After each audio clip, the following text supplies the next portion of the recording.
Please note, this movie has taken content from the Zeitgeist film series, Interreflections, and the book, The Zeitgeist Movement Defined, Realizing a New Train of Thought, and that content has been run through ChatGPT and Google Gemini using various prompts.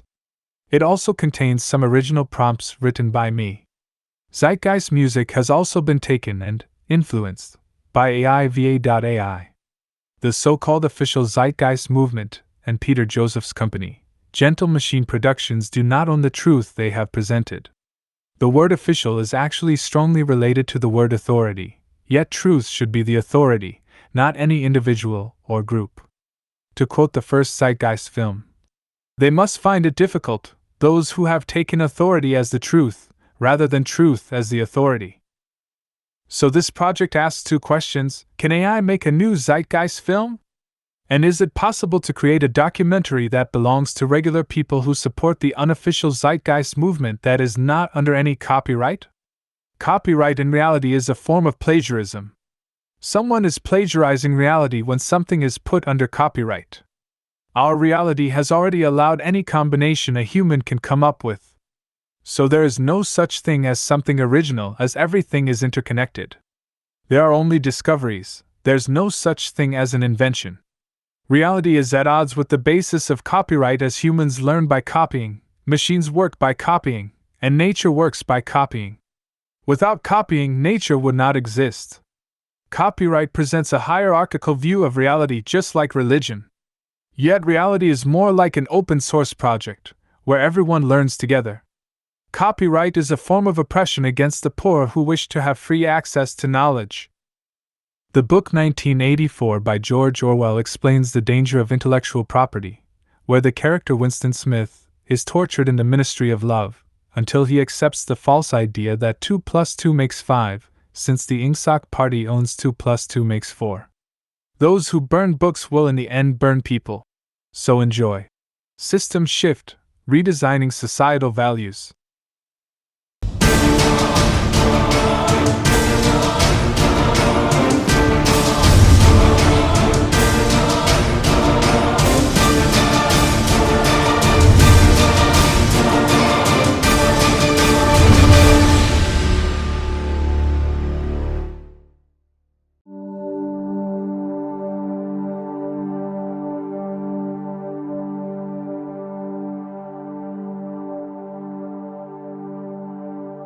In our current societal structure driven by trade and profit, there exists an unspoken addiction to monetary gain that disrupts the prospect of fair and equal exchanges.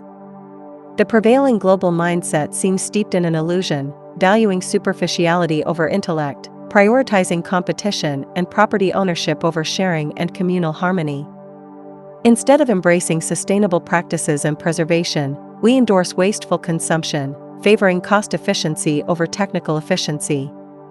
The prevailing energy sources are often unsustainable and polluting, disregarding cleaner, more abundant alternatives.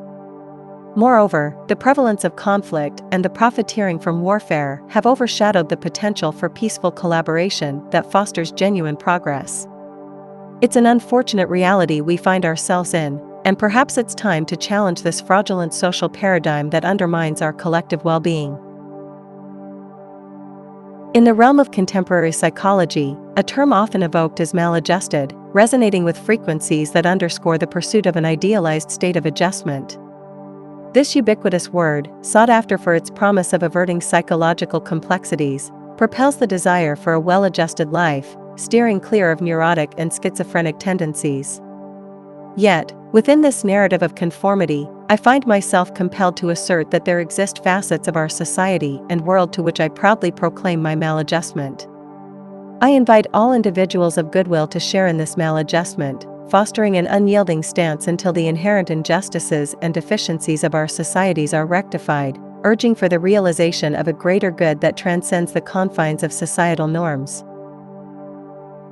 The essence of genuine discovery and collective progress lies in the freedom to express thoughts openly.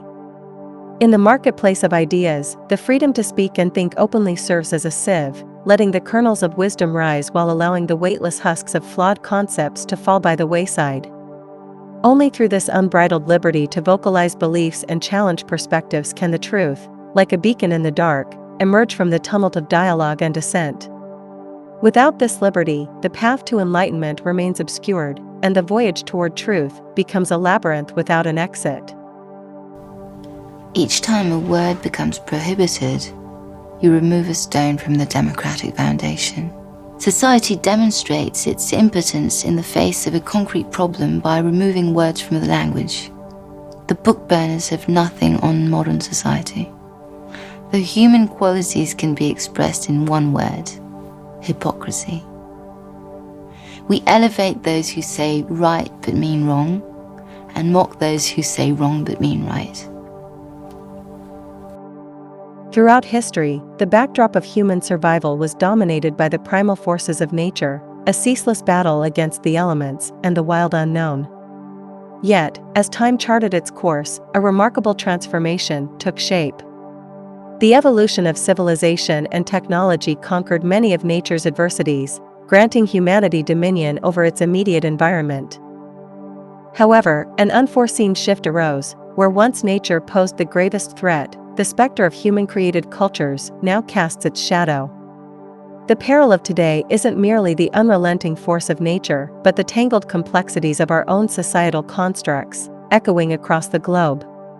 The survival of our species is no longer besieged by the fury of the natural world, but entangled within the intricacies of how we coexist, how we treat one another, and the cultures we've nurtured. The true test of survival has become what we, as a species, are doing to each other within the constructs of our own creation. In the midst of societal decline, art serves as a mirror, reflecting the cracks and decay woven into the fabric of existence. Truthful art, in its raw and unfiltered form, doesn't shy away from showcasing the stark realities of a faltering society. It doesn't sugarcoat or hide the deterioration. Instead, it bravely exposes the cracks, the imperfections, and the shadows that haunt the collective conscience.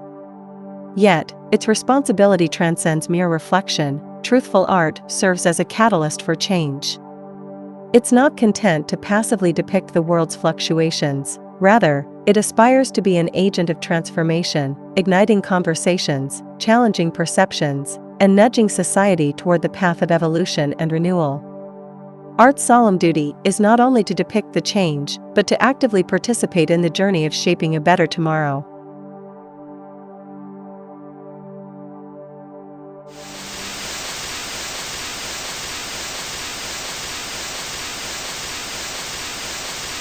This company knew absolutely that they had a problem with the product. They knew that it was infected with AIDS. They dumped it because they wanted to turn this disaster into a profit.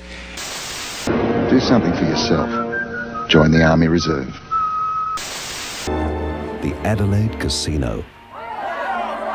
Somewhere over the rainbow is right here, and everybody's welcome to a piece of it.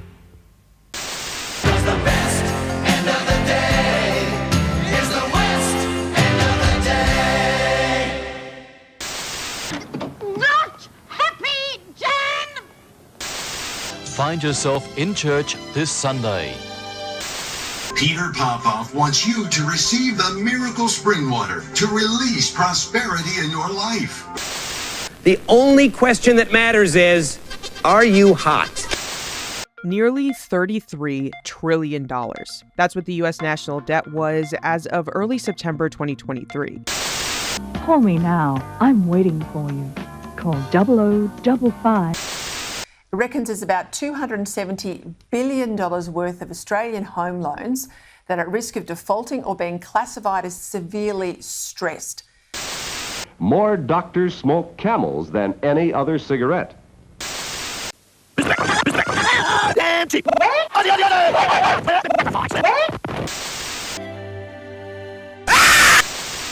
Ask the obliging Bank of America for a jar of soothing instant money, M-O-N-E-Y, in the form of a convenient personal loan. What can we do to protect ourselves from robot automation? There are claims that America is sponsoring terror attacks in Iran. The allegations come from a militant group's leader who was captured in Iran on Tuesday. He says he met CIA agents in Pakistan who promised to supply arms to his organization. That's a claim that Washington denies.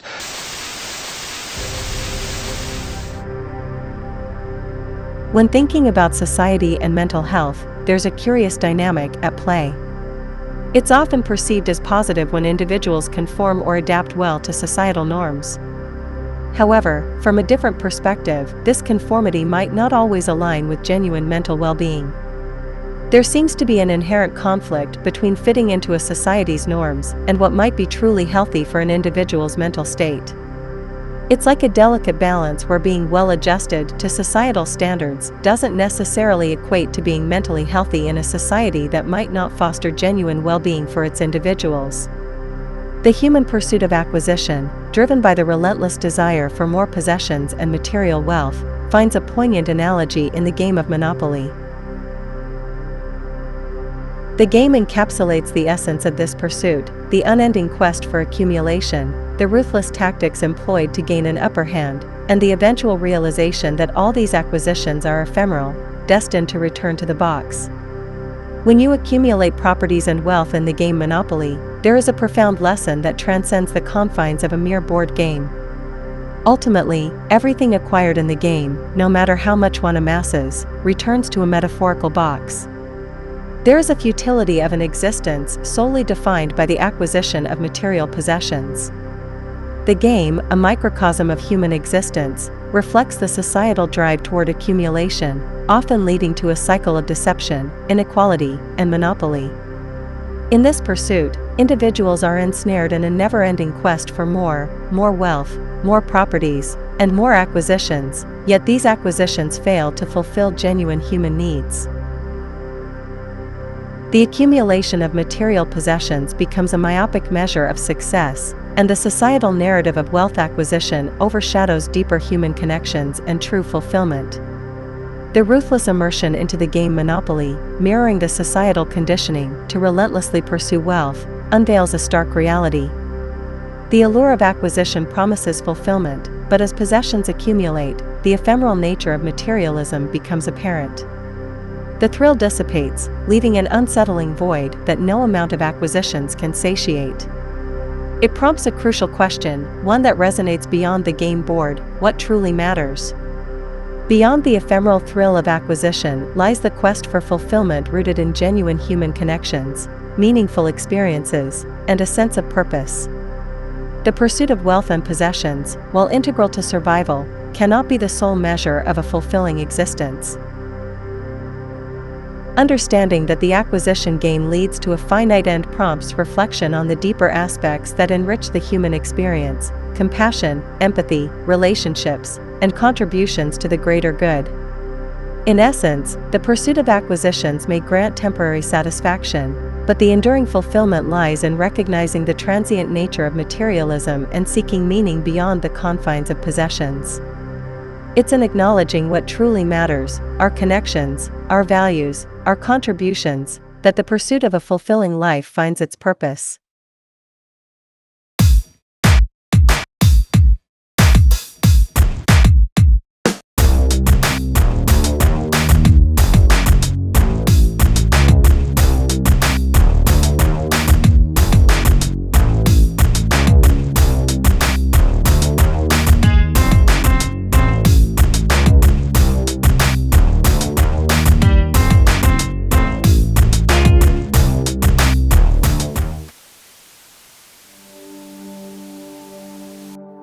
Watch the crazy shit people do for money.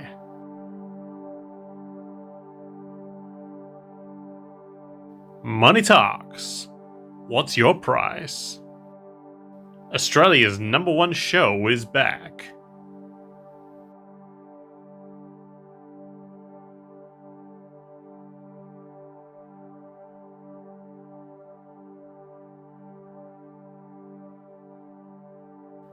Seems like your wife got a new job, and her customers pay very well.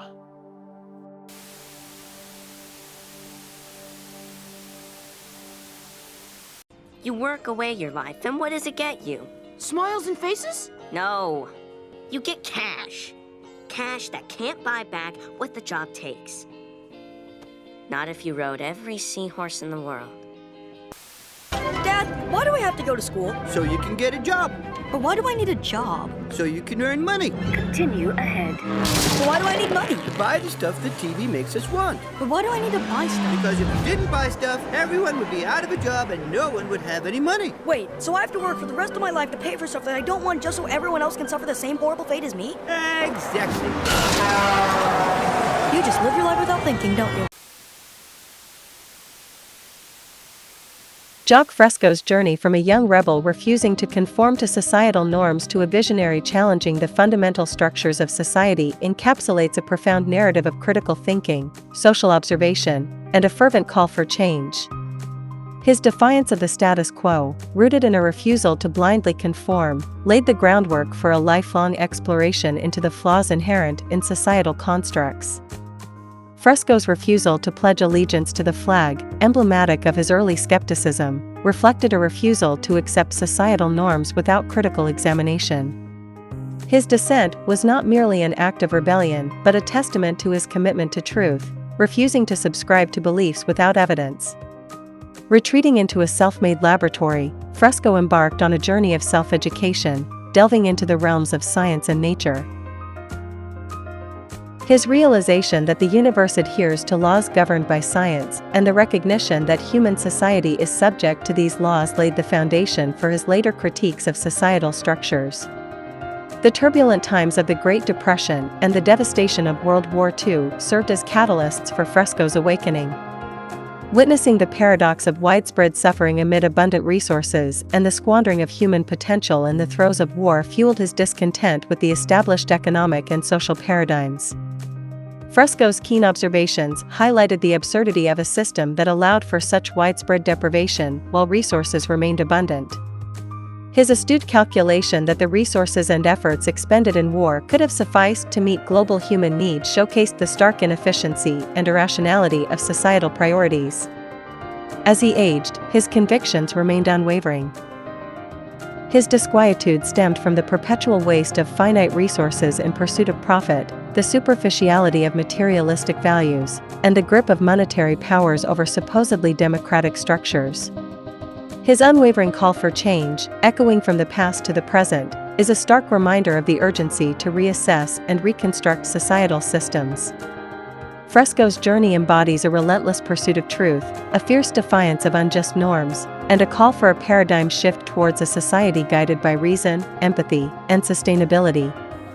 His legacy urges us to challenge the entrenched systems that perpetuate inequality, exploitation, and environmental degradation. It prompts a critical evaluation of our societal values and priorities, advocating for a shift from profit-driven economies to systems that prioritize human well-being and the preservation of our planet.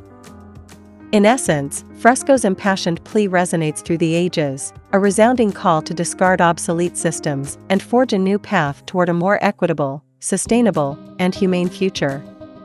His unwavering conviction that this shit's got to go echoes as a rallying cry for transformative change, inspiring us to confront the shortcomings of our current structures and work toward a world that aligns with the principles of justice, compassion, and ecological stewardship.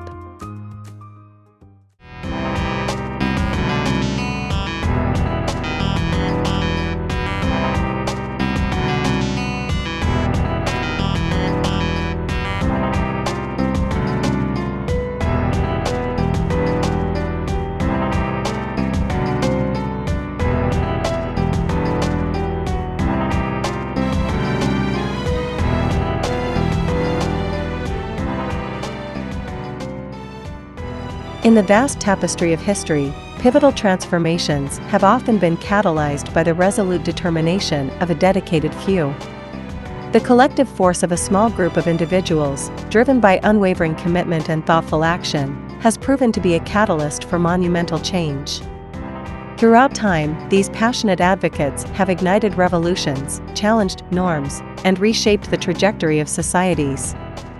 Their profound impact echoes the belief that authentic change arises not solely from sheer numbers, but from the unwavering dedication and purposeful endeavors of a committed few, standing as a testament to the potential of human determination and unity.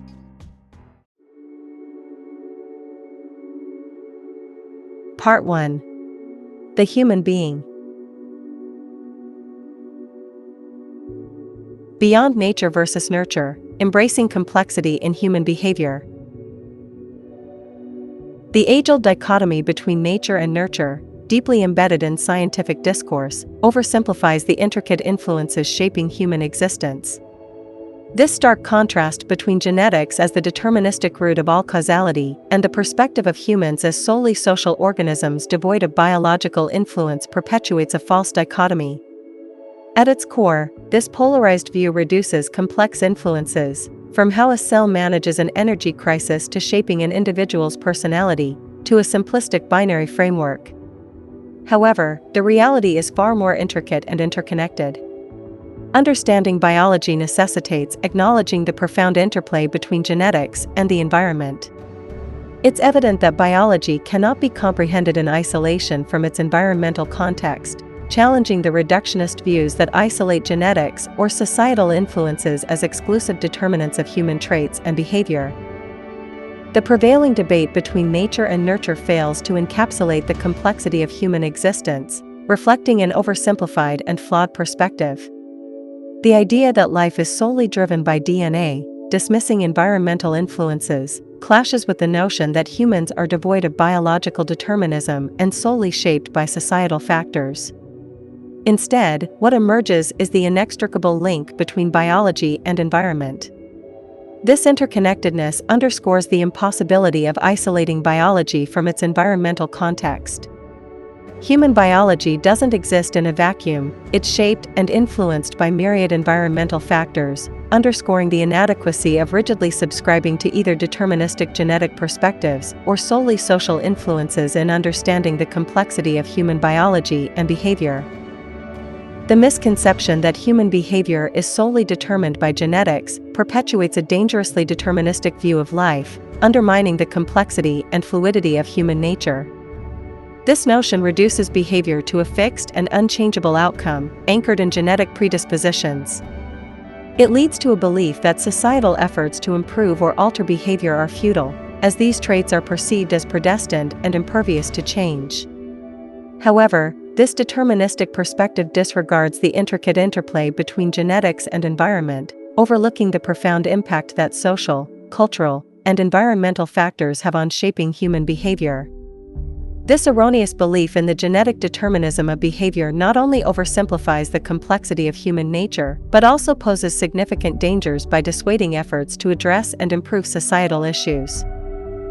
It fosters a fatalistic mindset that undermines the potential for societal progress and change, dismissing the influence and adaptability of individuals within their social and environmental contexts.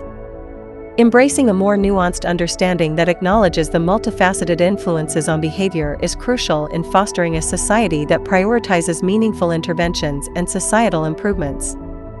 The prevailing belief that conditions such as ADHD, schizophrenia, and various complex diseases are genetically predetermined is a misconception that disregards the intricate nature of genetic influence on health.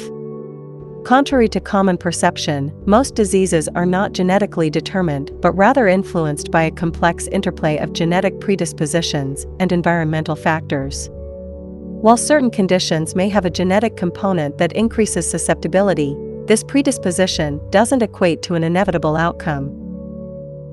Diseases like heart conditions, cancers, autoimmune disorders, and mental health issues showcase this complexity, where genetic predispositions exist but do not serve as absolute determinants of illness.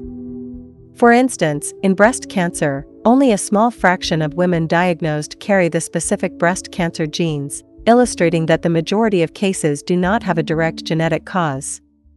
The search for genetic origins of diseases overlooks the nuanced nature of health conditions, leading to misconceptions about genetic determinism. Diseases that are commonly attributed to genetic programming often exhibit multifaceted causative factors beyond genetics. This misconception undermines the crucial role played by environmental influences, lifestyle choices, and other external factors in the development of various health conditions. Understanding that genetics merely contribute to a predisposition rather than solely dictate disease occurrence is pivotal in shaping approaches to healthcare and highlighting the significance of holistic interventions that consider both genetic susceptibility and environmental influences.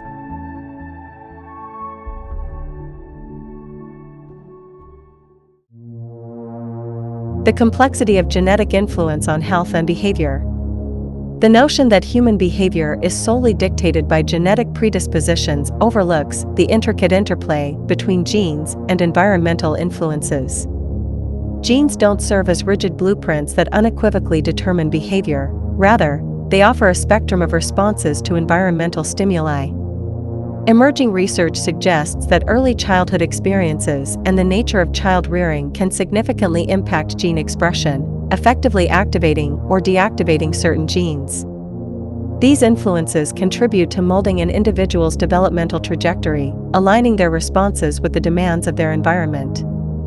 In essence, genes don't predestine behavior, but rather offer varying responses to the environment, showcasing the plasticity and adaptability of human nature in response to external factors.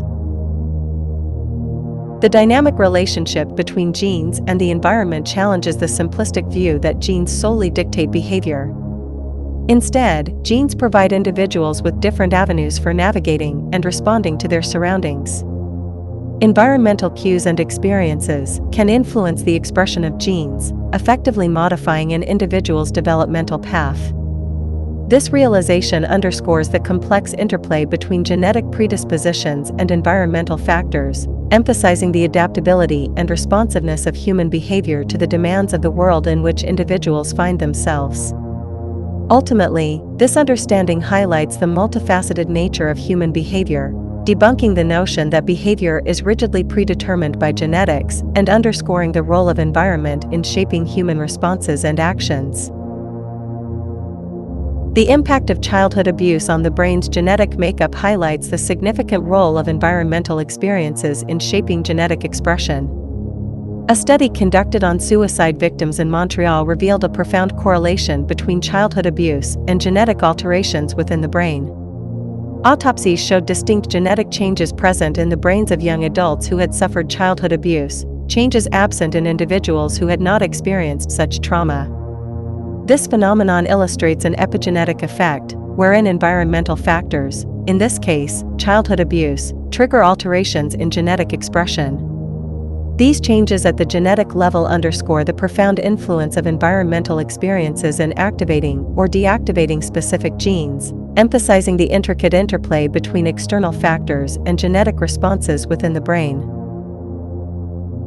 The study's findings illuminate the dynamic relationship between environmental influences and genetic expression within the brain. The term epigenetic denotes alterations occurring atop the genetic structure, showcasing how environmental factors, such as childhood abuse, can leave a lasting imprint on genetic functioning. The genetic changes observed in individuals who endured childhood abuse exemplify the significant impact of environmental experiences on gene activation or deactivation. This pivotal revelation highlights the capacity of external influences to modify genetic expression within the brain, shedding light on the intricate mechanisms through which environmental factors mold and influence brain function and development. The complex interplay of genes and environment in shaping behavior, beyond biological determinism. The Dunedin study conducted in New Zealand, tracing the lives of several thousand individuals from birth into their 20s, unveiled a nuanced relationship between genetic predisposition and violent behavior. Within this research, scientists identified a genetic mutation associated with a propensity toward violence. However, a critical revelation emerged: this abnormal gene alone did not heighten the likelihood of violent tendencies in individuals. Surprisingly, those carrying this genetic anomaly displayed a lower rate of violence compared to individuals with normal genes when not subjected to severe child abuse.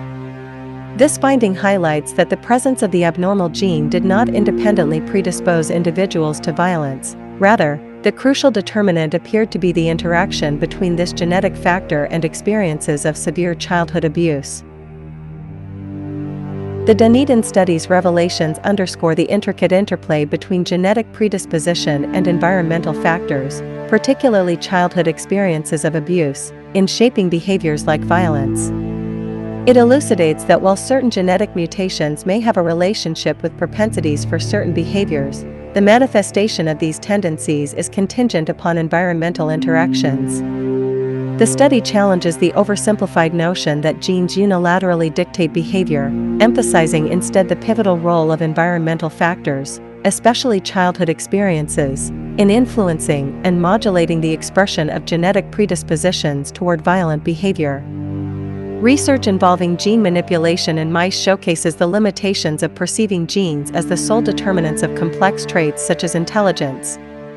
By knocking out a specific gene related to learning and memory in mice, scientists observed a decline in the mice's ability to learn. This finding appeared to suggest a genetic basis for intelligence. However, what often goes unacknowledged is the pivotal role of the environment in influencing genetic outcomes. Subsequent experimentation revealed that genetically impaired mice raised in enriched, stimulating environments exhibited a remarkable reversal of their learning deficit.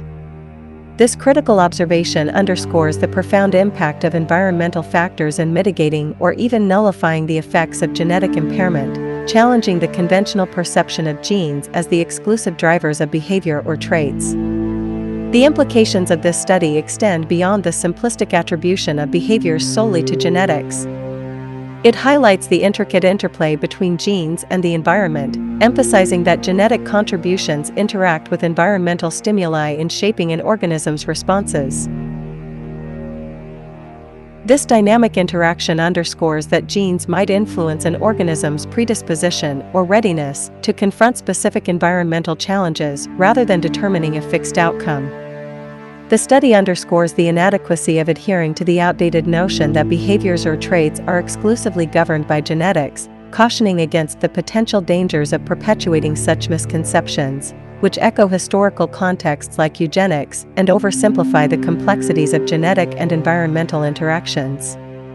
Attributing behaviors solely to biology and genetics, while neglecting the influential role of social environments, presents significant dangers in understanding and addressing societal issues. This biological hypothesis, if accepted uncritically, poses considerable risks, fostering a perspective that absolves the responsibility of addressing social conditions that contribute to problematic behaviors. Such a viewpoint might lead to fatalistic conclusions, where individuals are seen as predetermined to exhibit violent tendencies due to their biological disposition. Consequently, this stance could rationalize punitive measures as the sole recourse, disregarding the imperative of altering social environments and the underlying conditions that foster violence. Embracing this perspective potentially overlooks the essentiality of addressing societal factors and dismissing the transformative potential of creating supportive, nurturing environments that mitigate violent predispositions. Relying solely on biological explanations for behaviors, while disregarding the influence of social contexts, can have detrimental consequences in shaping societal responses to problematic behaviors. If the focus remains fixed on genetic predispositions to violence without acknowledging the impact of social environments, it could inadvertently reinforce a mindset that favors punitive measures over proactive social interventions. This reductionist view might lead to fatalistic attitudes, negating the importance of altering societal conditions that contribute to violent behaviors.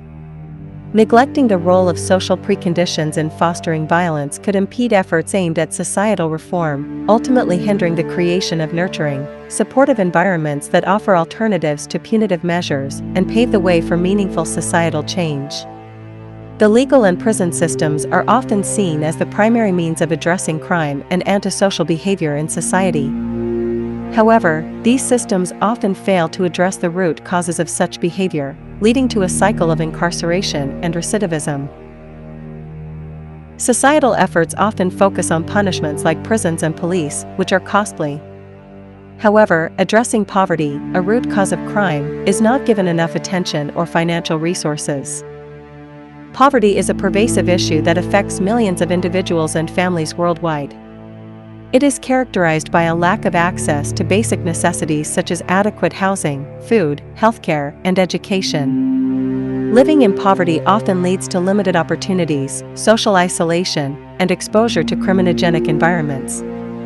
Research has consistently shown a strong correlation between poverty and crime, as individuals struggling to meet their basic needs may resort to illegal activities as a means of survival or to escape their circumstances. To effectively address crime, it is crucial to recognize the role of poverty and other socioeconomic factors in shaping behavior. Society needs proactive solutions beyond punishment, investing in poverty alleviation, education, healthcare, and community development to address crime's root causes. Laws, often reactive, attempt to solve specific issues, but may miss broader implications or create unintended consequences due to their narrow focus and inability to address complex social problems comprehensively. The genetic fallacy, evading systemic accountability. The tendency to attribute human flaws or societal issues solely to genetics provides a convenient escape from acknowledging the deeper-rooted societal, economic, and historical factors that contribute to problematic behaviors or systemic challenges. This oversimplification often manifests as a belief that any individual dissatisfaction or antisocial conduct stems from inherent genetic flaws rather than examining the broader societal structures. The allure of the genetic argument lies in its capacity to absolve established systems, particularly capitalism, from culpability by redirecting focus onto individual genetic predispositions. This redirection allows the prevailing social, economic, and political systems to persist unchallenged, fostering an environment where systemic flaws evade scrutiny under the guise of inherent individual deficiencies. Contrasting the fallibility ascribed to human beings, the market or capitalism is often idealized as a flawless social system, shielded from critical assessment. The allure of portraying capitalism as an infallible mechanism lies in its capacity to evade scrutiny and sustain its dominant position in societal discourse. This portrayal perpetuates the belief that any dissatisfaction or discord within society is due to individual deficiencies, diverting attention away from the structural inadequacies inherent in the economic and social systems. Consequently, the systemic issues embedded within capitalism remain obscured, allowing the prevailing system to persist unchallenged and absolved from accountability for perpetuating societal challenges. The paradox of addiction, societal reverence for destructive behaviors. Addiction, in a broader sense, encompasses any behavior marked by an intense craving, temporary relief, and long-term adverse effects, coupled with a loss of control over the behavior. While conventional notions of addiction often revolve around substances like drugs, the spectrum extends far beyond. Workaholism, compulsive shopping, gambling, excessive internet use, or immersion in video games are among the myriad behavioral addictions prevalent in society. Beyond these, there's the often overlooked addiction to power or acquisition, observed in individuals or corporations perpetually seeking more, irrespective of the detrimental consequences. Strikingly, these socially impactful addictions, causing immense harm, often receive societal endorsement and are regarded as respectable pursuits, despite their catastrophic repercussions. However, the societal perception of addiction and what is deemed respectable is paradoxical. Behaviors leading to widespread social harm, such as the addiction to power, wealth, or profit, often evade significant censure. Executives steering tobacco corporations, thriving on profit despite the fatal consequences of tobacco smoke-related illnesses claiming millions of lives annually, exemplify this dichotomy. Their addiction to profit remains untouched by legal or social consequences, their actions deemed respectable within the corporate landscape. This paradoxical acceptance of destructive addictions, glorifying pursuits that lead to societal harm, highlights a disconcerting reality, where the greater the detriment caused by an addiction, the more socially revered and shielded it tends to be, creating a baffling double standard within society's perception of addiction. Unveiling the multifaceted nature of addiction, beyond inherent qualities and towards understanding susceptibility. There is no war on drugs, because you can't have a war on inanimate objects. There is only a war on drug addicts. Which means we are warring on the most abused and vulnerable segments of our society. The prevailing myth surrounding addiction often links the addictive nature solely to substances or specific behaviors. This misconception fuels the approach of the war on drugs, operating under the premise that by cutting off the source of drugs, addiction can be eradicated. However, a broader understanding of addiction defies this notion, indicating that no substance or behavior, in isolation, possesses inherent addictiveness. For instance, not everyone who engages in shopping becomes a shopaholic, and not every individual consuming alcohol will develop alcoholism. Instead, the crux lies in the vulnerability or susceptibility of an individual to the potentially addictive substance or behavior. The fusion of a predisposed individual with a substance or behavior with addictive potential is what facilitates the emergence of addiction, challenging the simplistic view that substances or behaviors themselves are inherently addictive. Therefore, the primary consideration in comprehending addiction rests not on the inherent addictive qualities of substances or behaviors, but on understanding the individual susceptibility factors that pave the way for addiction to take root. It's this intersection between an individual's susceptibility and the potential addictiveness of a substance or behavior that fosters the development of addiction. Addressing addiction comprehensively involves acknowledging the intricate interplay between an individual's predisposition and the environmental elements contributing to addictive behaviors, reframing the narrative from a focus solely on substances to understanding the complex dynamics involved in addiction formation. Understanding the susceptibility to addiction involves delving into the impact of life experiences on an individual's predisposition, contrary to the outdated belief in a solely genetic basis for addiction. Scientifically, the notion that addictions stem primarily from genetic causes lacks credibility. Instead, it's the culmination of life experiences that render individuals susceptible to addictive tendencies. These experiences not only mold an individual's personality and psychological needs, but also intricately shape the very structure of their brains. Remarkably, this process of susceptibility doesn't commence post-birth, but begins during fetal development in utero, emphasizing the profound impact of early environmental factors on an individual's vulnerability to addiction. Studies have underscored the profound effect of prenatal experiences on the predisposition toward addictive traits in individuals. The developmental trajectory isn't solely determined by genetic factors, but is markedly influenced by the environmental factors, particularly the psychological and social milieu in which an individual is nurtured. It's evident that the biology of human beings isn't isolated from their experiences. Rather, it's substantially molded and influenced by the life experiences encountered during the crucial stages of prenatal development, emphasizing the critical role of early environmental influences in shaping susceptibility to addiction. Stress breeds addiction, addiction fuels consumption, and consumption drives profits in a market-driven society. It's a vicious cycle perpetuated by profit-seeking corporations at the expense of individual well-being and societal harmony. To break free, we must shift towards a paradigm that values holistic well-being over profit margins. Before birth and beyond, the enduring impact of prenatal experiences on human development.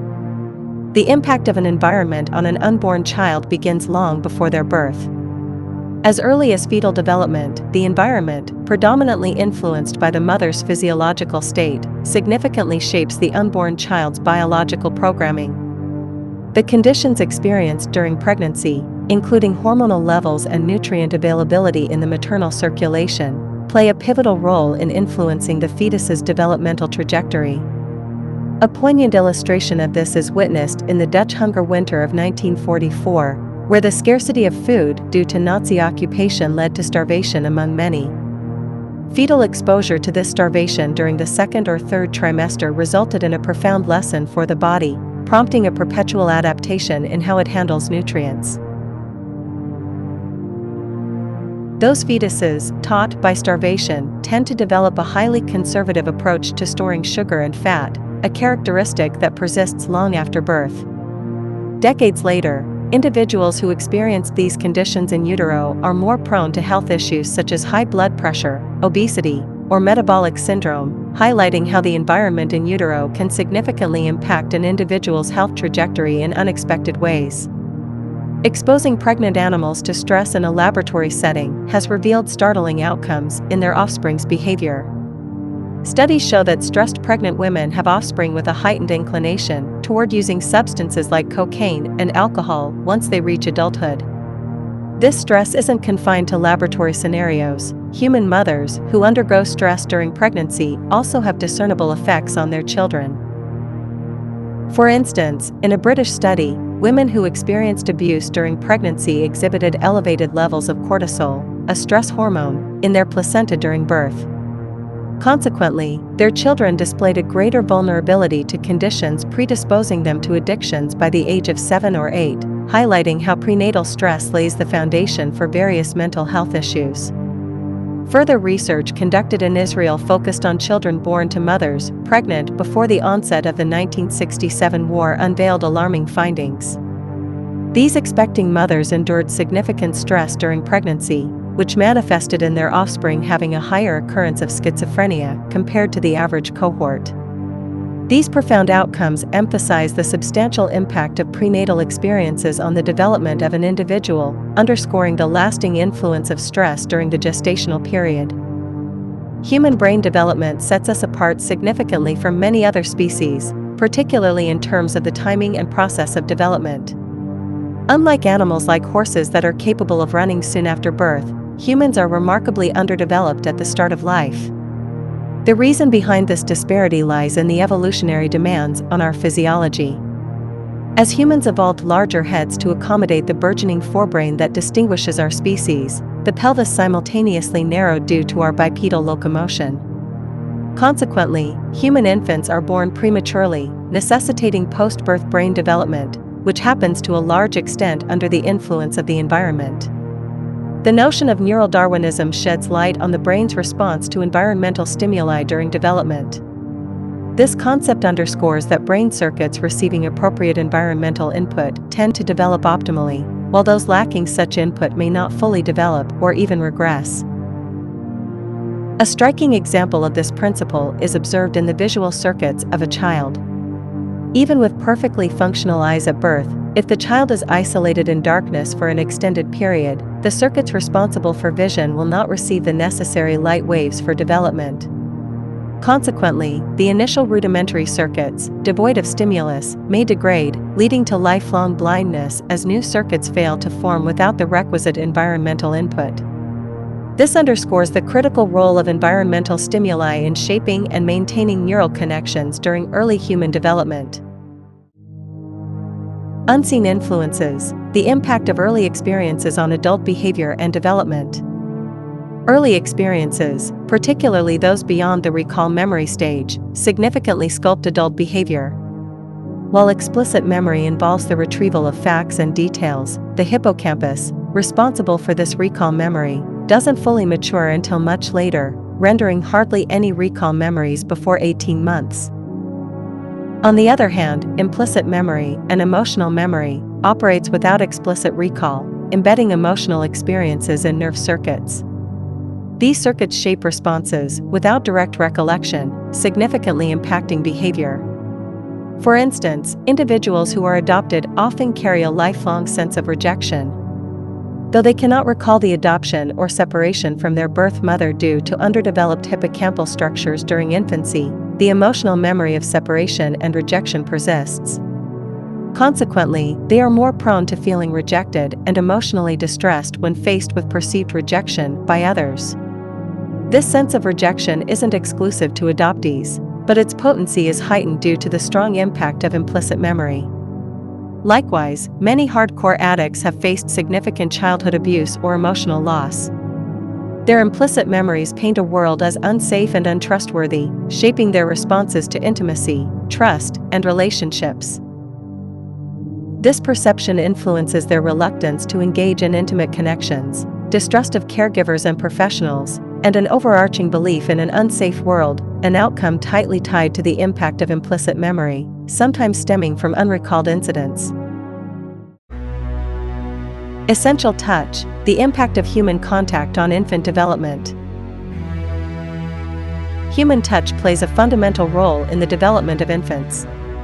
Studies have revealed that premature babies benefit significantly from even just 10 minutes of being touched and stroked on their backs each day, aiding in their brain development. Touch is an essential need for infants, so much so that the absence of physical contact can have severe consequences. Infants who are not held or touched might experience detrimental effects, and in extreme cases, the lack of touch can lead to fatality. However, societal pressures often advise against picking up crying babies, advocating for uninterrupted sleep, and discouraging frequent holding, contrary to the crucial need for physical contact. This conflicting advice deprives infants of the essential comfort and care they need, potentially leading them to develop implicit memories of a world that lacks compassion and care. Ties that bind, the crucial role of childhood environment. Early experiences play a pivotal role in shaping individuals, starting from the formative years of life. These differences are profoundly rooted in the parental experiences of adversity or ease, influencing how they interact with their children. Whether it's the manifestation of maternal depression or displaying irritability due to the challenges of their day, these experiences leave a profound impact on children's development. The effects of these encounters become deeply ingrained in children's programming, exerting significant influence on their growth. It's intriguing how this early sensitivity isn't a mere evolutionary flaw, but a common aspect observed across various species. Even in seedlings, there's an early adaptation to the environment they inhabit. For humans, this adaptation uniquely revolves around the quality of social relations. Essentially, the nurturing, conflicts, and attention received in early life offer a preview of the world children might encounter. It's a glimpse into whether they'll grow up in a competitive environment, learning self-reliance and mistrust, or in a society that values reciprocity, empathy, and cooperation. The kind of world they perceive becomes a blueprint for their emotional and cognitive development. Parenting, often unconsciously, serves as a conduit, passing on this experience to children, shaping their perception of the world they're part of. If a lot of people love each other, the world would be a better place to live. The Room, Tommy Wiseau. Childhood development, as articulated by D.W. Winnicott, hinges on two primary types of disruptions. The first encompasses traumatic and abusive events that significantly impact children's lives, evident in the experiences of individuals from areas like downtown East Side. These occurrences should not happen but unfortunately did, leaving enduring scars on those affected. However, Winnicott delves further, highlighting another critical aspect: the absence of essential nurturing experiences. This absence, labeled proximal abandonment by psychologist Alan Shore, refers to situations where children, though not subjected to overt abuse or neglect, lack the emotionally attuned and present caregiving required for healthy development. It's the absence of this emotionally available parental presence, due to societal stresses and parenting environment, that becomes a void in the lives of many children, impacting their emotional resilience and psychological well-being. The concept of proximal abandonment underscores the subtle yet profound impact of emotional availability in parenting on childhood development. It delineates a scenario where children are not necessarily facing explicit trauma, but lack consistent, emotionally responsive parenting. These children, although not abused or neglected, suffer from the absence of the essential nurturing, emotionally attuned presence of a caregiver, which is integral to their emotional and psychological growth. This absence, stemming from societal stresses and a lack of conducive parenting environments, illuminates a critical aspect of childhood development often overlooked in discussions solely centered on abuse or trauma. Dr. James Gilligan dedicated roughly 4 decades of his life to an unwavering pursuit, delving into the depths of human violence by engaging with society's most notorious offenders. His journey was fueled by an ardent desire to unearth the roots of violence, leading him into the confounding world of murderers, rapists, and the most violent criminals within prison walls. Through his immersive work, Dr. Gilligan uncovered a shocking reality: that the perpetrators of such extreme violence were themselves victims of unimaginable degrees of childhood abuse. This revelation shattered conventional understandings of what constituted child abuse, exposing the harrowing depth of maltreatment experienced by children in society. The violent individuals Dr. Gilligan encountered were not just perpetrators, they were survivors, having endured attempted murders, often inflicted by their own parents or individuals within their social milieu. Their lives bore the scars of familial and social violence, having lost their closest family members to acts of brutality committed by others. In his relentless quest to understand the causes of violence, Dr. Gilligan uncovered a profound truth. The cycle of violence was deeply entrenched within the lives of the most violent individuals he encountered. His insights underscored the lasting impact of severe childhood abuse and familial violence, offering a stark glimpse into the tumultuous environments that shaped these individuals. Through his work, Dr. Gilligan shed light on the urgent need for societal intervention, recognizing the critical role of early intervention and support in breaking the cycle of violence and abuse that perpetuated within families and communities. His dedication to comprehending the underlying causes of extreme violence brought to the forefront the imperative of addressing societal and familial dynamics to prevent the perpetuation of such distressing cycles. The Buddha's philosophical perspective emphasized the interconnectedness of everything within the universe, encapsulating the concept that each entity contains elements of the whole and is inextricably linked to its environment. This holistic viewpoint extends to human development, resonating with modern scientific insights into the biopsychosocial nature of human growth. Contemporary research, notably explored by psychiatrist and researcher Daniel Siegel at UCLA through his concept of interpersonal neurobiology, delves into the intricate relationship between human biology and its interaction with the social and psychological environment. Siegel's framework elucidates that the functioning of the human nervous system is intricately intertwined with personal relationships, primarily rooted in interactions with parental caregivers, influential attachment figures, and the broader cultural context. From infancy through adulthood and even into the twilight of life, this interconnectedness remains a cornerstone, shaping neurological functioning and development. The understanding that neurological functioning is profoundly influenced by the surrounding environment underscores the importance of the environment throughout the human lifespan. This concept illuminates that the quality of personal relationships and the broader cultural milieu significantly impact not only the development of the nervous system during infancy and childhood, but also continue to shape neurological functions in adulthood and later stages of life. It emphasizes the vital role of nurturing, supportive relationships in molding brain development, underscoring the lifelong impact of social and cultural environments on neurological functioning. This holistic perspective challenges the notion of isolating human biology from its surroundings, emphasizing the integral connection between individual development and the dynamic interplay with the environment. Understanding the broken windows effect in criminology.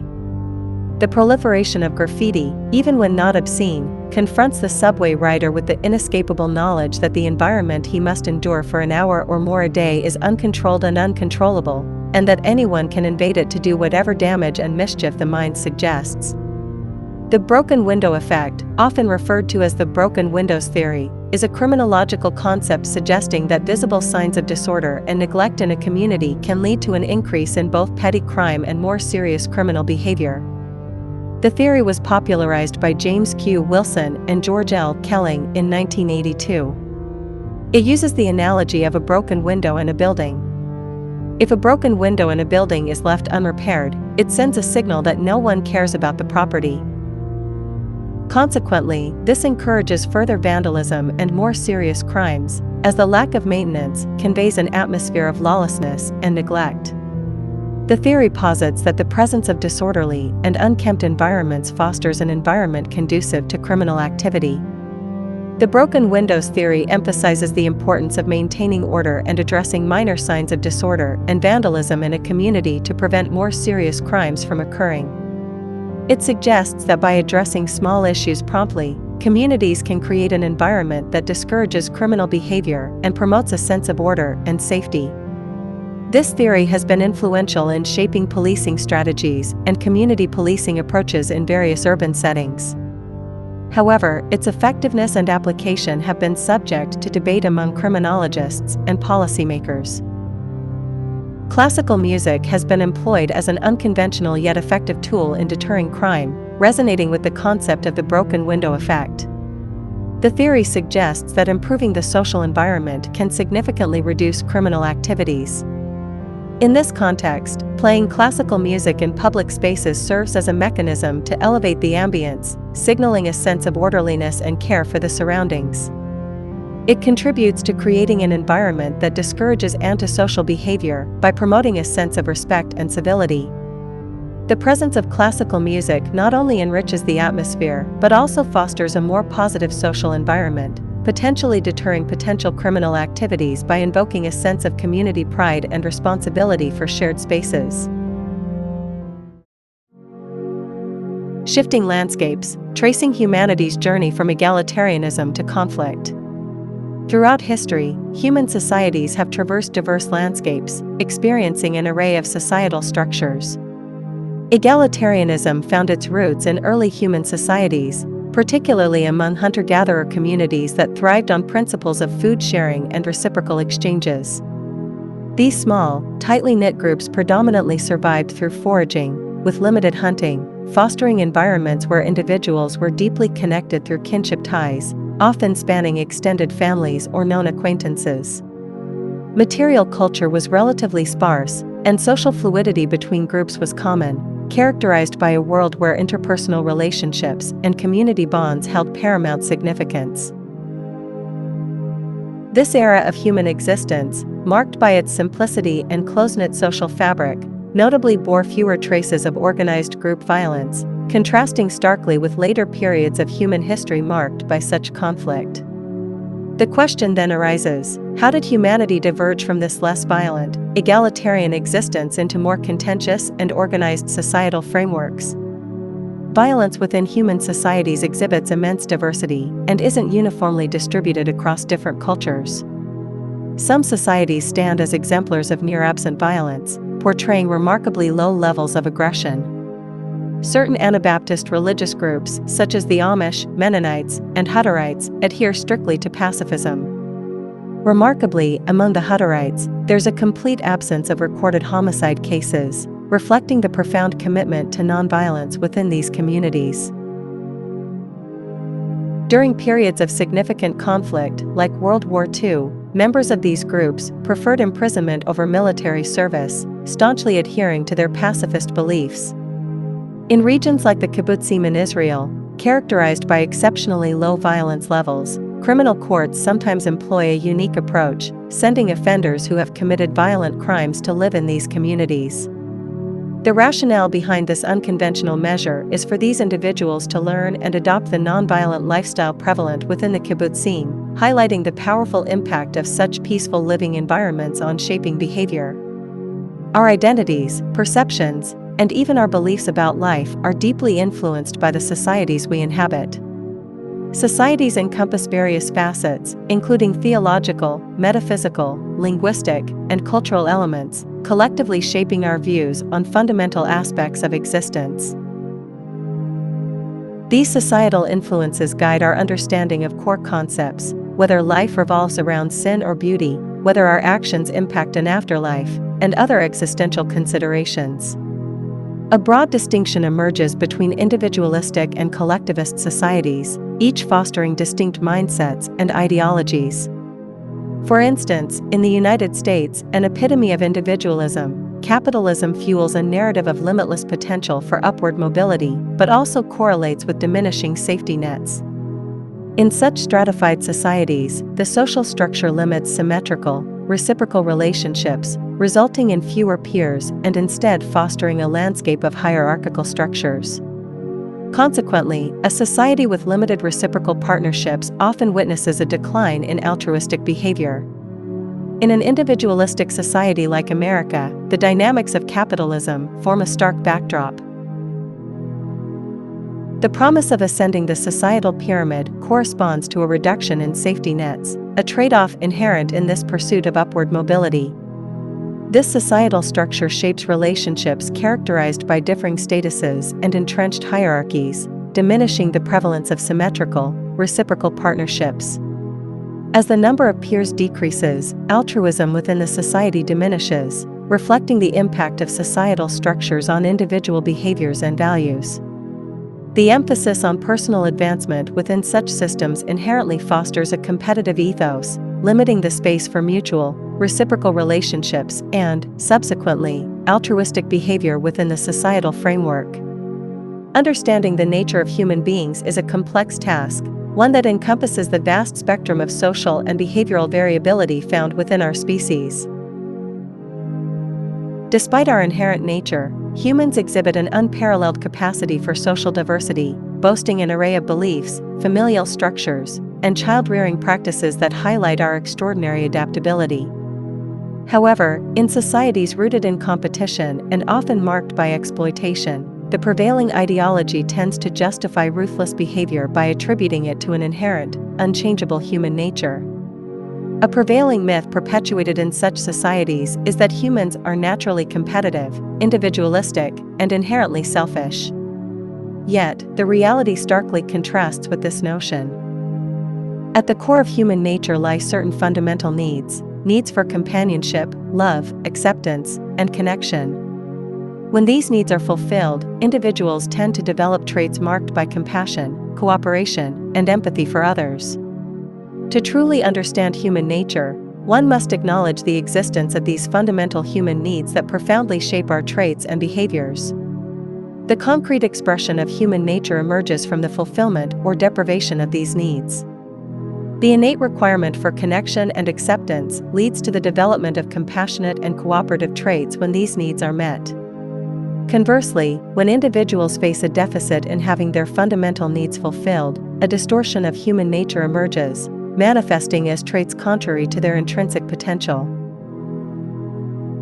This disparity between innate needs and the actualized traits observed in society underscores the profound impact of unmet human needs in shaping behaviors and societal dynamics.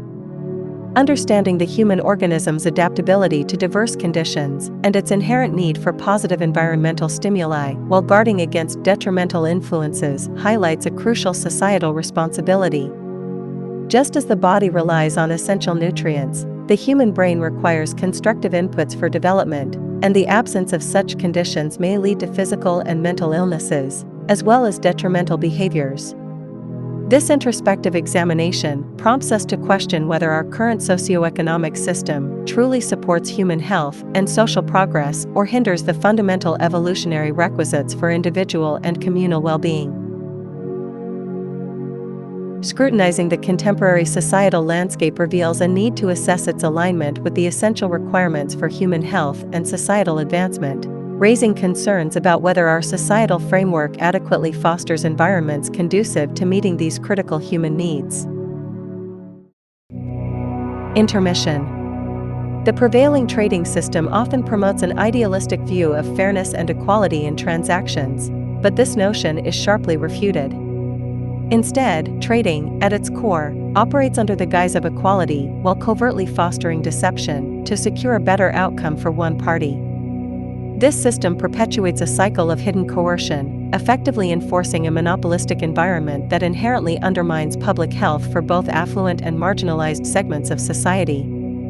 In this realm, politics merely emerges as a facade layered atop the trading structure, rendering the notion of influencing change through economic participation futile in the larger scheme. The semblance of fairness and equality in trading is a veil concealing a subtle conspiracy, sowing seeds of disparity and inequality rather than fostering genuine equity.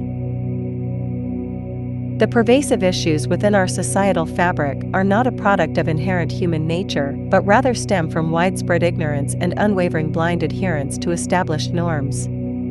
While trading ostensibly upholds principles of exchange, it subtly embodies qualities reminiscent of organized crime. The mechanics of trade, inherently embedded with deceptive elements, perpetuate a system that thrives on clandestine agendas and perpetuates societal challenges. Acknowledging this fundamental distortion within the trading paradigm is pivotal in addressing the root causes of social disparities and fostering a more equitable and just societal structure.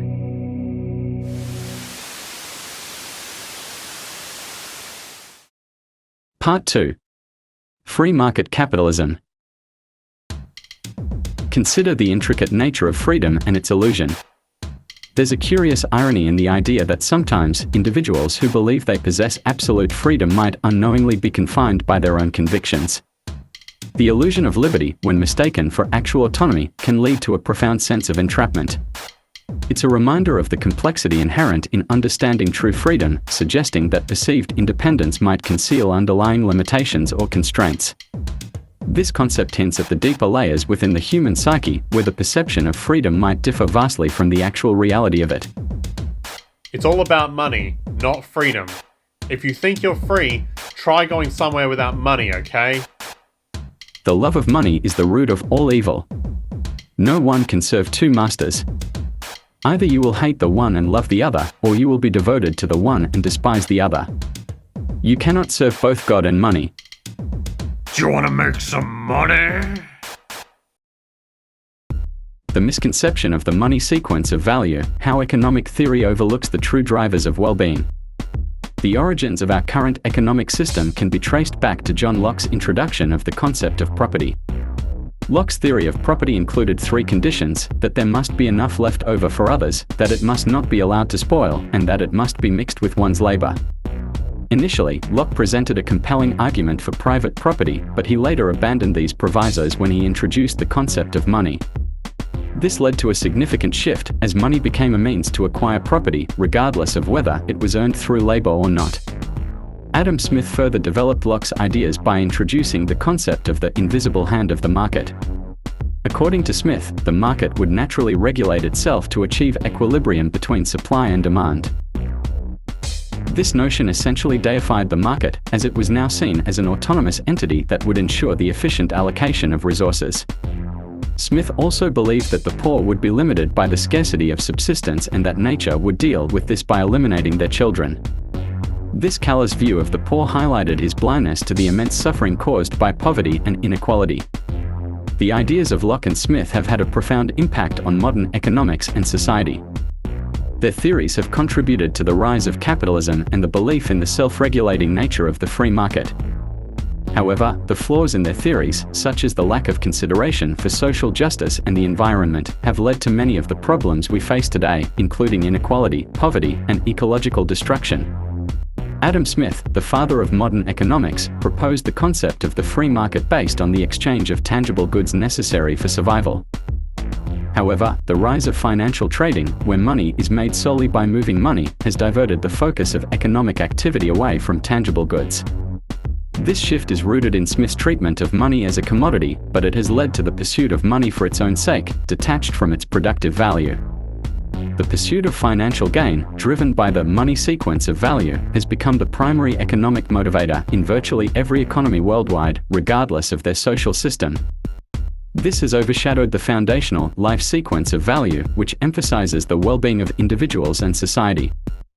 The result is a situation where economic activity is dominated by financial transactions and speculative investments, often at the expense of the real economy and societal well-being.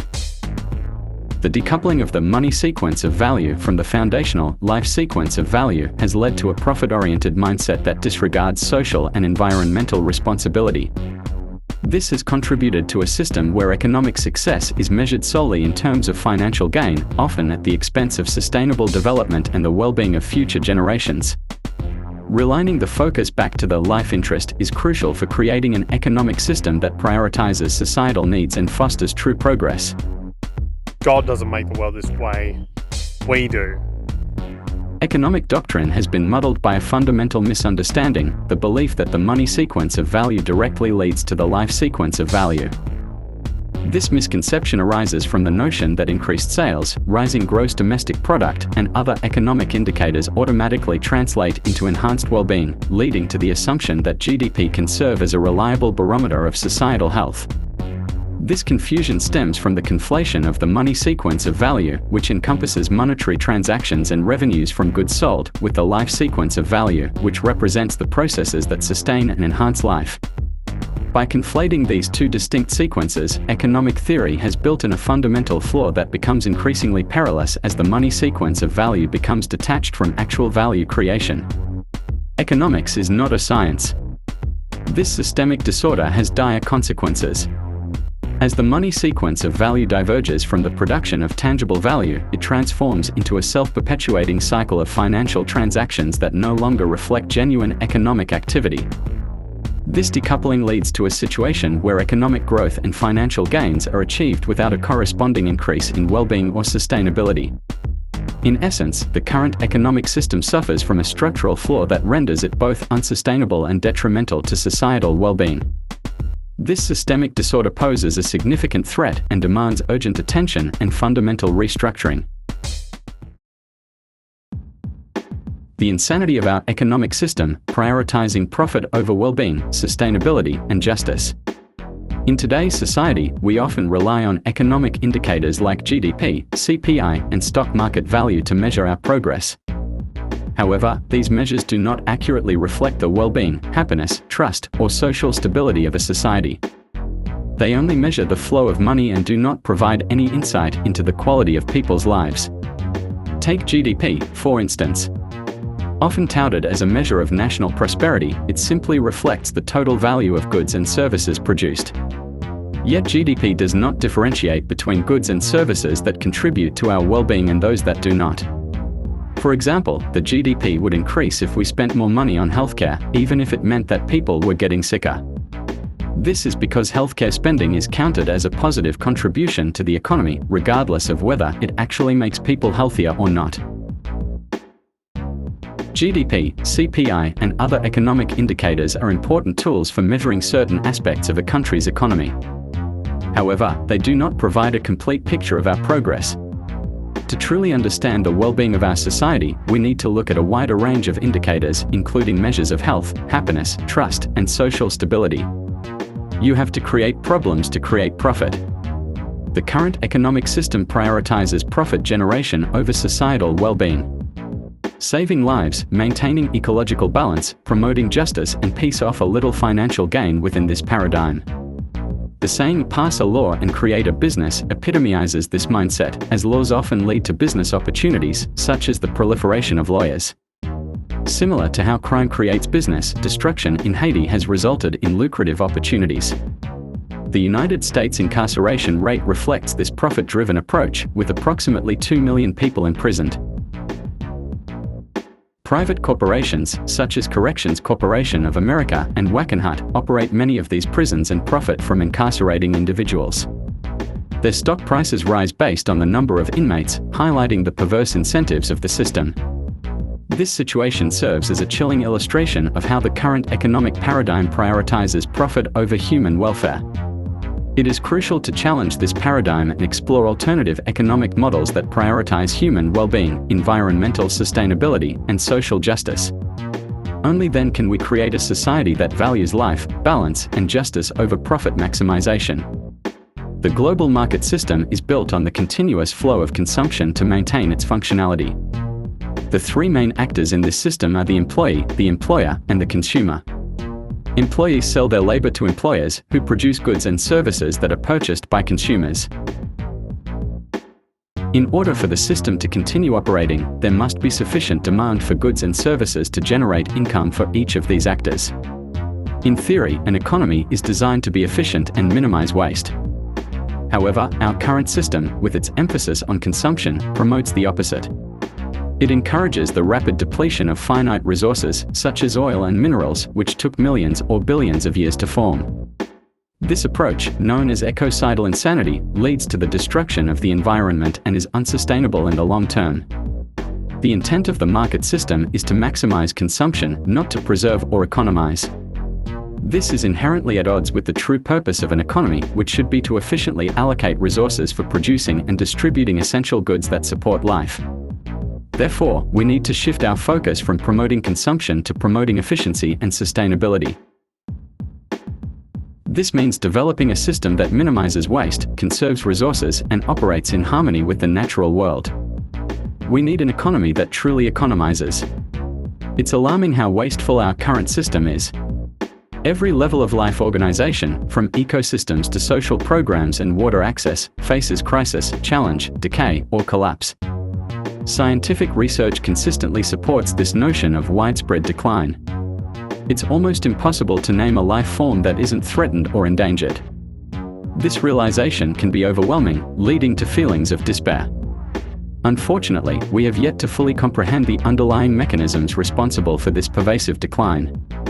It's as if we are afraid to confront the root causes, choosing instead to continue our current practices despite their clear ineffectiveness. This denial of reality borders on insanity as we persist in repeating actions that evidently do not yield positive outcomes. It is clear that we are not dealing with a functional economic system. In fact, one could argue that it's an anti-economic system, given its inherent wastefulness and destruction. Our current approach is unsustainable, and we urgently need to find alternative systems that prioritize efficiency, sustainability, and the well-being of all life forms. Recognizing the extent of the crisis is the first step towards finding solutions. We must educate ourselves, challenge assumptions, and embrace innovative thinking. It's essential to collaborate across disciplines and perspectives to develop truly sustainable and regenerative systems. By working together, we can create a future where waste is eliminated and all life can thrive. The Economics of Obsolescence, unveiling the inherent contradictions of market-driven consumption. In the competitive market ideology, the pursuit of the best possible goods at the lowest possible prices underpins the rationale for market competition, assuming that competition naturally yields higher quality products.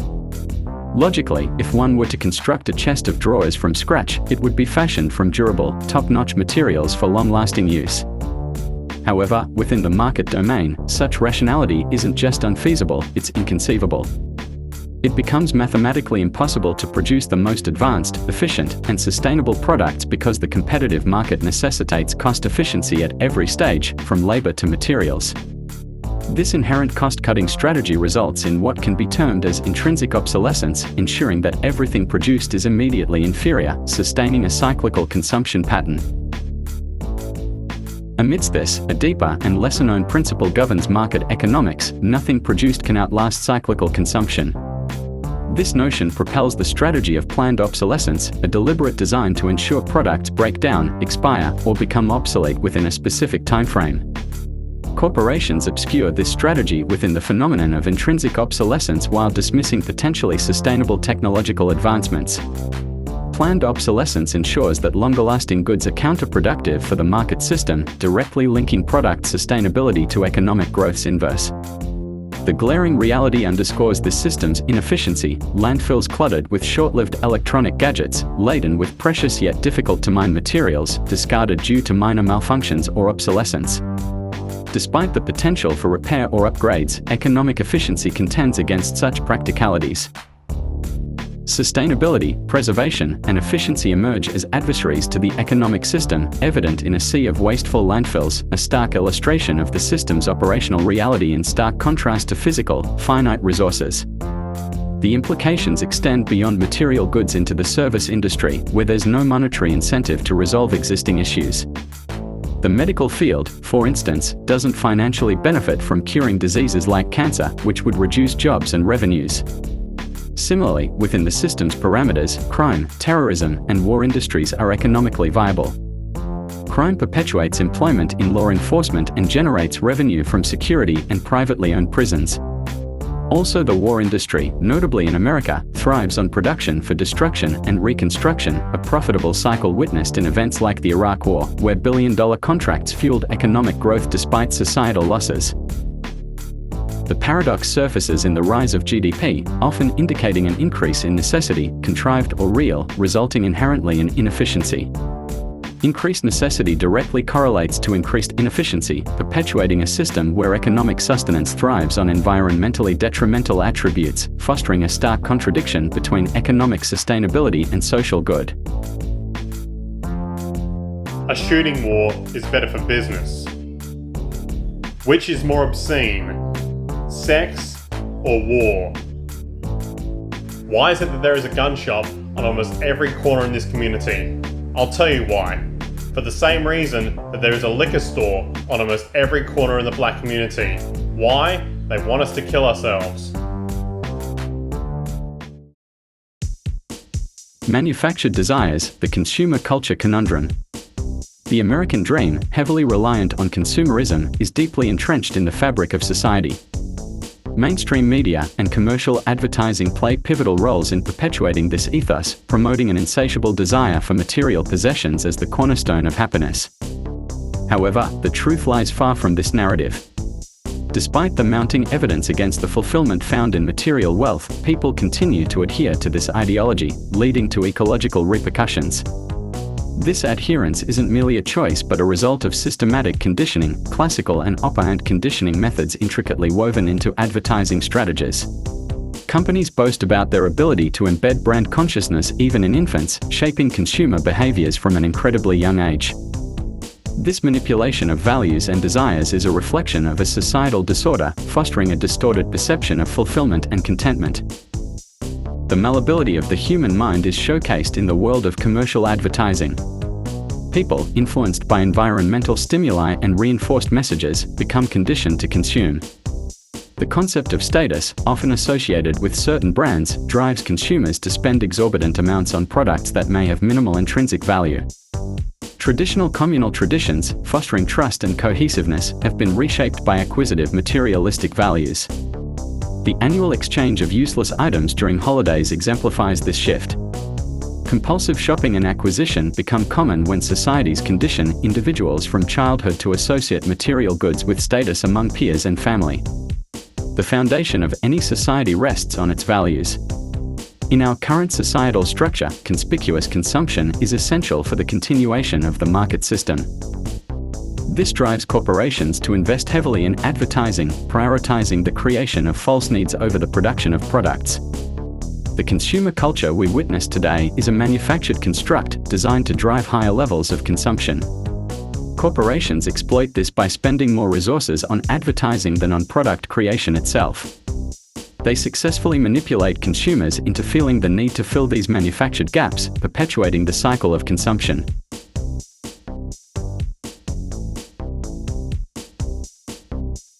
When you're born into this world, you're given a ticket to the freak show. And if you're born in America, you get a front row seat.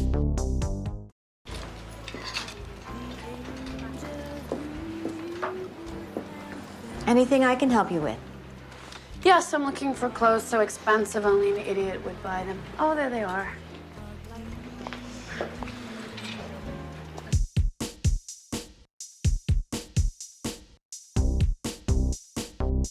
If we understand the mechanism and motives of the group mind, it is now possible to control and regiment the masses according to our will without them knowing it. Deception and devotion, unmasking the scam of religion. In today's market-driven society, the relentless pursuit of profit and efficiency creates an environment ripe for scams to proliferate. With its focus on maximizing gains and minimizing costs, the market system inadvertently fosters a culture where individuals are drawn to the promise of quick riches.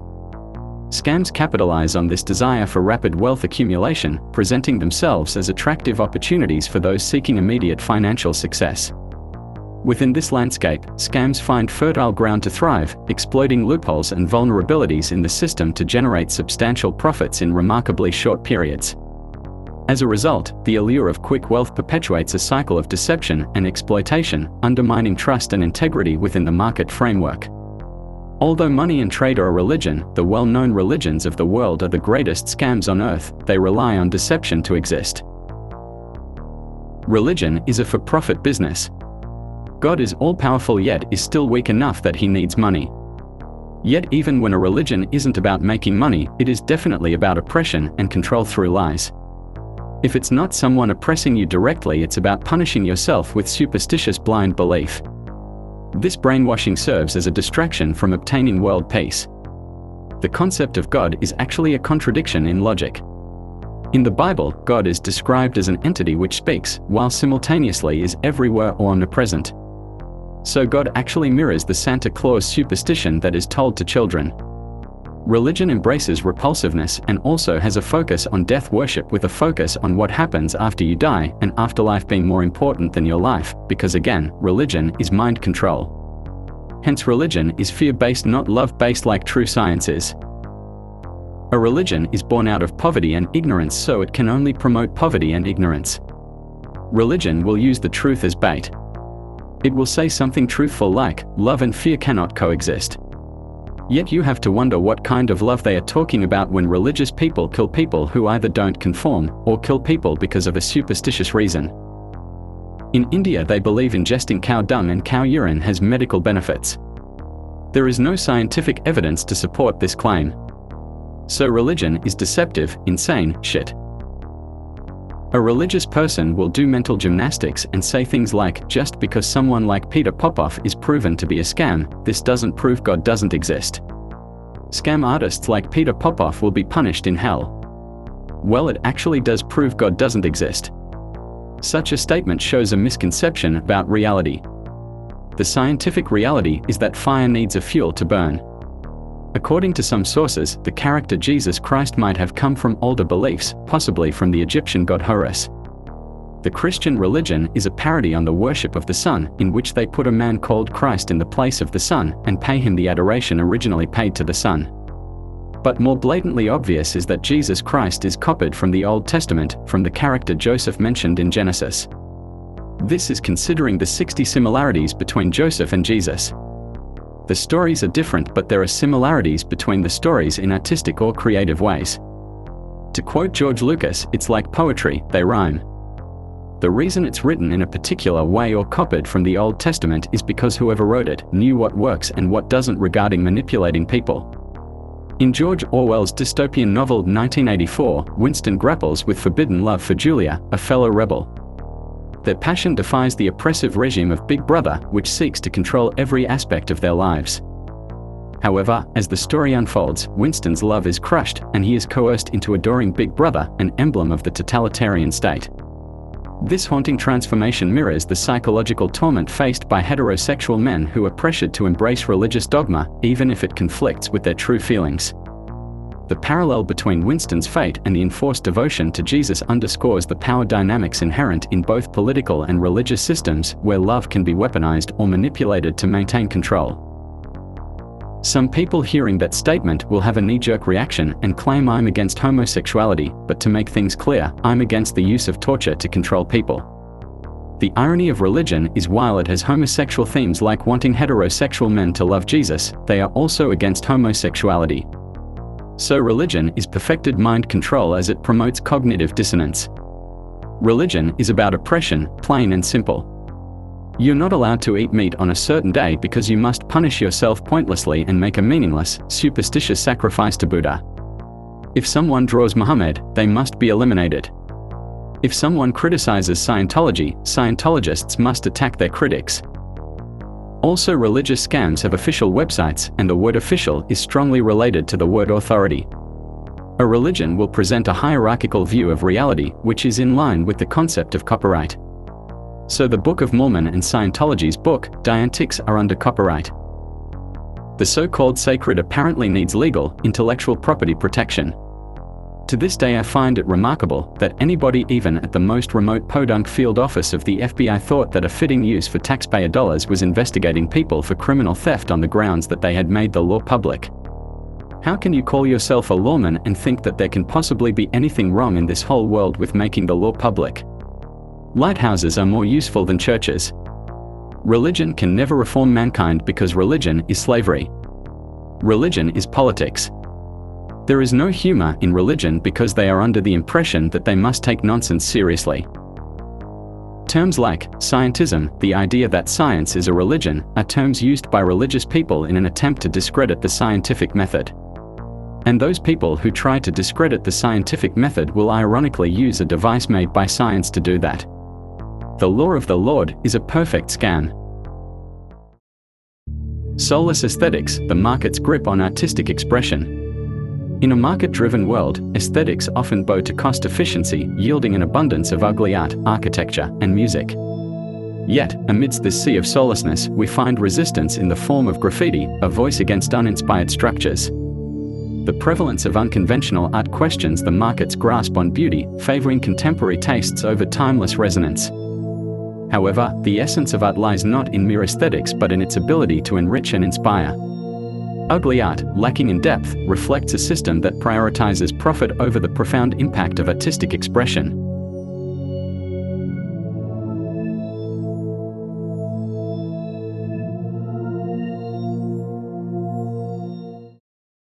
The consequences of profit-driven economic philosophy, human suffering and neglect of life-sustaining needs. Economists are often perceived as experts in the realm of finance, but in reality, their primary focus lies in promoting the concept of monetary value. Their models and theories revolve around token exchanges that prioritize profit, neglecting the actual processes and mechanisms that drive economic growth and societal well-being. This narrow perspective leads to a disconnect between economic models and the real world, where factors such as production, labor, and resource allocation play a crucial role in shaping economic outcomes. In a question and answers interview, Milton Friedman said, regarding a man who died because he didn't have the money to pay his electricity bill, the following quote: "The responsibility really lies not on the electric company for turning it off, but on those of this man's neighbors and friends and associates who were not charitable enough to enable him, as an individual, to meet the electric bill." Milton Friedman's perspective seems detached from the human consequences of a profit-driven system. His assertion that the responsibility for the death of the man who couldn't pay his electric bill lies with the community for not being charitable enough reflects a cold, utilitarian outlook that places the burden on society rather than the institution directly involved. His stance embodies a belief in individualism to an extreme, placing the onus of survival solely on the shoulders of those nearest, rather than questioning the ethics of a system that prioritizes profit over human life. This attitude ignores the structural inequalities perpetuated by profit-driven businesses, where vulnerable individuals become casualties of a system that values financial gain above humanitarian concerns. It highlights a troubling facet of business culture where compassion and social responsibility are often overshadowed by profit motives, leaving many vulnerable individuals at the mercy of market forces and social safety nets that are fundamentally flawed and inadequate.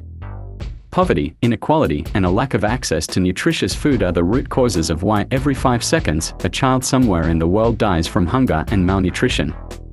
The philosophies embraced by market economists reflect a deep-seated belief system that operates akin to religious doctrine. Their theories, revolving around the primacy of financial transactions and economic principles, create a self-contained discourse that revolves primarily around monetary considerations. This closed cycle encompasses intricate economic analyses like consumption patterns, fiscal policies, and demand models while overlooking fundamental aspects such as human needs, environmental conservation, and the crucial imperative of nurturing life-sustaining systems. Instead, these economic ideologies adamantly assert that individuals, primarily motivated by self-interest and the pursuit of financial gain, inherently lead to a self-regulated and harmonious society. Despite the evident gaps in accounting for scientific realities and the broader dynamics of societal and ecological well-being, this paradigm persists with a zealous fervor reminiscent of religious conviction. The dominant economic theory lacks any consideration for the well-being and needs of individuals. It prioritizes the pursuit of self-interest and the accumulation of money above all else. Social relations, natural resources, and the family unit are only relevant insofar as they contribute to the maximization of individual gains. Human needs are reduced to mere wants that can be satisfied through market transactions, irrespective of whether those wants align with basic necessities or frivolities. This narrow focus on monetary transactions and self-maximization leads to a distorted and incomplete understanding of the economy's role in society. It ignores the broader social and environmental implications of economic activities and fails to address the fundamental issue of meeting human needs. This limited perspective perpetuates a system that prioritizes material wealth over human well-being and sustainability.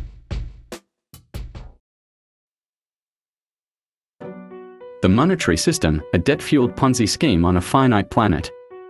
The market system involves individuals engaging in various economic activities, such as labor production and distribution, primarily driven by the pursuit of profit.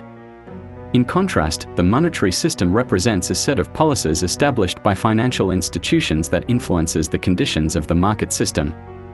This system encompasses terms like interest rates, loans, debt, money supply, and inflation, which are often discussed by monetary economists. Despite the complexity and jargon associated with the monetary system, its underlying nature is relatively simple. 3 fundamental elements govern the global economy: fractional reserve banking, compound interest, and an infinite growth paradigm. Fractional reserve banking allows banks to create money through lending, while compound interest requires borrowers to pay back more than they originally borrowed. This process leads to the creation of additional money, which must be serviced by further money creation. The prevailing economic paradigm can be characterized as a Ponzi scheme where continuous growth is essential for its survival. However, such perpetual growth is not feasible in the context of a finite planet. James Hillman, a renowned psychologist, observed that in the human body, only cancer grows after a certain age. This analogy highlights the inherent limitations to growth. The relentless pursuit of economic growth places a heavy burden on individuals who are essentially seen as vehicles for money creation. This cycle requires constant borrowing and money creation to maintain its stability.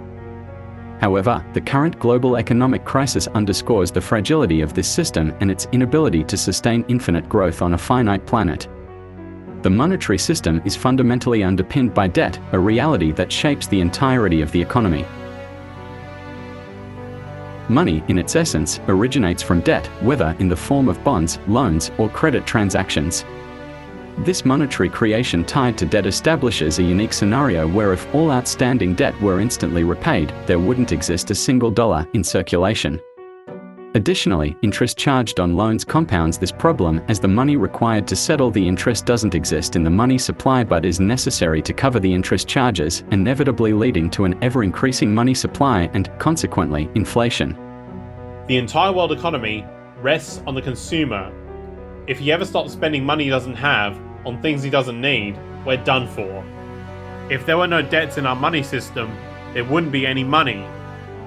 Each and every time a bank makes a loan, new bank credit is created, new deposits, brand new money. Banking doesn't involve fraud, banking is fraud. Only commercial banks and trust companies can lend money that they manufacture by lending it. If the American people ever allow private banks to control the issue of their currency, first by inflation, then by deflation, the banks and corporations that will grow up around them will deprive the people of all property until their children wake up homeless on the continent their fathers conquered.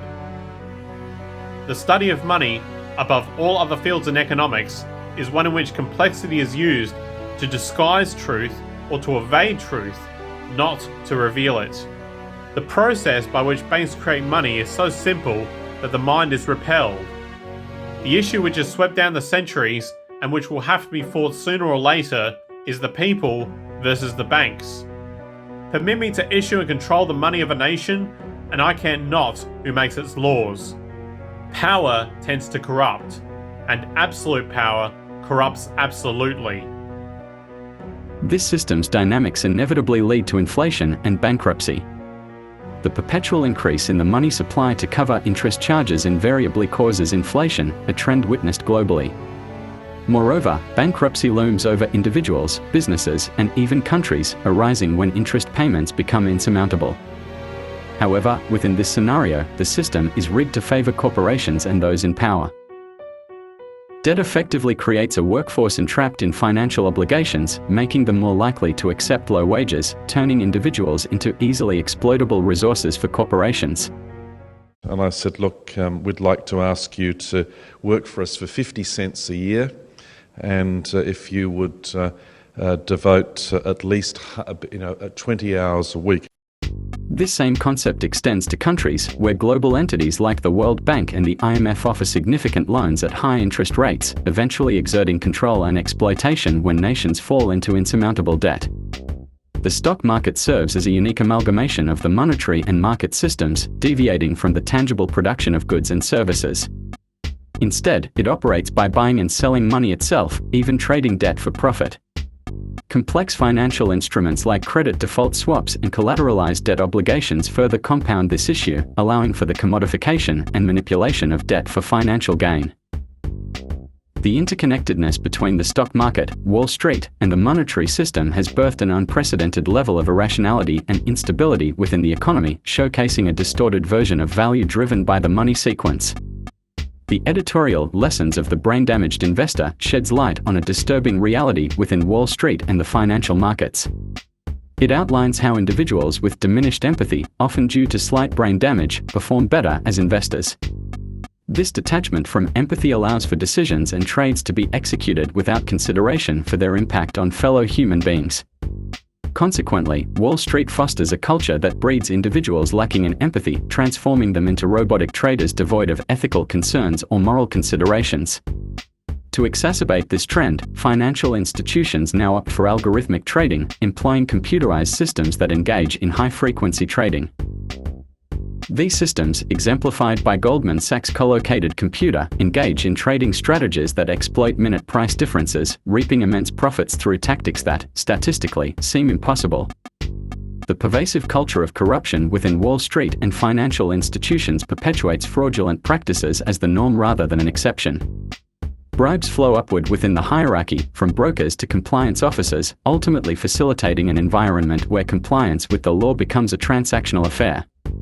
Compliance officers, tasked with ensuring adherence to regulations, can be influenced or manipulated, making adherence to the law a matter of circumstantial compliance rather than ethical obligation. Fraud, once considered an incidental issue within the system, has now become its very foundation. Financial institutions engage in the trading of fraudulent claims, generating profits and bonuses through the circulation and resecuritization of these fraudulent assets, which have no real value or likelihood of ever being repaid. This systemic acceptance and promotion of fraudulent activities have transformed them into the driving force behind the United States' economic growth, despite the inherent risks and lack of substance in these transactions. The staggering scale of outstanding fraudulent claims, particularly derivatives, within the global financial system presents an alarming predicament. With an estimated value surpassing $700 trillion, this sum far exceeds the entire planet's gross domestic product by more than tenfold. The repercussions of this financial entanglement have already manifested in government bailouts of corporations and banks, an irony given that these bailouts often involve governments borrowing funds from the very institutions they seek to rescue. Now, attempts are underway to bail out entire countries, orchestrated by conglomerates of nations through international banks. However, the enormity of the problem poses a critical question: how does one bail out an entire planet? Nearly every country is ensnared in debt, and the chain reaction of sovereign debt defaults appears to be only at its onset, considering the staggering arithmetic. The trajectory seems dire as economists predict an ominous future where income taxes in the United States may need to skyrocket to a staggering 65% per person just to cover the impending interest payments. Projections paint a bleak picture, hinting that within a few decades, a staggering 60% of the world's countries might face bankruptcy. Astonishingly, the looming global financial crisis is founded upon an intangible concept, debt, an abstract construct invented within the financial realm. Well, honey, I've extended our line of credit and exhausted all our savings. We should be good for another month. Oh, that's great, honey. Well, what are we going to do next month? Well, I'll tell you what we're not going to do. Shoot all of our children and then kill ourselves. Oh, I'm going to hold you to that. I don't think you'll have any control over it. Yet, the repercussions of this monetary fiction are felt tangibly, impacting billions of lives worldwide. The consequences are stark: soaring unemployment rates, burgeoning tent cities, escalating poverty, the imposition of austerity measures, closure of educational institutions, widespread child hunger, and various forms of deprivation among families. All these distressing realities have emerged due to a systemic financial crisis rooted in a complex web of financial maneuvers, prompting a rhetorical question: in light of this elaborate and catastrophic fiction, does this not reflect a collective misjudgment?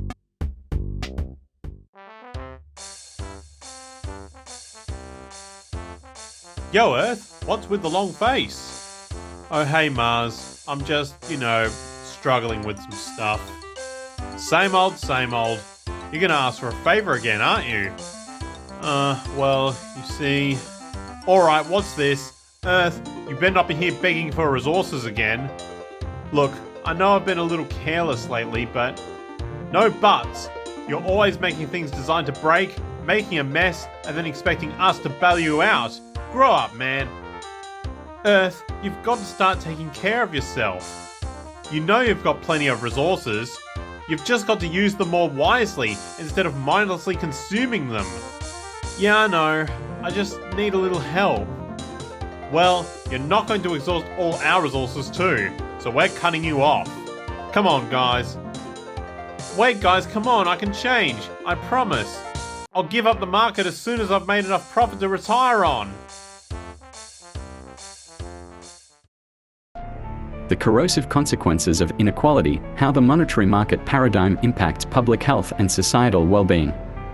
The market system, with its inherent tendency towards monopoly and wealth consolidation, and the monetary system, with its built-in class division, have created a profound consequence: inequality. This inequality manifests in various ways, from the disproportionate wealth of top hedge fund managers compared to scientists or healthcare workers, to the structural classism embedded in the monetary system, where individuals with savings can earn interest without contributing socially, while those who rely on loans end up paying interest that enriches the wealthy. Historically, social stratification has been accepted as a norm, with the top 1% of the population owning a significant portion of the world's wealth. However, beyond material fairness, inequality has a detrimental impact on public health. The social and economic disparities created by inequality lead to unequal access to healthcare, education, and healthy living conditions, contributing to a decline in overall public health. The monetary market paradigm, which combines the market and monetary systems, has exacerbated inequality and its negative consequences for public health. This paradigm has created a system where wealth is concentrated in the hands of a few, while the majority of the population struggles to meet basic needs. This disparity in wealth and resources leads to disparities in health outcomes and a decline in overall public health. The unsettling contrast between the immense material success of societies and the pervasive social failings has sparked considerable bewilderment. Despite unprecedented wealth, societal indicators reveal a darker narrative marked by escalating rates of drug abuse, violence, self-harm among youths, and a surge in mental health issues. This stark discrepancy unveils a profound truth, that inequality isn't merely divisive but deeply corrosive to social fabric. The empirical evidence corroborates a long-standing intuition: inequality fosters detrimental psychological and social ramifications. It seems to breed sentiments of superiority and inferiority, fostering a schism where those at the bottom feel disrespected and marginalized. This degradation of self-worth is linked to the higher prevalence of violence in more unequal societies, where disrespect becomes a potent trigger for aggressive behavior. The paramount principle emerging from this data is the pivotal role of equality in curbing violence. It stands as the linchpin for preventing violent behaviors within societies. The degree of equality versus inequality emerges as the primary factor shaping the prevalence of violence. The more egalitarian a society, the lower the propensity for violent tendencies among its populace. This foundational principle underlines the indispensable link between social equality and the prevention of violence, emphasizing the urgency of addressing disparities to safeguard societal well-being. The empirical realities substantiate the interconnectedness between societal inequalities and the alarming surge in social maladies. The data echoes the sentiment that pervasive inequalities breed a climate ripe for social unrest, marked by feelings of disrespect and inferiority. In essence, the evidence not only underscores the profound psychological and social implications of inequality but also underscores the imperative of striving for a more equitable society to stem the tide of violence and societal deterioration. The assertion that equality stands as the linchpin for curbing violence underscores a profound truth about societal dynamics. This principle posits that the prevalence of violence within a society is intricately linked to the prevailing degrees of equality or inequality. By placing equality at the forefront of prevention strategies, it not only addresses violence but acts as a fulcrum for social well-being. This principle underscores the need for societal structures that prioritize equitable distribution of resources, rights, and opportunities to mitigate the risk of violent behaviors stemming from feelings of disparity and marginalization. The ramifications of growing inequality transcend singular aspects of societal functioning; rather, they permeate every facet of communal existence. It's evident that heightened inequality isn't limited to isolated problems but engenders a broader social dysfunction. As disparities widen, a domino effect unfolds, impacting various spheres, including crime rates, public health, mental well-being, and numerous other societal indicators. This correlation paints a comprehensive picture wherein the degree of inequality bears a direct relationship with the deterioration of multiple social dimensions, portraying inequality as a catalyst for widespread societal malaise. The data underscores the pervasive and multidimensional impact of inequality, revealing a societal landscape characterized by systemic dysfunction. The correlation between growing inequality and escalating social challenges across domains like crime, health, mental illness, and more accentuates the interconnectedness of these issues. It highlights how the root cause of these multifaceted challenges often traces back to disparities in wealth, status, and opportunity, underscoring the urgent need for systemic changes to foster greater equality and alleviate the widespread social dysfunction. The striking correlation between socioeconomic status and health outcomes, known as the health socioeconomic gradient, underscores a profound disparity that transcends singular diseases or conditions. This gradient manifests as a downward slope, where each step down the socioeconomic ladder corresponds to deteriorating health across multiple facets. It's a complex interplay wherein life expectancy, prevalence of diseases, and infant mortality rates all worsen as one descends socioeconomically. However, the reasons behind this gradient are not as straightforward as mere health causes driving socioeconomic differences. It's observable that an individual's socioeconomic status at a young age can predict their health outcomes decades later, questioning the direction of causality.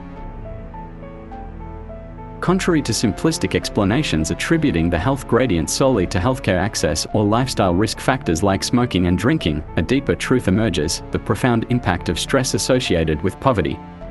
While lifestyle choices contribute to health disparities to a certain extent, careful studies reveal they only explain a portion of the variability in health outcomes across different socioeconomic strata. The residual factor, largely unaccounted for, aligns with the stress inherent in poverty. It's not merely being in a state of poverty but the psychological and emotional weight of feeling poor that significantly impacts health outcomes. This revelation underscores the profound psychological toll that socioeconomic inequality exerts on individuals, revealing that the health-poverty connection is more about the perception and experience of poverty than the condition of being poor itself. The correlation between socioeconomic disparities and public health outcomes highlights the pivotal role of social relations in chronic stress. Heightened socioeconomic inequality exacerbates public health problems, with more significant disparities leading to severe health challenges. Extensive research consistently links greater equality to favorable health indicators, showcasing longer life expectancies, lower rates of substance abuse and mental illness, and stronger social cohesion in more egalitarian societies. Additionally, crime rates, homicides, and imprisonment rates tend to be lower in nations with reduced inequality. The Whitehall study emphasized the stark contrast in health outcomes across socioeconomic strata, revealing a stark fourfold increase in heart disease mortality among those situated in lower socioeconomic tiers compared to their higher-tier counterparts. This health gradient persists regardless of healthcare access, emphasizing the profound impact of psychosocial stress on health outcomes. In the pursuit of wealth through trade, deception often becomes a currency, widening the chasm between the affluent and the destitute. As disparities grow, societal health deteriorates, fracturing communities and eroding trust. In this market-driven hierarchy, the intrinsic value of social relations diminishes, giving way to alienation and individualism. To forge a more inclusive society, we must confront income inequality and prioritize equitable distribution, where genuine connections outweigh material gain. The best way to reduce poverty is to unleash the creative power of individuals through free markets and limited government. Please note, I'm not advocating big government like a 1984 Ingsoc-style society. Nor do I advocate the phrase, "you will own nothing and you will be happy." Yet the market system as it currently is, through trade, both parties both wanting to secure the better outcome for themselves, mathematically results in a greater and greater gap between rich and poor. Science shows this situation is bad for human health due to the stress of social competition and a social hierarchy. The market results in poor social relations. The monetary market system stands at the heart of numerous societal maladies, serving as the primary driver behind ecological degradation, waste, pollution, violence, poverty, and animal abuse. Its profit-oriented structure not only perpetuates these problems but also significantly contributes to the prevalence of mental health disorders like neurosis, depression, and anxiety within society. This profit-driven motive not only exacerbates existing societal issues but also impedes progress towards personal health, global sustainability, and societal advancement. It's crucial to recognize that the root cause of these challenges lies not in individual entities like corrupt governments or corporations, nor in inherent human nature, but rather in the systemic flaws embedded within the socio-economic system itself. This may be hard for you to understand, but there is no conspiracy. Nobody is in charge. It's a headless blunder operating on the illusion of a master plan. Can you grasp that? Big Brother is not watching you. This land was purchased legally. You destroyed a natural habitat, drained its resources, then abandoned it to rot. There is nothing legal about that. Never forget that everything Hitler did in Germany was legal.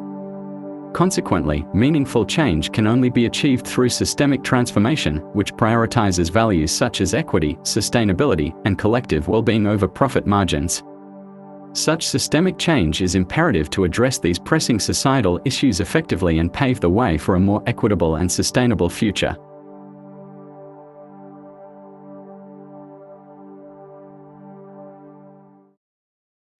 You will never leave this basement. This will be your life until I have squeezed every last dollar out of you.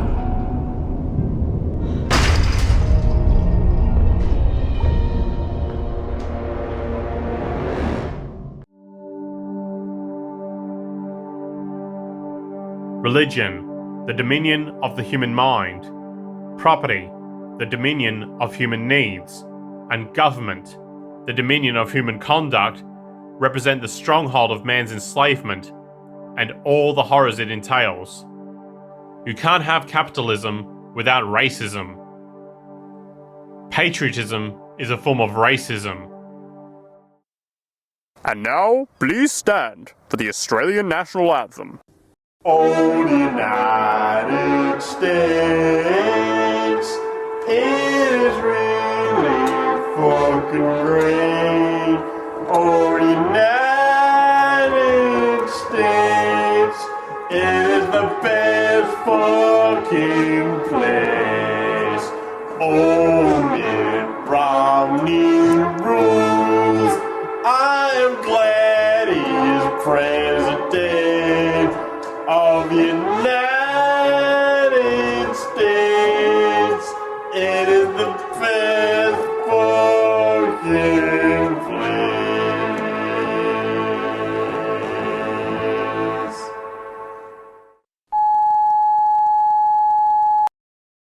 Part 3. A resource-based economy. It's not about money, it's about sending a message.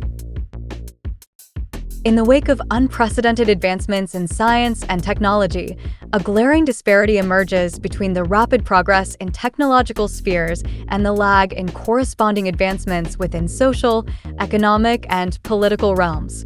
This incongruity signals a pivotal juncture in human history, where the possibilities unlocked by technological evolution far exceed the innovations seen in societal structures. As humanity grapples with this discrepancy, there lies an uncharted territory brimming with potential for cultural evolution beyond the confines of technological development. The existing social, political, and economic frameworks, emblematic of modern ideologies, are viewed as nascent endeavors attempting to align contemporary society with the transformative capabilities of advanced technology. This foresight propels an anticipation of future societal innovations that will inevitably supersede and redefine the existing paradigms, marking a significant chapter in the ongoing evolution of human civilization. The circulating currency with no substantial value, created by the current corrupt society, is unnecessary to our organisation. What do we need? The answer is resources. Acquiring resources is what is necessary for us to successfully realise our ideal. It is the greatest condition we must meet. If we make resources infinite, we make war obsolete. When we look at modern man, we have to face the fact that modern man suffers from a kind of poverty of the spirit, which stands in glaring contrast to his scientific and technological abundance. Anytime scientists disagree, it's because we have insufficient data. Then we can agree on what kind of data to get, we get that data, and the data solves the problem. Either I'm right, or you're right, or we're both wrong, and we move on. That kind of conflict resolution does not exist in politics or religion. To effectuate a profound transformation in societal behavior, we are called upon to harness our inherent faculties of intelligence and courage, refraining from squandering these gifts on superficial pursuits or fruitless competitions. Instead, we are tasked with demonstrating the full force of our abilities in confronting the most formidable adversaries of compassion and empathy. It is imperative that we break free from the constraints of conventional thinking and boldly pioneer new paths toward meaningful change. By transcending the limitations of previous generations, we can leverage technological advancements to challenge the entrenched systems of governance that resist transformation. Central to this endeavor is a deep understanding of the underlying structures perpetuating injustice and oppression. Armed with this knowledge, we can chart a course of action that inspires both ourselves and others to strive for a more enlightened and equitable future, dismantling the foundations of bad governance and erecting in their place a society founded on principles of justice, empathy, and progress. On earth as it is in heaven. A resource-based economy or open-source society. A blueprint for a sustainable human civilization. Imagine redesigning human civilization from scratch, envisioning a planet untouched by human evolution. With survival as the paramount goal, the blueprint emerges for an optimized, sustainable existence. Rooted in the principles of science, devoid of political or religious dogmas, the approach embraces sustainability as the cornerstone of societal design. It's technology that solves problems, not politics. At its core, this model revolves around a global resource management system. It involves surveying, tracking, and managing every planetary resource critical for human survival. Systems theory guides this process, recognizing the interconnectedness of the Earth's resources and their direct link to human well-being. Efficient production strategies underscore the need for strategic preservation and safety, prioritizing sustainable resource usage. Emphasizing long-lasting design, recycling, and adaptable technologies, this approach minimizes waste and environmental harm. Computer-automated production management systems ensure optimized, sustainable production methods. Distribution strategies prioritize proximity, minimizing energy-intensive transportation by localizing production. A demand/distribution tracking system gauges needs, aligning production with real-time demands, while a strategic access model replaces traditional ownership, ensuring efficient resource utilization. So the several points that can be made in support of a resource-based economy or open-source society are: 1. Sustainability. A resource-based economy prioritizes the long-term sustainability of the planet's resources. By conducting thorough surveys and tracking resource availability and regeneration rates, this economic model ensures that resources are used in a balanced manner, avoiding depletion and maintaining ecological equilibrium. 2. Strategic preservation. The emphasis on strategic preservation within a resource-based economy encourages the conservation of finite resources. This includes using resources efficiently, designing products to last longer, and recycling and reusing materials to minimize waste and the demand for new resources. 3. Strategic safety. A resource-based economy promotes the use of safe and environmentally friendly production methods. By carefully evaluating the potential negative impacts of resource extraction and utilization, this economic model aims to minimize harm to the environment and human health. 4. Strategic efficiency. The implementation of strategic efficiency measures in production processes ensures that resources are used optimally. This includes designing durable products, incorporating modular components for easy updates, and adopting efficient manufacturing techniques to reduce waste and energy consumption. 5. Proximity strategy. The proximity strategy in a resource-based economy aims to minimize the transportation of goods and materials. By localizing production and distribution, This economic model reduces energy consumption and emissions associated with long-distance transport. 6. Demand-based production. A resource-based economy aligns production with the actual demand for goods. By assessing and tracking demand, this economic model ensures that production is responsive to the needs of the population, avoiding overproduction and waste. 7. Strategic access. The concept of strategic access promotes efficient and equitable distribution of resources. Rather than relying on ownership, this economic model provides access to goods and services based on need, reducing waste and promoting sustainability. 8. Access abundance. The logical and empirical approach of a resource-based economy prioritizing preservation and efficiency can lead to access abundance. By optimizing resource allocation, minimizing waste, and ensuring equitable distribution, this economic model has the potential to provide a high quality of life for the entire population, not just a privileged few. In summary, a resource-based economy offers a comprehensive and sustainable approach to managing Earth's resources. By focusing on strategic preservation, safety, efficiency, and demand-based production, this economic model aims to create a society that can thrive harmoniously with the planet's resources, ensuring a sustainable and prosperous future for generations to come. This comprehensive, dynamic economic model, entwining resource management, production, and demand tracking systems, promises unprecedented access abundance for global populations. It aims not just for a percentage of society, but the entire civilization. Dubbed a resource-based economy, this responsible, systemic approach to Earth resource management represents a paradigm shift, pioneered by visionary social engineer Jacques Fresco in the 1970s, seeking sustainability to avert humanity's collision course with nature and itself.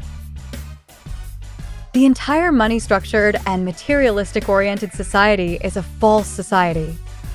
If you make a movie of the present-day culture, in the future it'll be a horror film.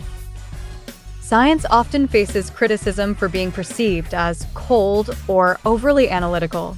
However, at its core, science embodies the pursuit of truth and the closest approximation to how the world operates. It's not about conforming or pleasing people. Rather, it's about presenting findings, even if they challenge established beliefs. The essence of science lies in questioning everything and subjecting hypotheses and theories to rigorous testing. The strength of scientific conclusions is reliant on the ability of other scientists to replicate experiments and arrive at the same results. This process ensures the reliability and validity of scientific claims. One of the remarkable aspects of science is its relentless quest for verification. Even when calculations or mathematical models suggest a certain outcome, scientists test these theories through practical experimentation. This insistence on empirical evidence ensures that conclusions are not just based on theoretical frameworks, but are also rooted in real-world application. The scientific method, with its emphasis on testing, verification, and empirical evidence, stands as a beacon of objectivity. It upholds the principle that no idea, theory, or calculation is beyond scrutiny or immune to being put to the test. This commitment to verification fosters a system free from biases and acknowledges that even mathematical calculations need empirical validation.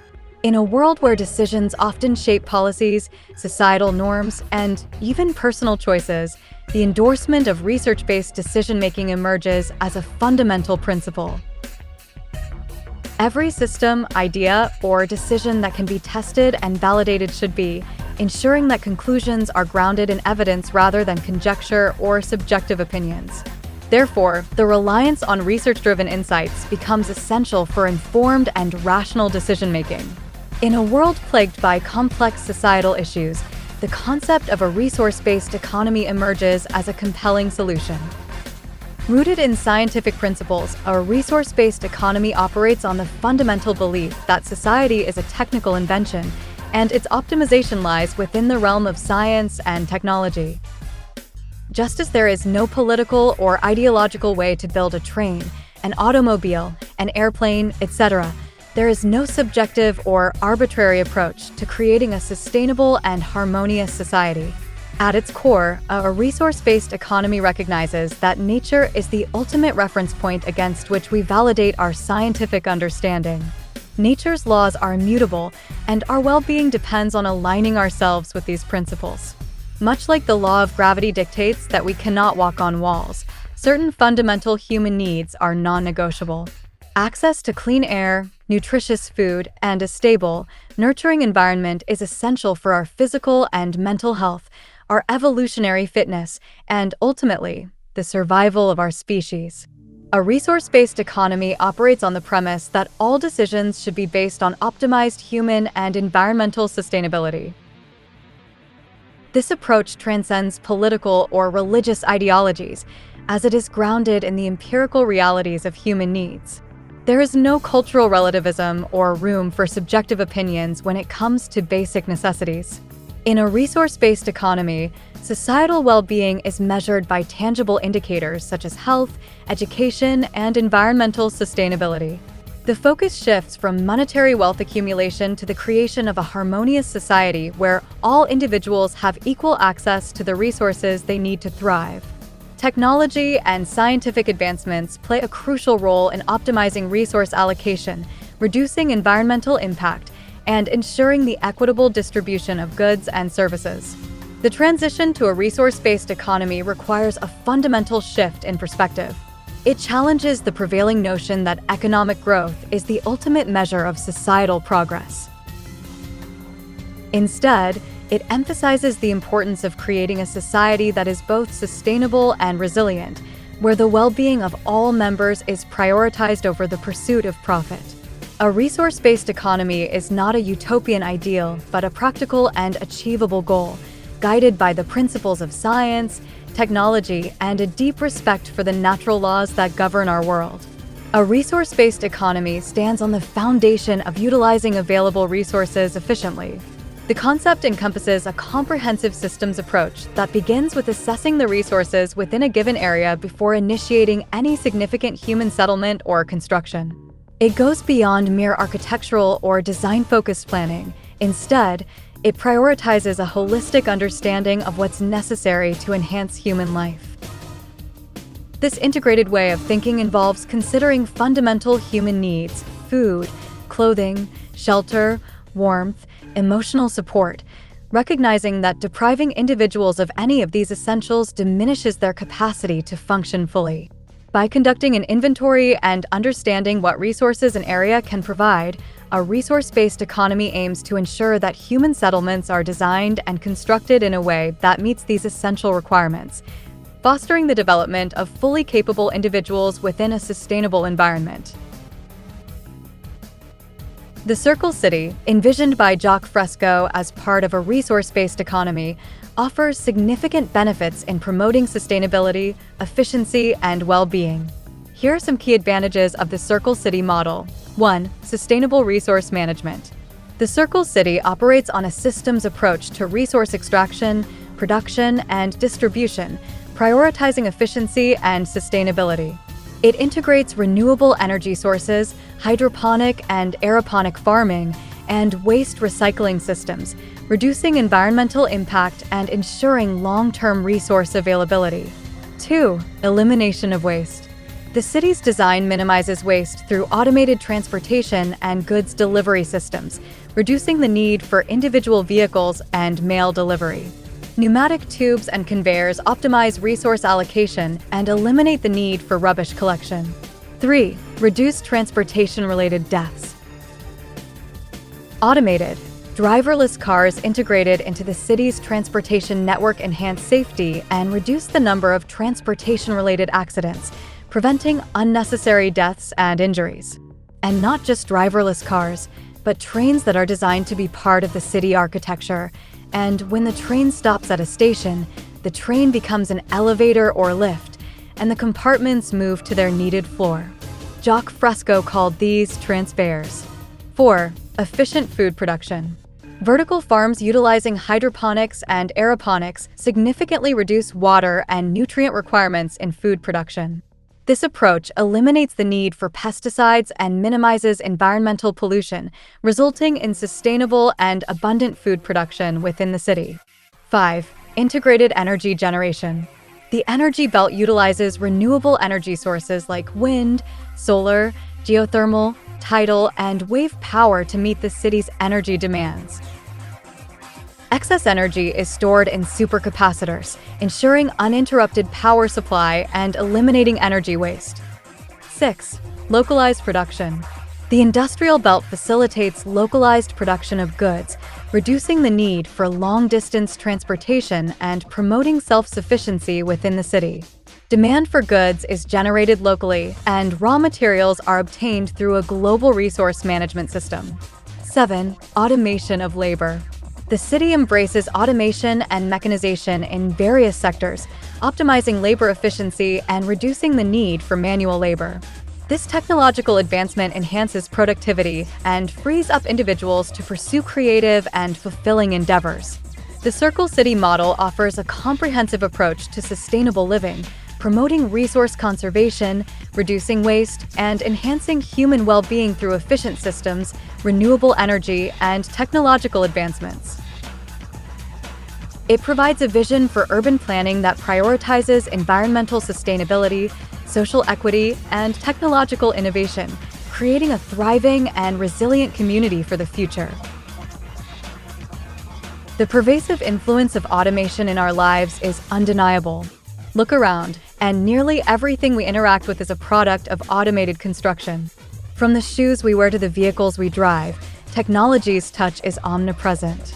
This pervasive integration of automated systems is reshaping our societal structures, rendering obsolete what was once commonplace.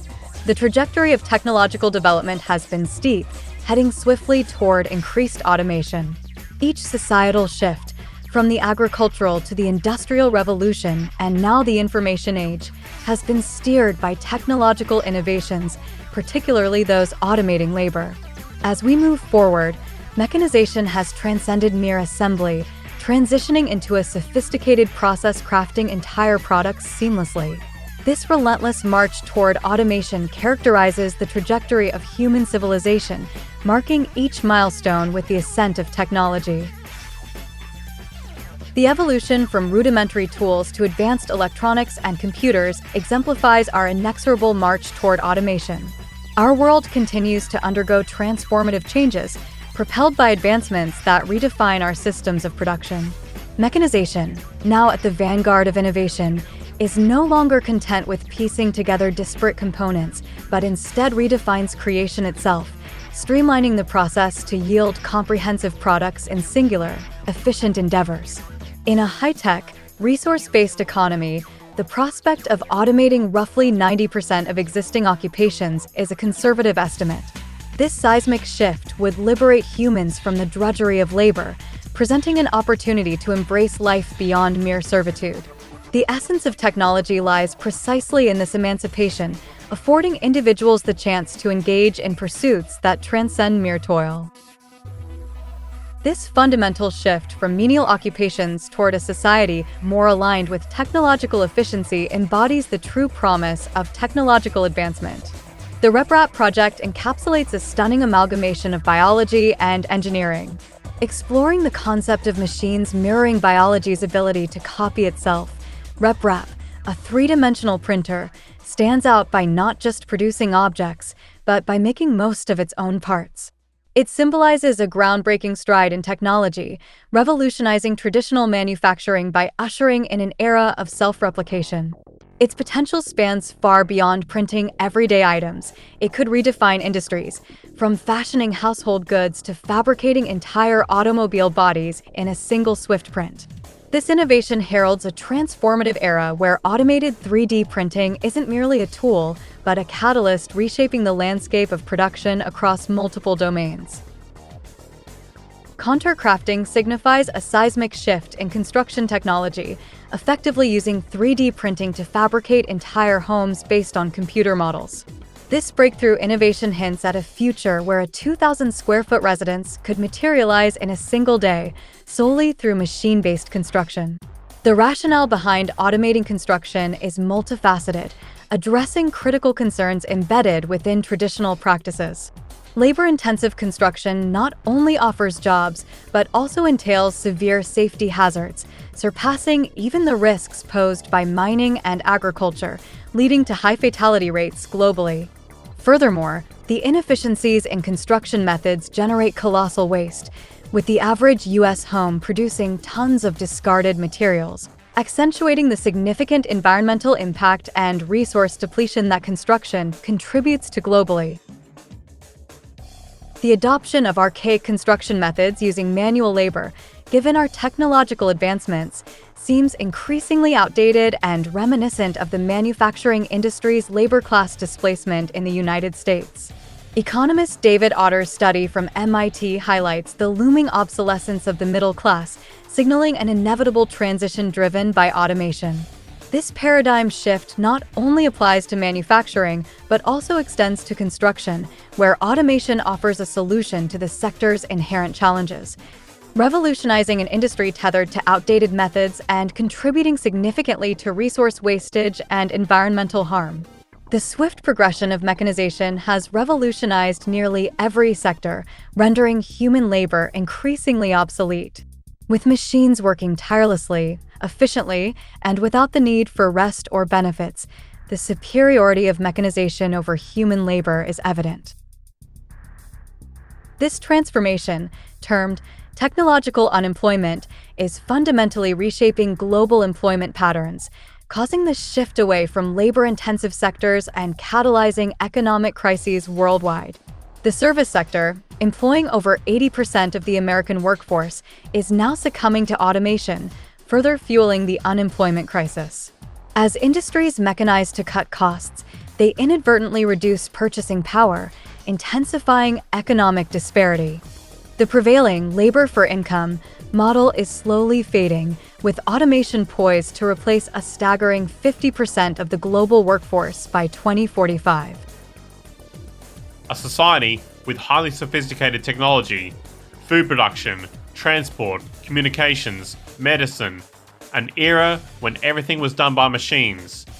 Humans were released from the need to work for a living, and now the only ones who work are those who find it adds meaning to their life, or who feel a sense of obligation.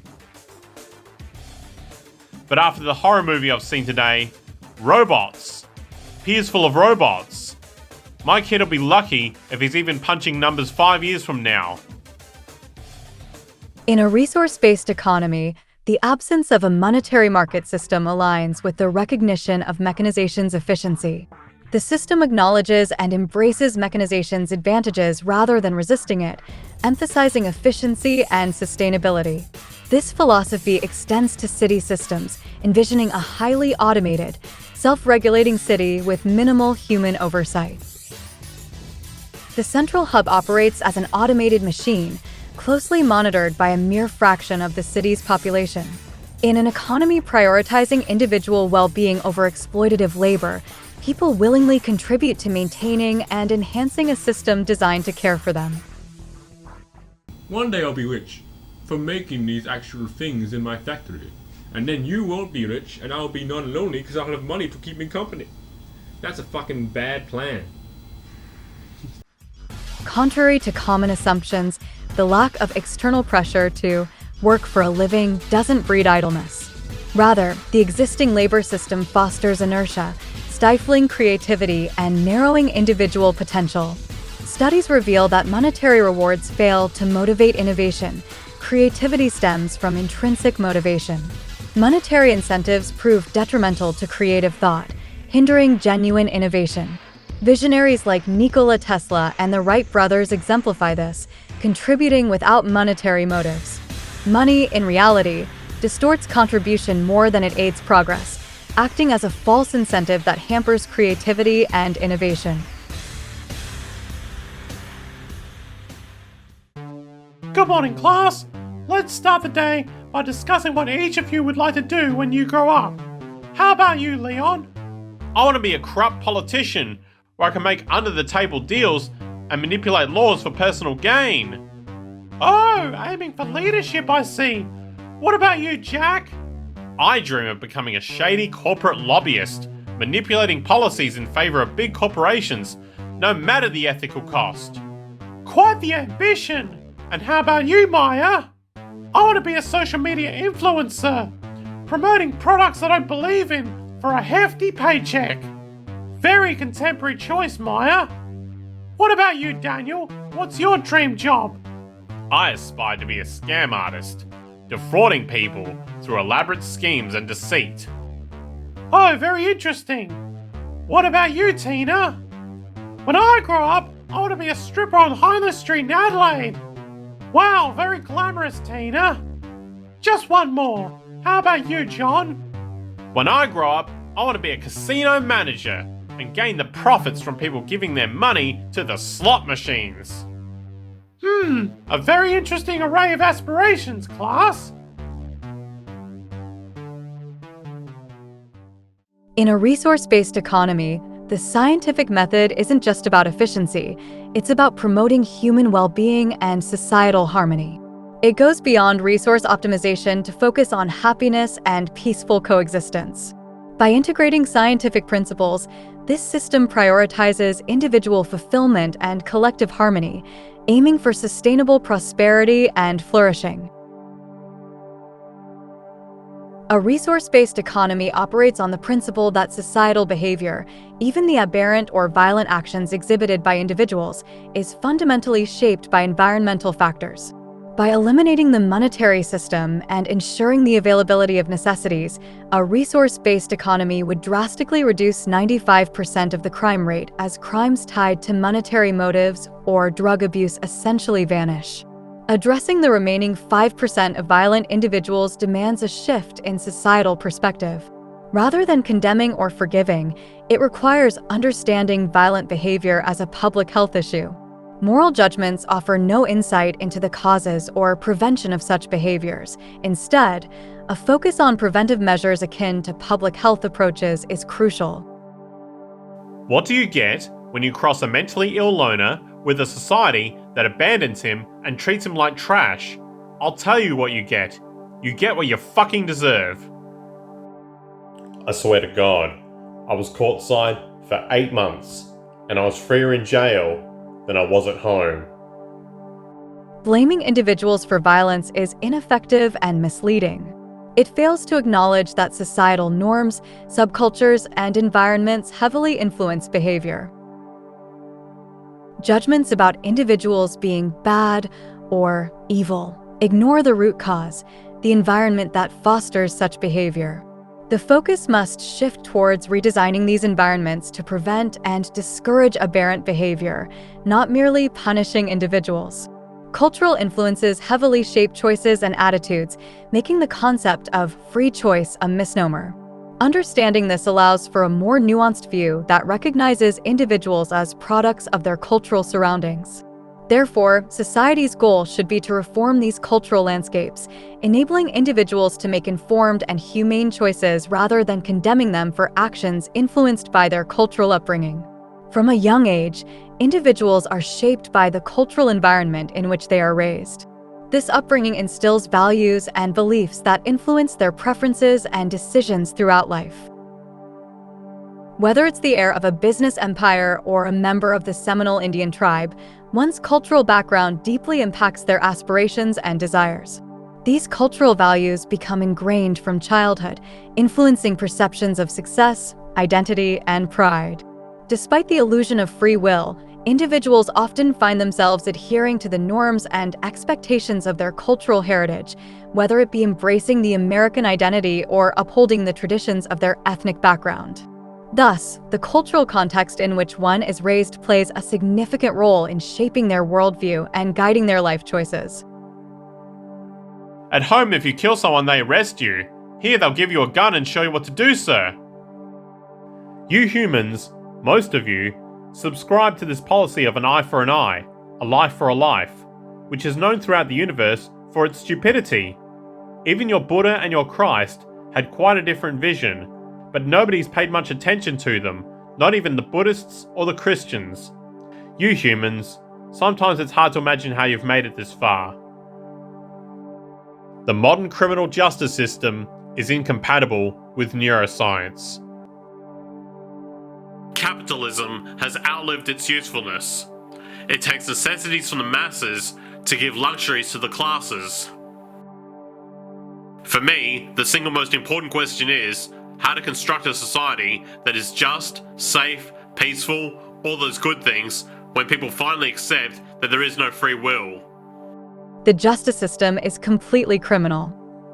The police are the protective force that maintains the status quo for the wealthy elite. We ought to attack the roots of social problems instead of jamming people into overcrowded prisons. Part 4. We shall overcome. Fuck the zeitgeist movement! Yeah! Fuck a resource-based economy! Yo, we're all about making money! Money. Yo, fuck the zeitgeist movement! Fuck the zeitgeist movement! Say it! Fuck the zeitgeist movement! Fuck the zeitgeist movement! Fuck the zeitgeist movement! Yo, what's pop? It's your boy Lex. I got one thing to say to you. Fuck the zeitgeist movement. It's about money. Easy. Money. Fuck the zeitgeist movement, cause we're about making money. Fuck the zeitgeist movement, cause we're about making money. Yo, I made $250 today for fucking 5 hours. What about equal base economy? Fuck you. Fuck your resource-based economy. Fuck the zeitgeist movement. Yeah? You motherfuckers say you want to burn churches and burn banks? That's pretty fucking lunatic to me. I thought the idea was bad enough, let alone fucking wanted to burn churches and banks to do that shit, you know what I'm saying? That shit's just wrong. That's horrible. Disgusting. Nowhere in this film do I suggest people go and burn banks or burn churches. Because I'm a capitalist, I will take that deal. I will sell my soul for a better camera. And if you worship me, I will give you a recording deal. Hey yo, half of the fucking Zeitgeist movie was of this one dude named Jack Fresco. So he's like he's the one that actually introduced your resource-based economy. All Jack Fresco did was introduce the resource-based economy, and old Peter Joseph did was introduce the money is bad shit. Well, let's see what the fuck Jack Fresco, the biggest part of your movement, has to say about what your movement knows. The zeitgeist movement knows nothing. I work hard for a living, man, and if we can find out a better way to make money to better our lives, fuck the zeitgeist movement. What? We ain't following your movement because I like fucking making money. Lunatic fringe? Gun, nigga, bang, bang, bling.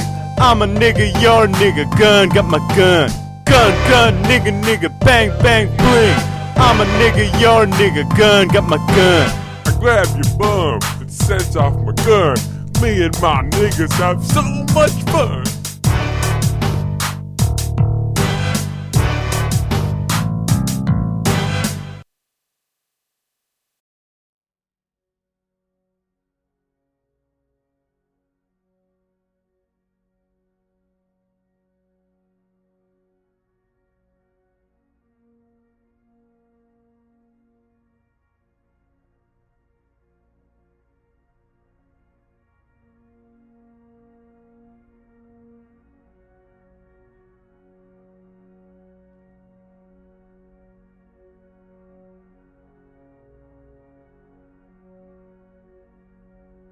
Gee, I wouldn't want to disrupt the business social atmosphere which sells cigarettes, drugs, guns, and alcohol to newborn babies. Give the baby a beer! Give the baby a beer! Joking aside, if you protest the market, you're going to come across self-appointed guardians of the status quo. Yet the more the market is defended, the more foolish and even malicious someone will look. As the market is not based on peace, love, science, true justice, freedom, etc. The market is based on making money out of destruction of both human society and the environment, since the market is based on scarcity, not meeting human needs. What do you think kids who can't read well are writing about? I'll give you an example from my own home state of Wisconsin. Little Hudson, Wisconsin, had a viral, went national, right? Where little kids in my state were sent home, third graders, and given the following writing assignment. Tell us how the state is just like the family, but better. That was their writing assignment. And this, I'm now giving away the game. If you ask me, you put a gun to my head and ask me, what in one word Common Core is? That's it. It's statism. It has nothing to do with education. It is a concerted effort on the part of the government to convince your kids they belong first to the government and second to you.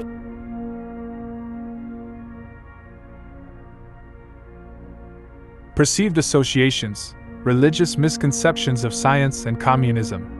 Religious people may sometimes perceive science as akin to communism due to misconceptions or misunderstandings about the nature of scientific inquiry and the societal structures associated with communism. 1. Conflict of beliefs. Religious teachings often rely on faith and spiritual beliefs, while science relies on empirical evidence and reason. Some religious individuals may view the pursuit of scientific knowledge as challenging or conflicting with their religious beliefs, leading to a perception that science undermines or opposes their faith. This perceived conflict might cause some to associate science with ideologies that challenge or reject religious teachings, such as communism. 2. Historical and political context. During the Cold War, when communism was a significant geopolitical force, there was a widespread perception in certain religious circles, especially in the West, that communism sought to eliminate religion in favor of a secular state. Since science often promotes a secular worldview, some religious individuals might mistakenly conflate the scientific method or scientific progress with communist ideologies. 3. Misconceptions about equality. Communism advocates for equality in socioeconomic terms, aiming for a classless society. Some religious people may mistakenly interpret scientific efforts toward equality and fairness, such as equal access to healthcare, education, or resources, as aligned with communist ideals. However, these scientific pursuits stem from humanitarian and ethical considerations rather than political ideologies. 4. Challenges to authority. Both science and communism have, at times, challenged traditional authority structures. In the case of science, it questions dogma and encourages critical thinking, which might be perceived as challenging religious authority. This challenge to authority could be wrongly linked to the dismantling of religious principles. Overall, the misconception that science aligns with communism often arises from misunderstandings about the goals and methods of science, and the complex historical contexts in which these perceptions have been shaped. It's essential to distinguish between scientific inquiry, which seeks to understand the natural world, and political ideologies, such as communism, which are separate entities. Go to school, get job, earn money. Go to school, get job, earn money. Hey, watch this. Hey, do you know what a resource-based economy is? Science is communism. Science is communism. No, a resource-based economy is about using technology to work smart, not hard, instead of working hard as a slave for money. Must earn money to gain high social status. Those who don't have a real job must die. It's not owning material possessions that bring happiness, it's strategic access to goods and services instead of ownership of them, and healthy social relations between people that bring happiness. Must buy products to fit in. Work smart, not hard. Doesn't compute. Doesn't compute. Looks like he crashed. Comparing hierarchical structures, religion, government, corporations, and science's peer-reviewed model. Religion, governments, and corporations commonly exhibit hierarchical structures. In religious organizations, authority and guidance typically come from centralized figures or doctrines, disseminating teachings down through hierarchical levels to followers. Similarly, governments often operate with centralized power structures where decisions flow from higher authorities down through administrative levels to citizens. Corporations mirror this model with a top-down approach, where decisions are made at higher management levels and conveyed to employees. On the other hand, science functions through a peer-reviewed system. Scientific knowledge is not dictated by a single authority but evolves through collective inquiry, experimentation, and validation by the scientific community. Research undergoes rigorous scrutiny by experts in the field, allowing for decentralized yet collective validation, ensuring accuracy, reliability, and credibility in the pursuit of knowledge. Unlike hierarchical structures that depend on authority, science thrives on collaboration and evidence-based validation by peers.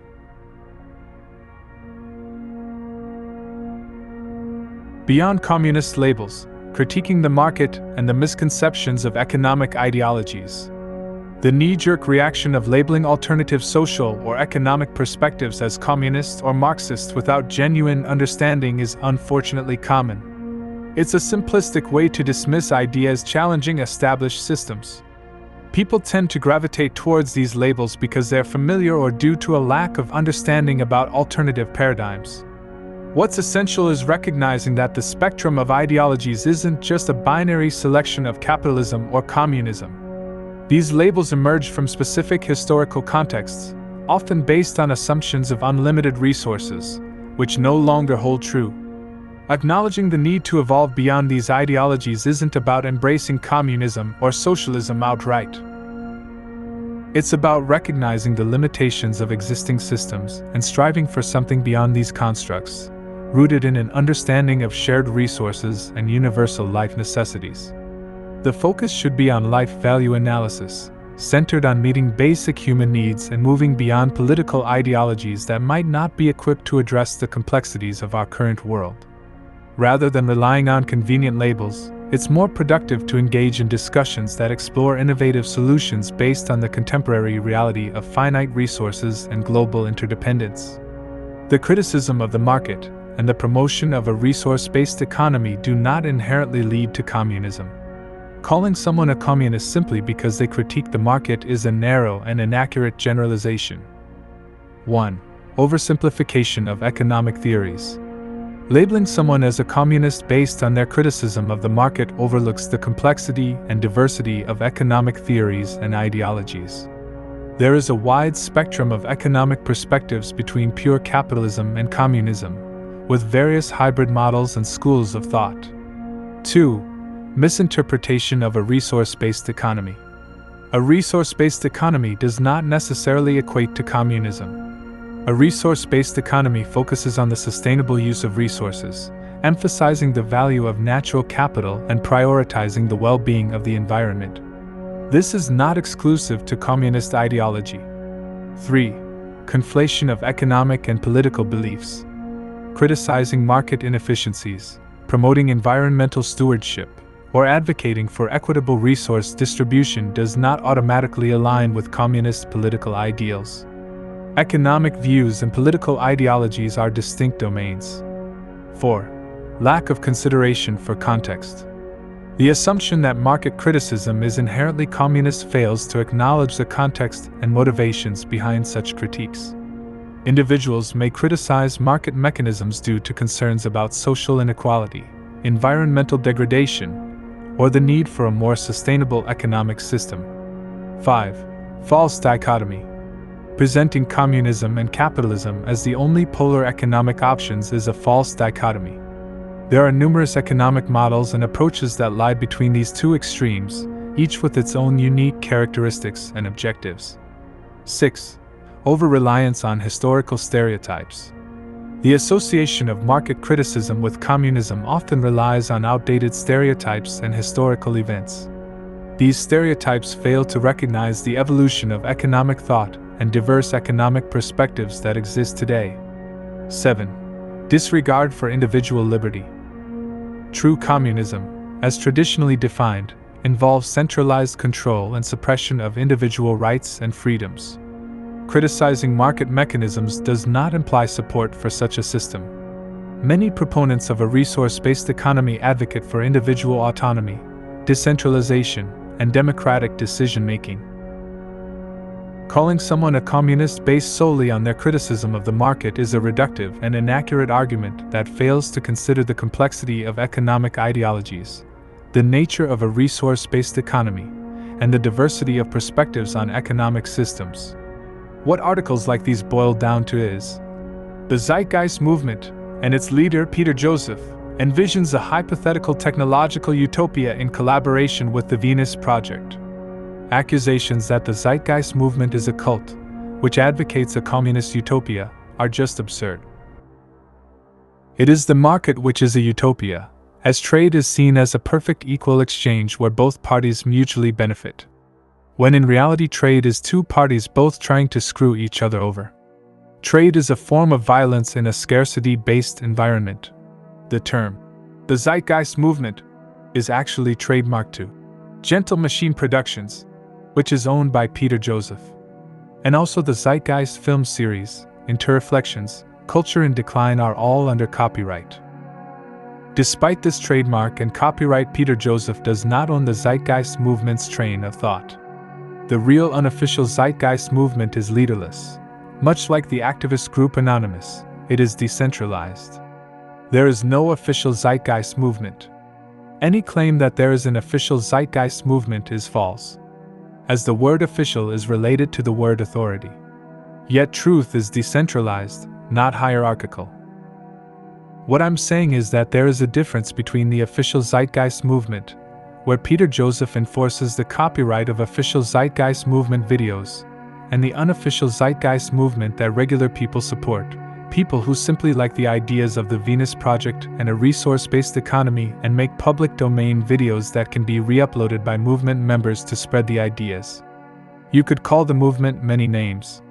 The social atmosphere movement, the social paradigm movement, the cultural climate movement, sustainable technology enthusiasts, moneylesssociety.com, resource-based-economy.org, ecological futurists, the Reality of Me Project, and so forth.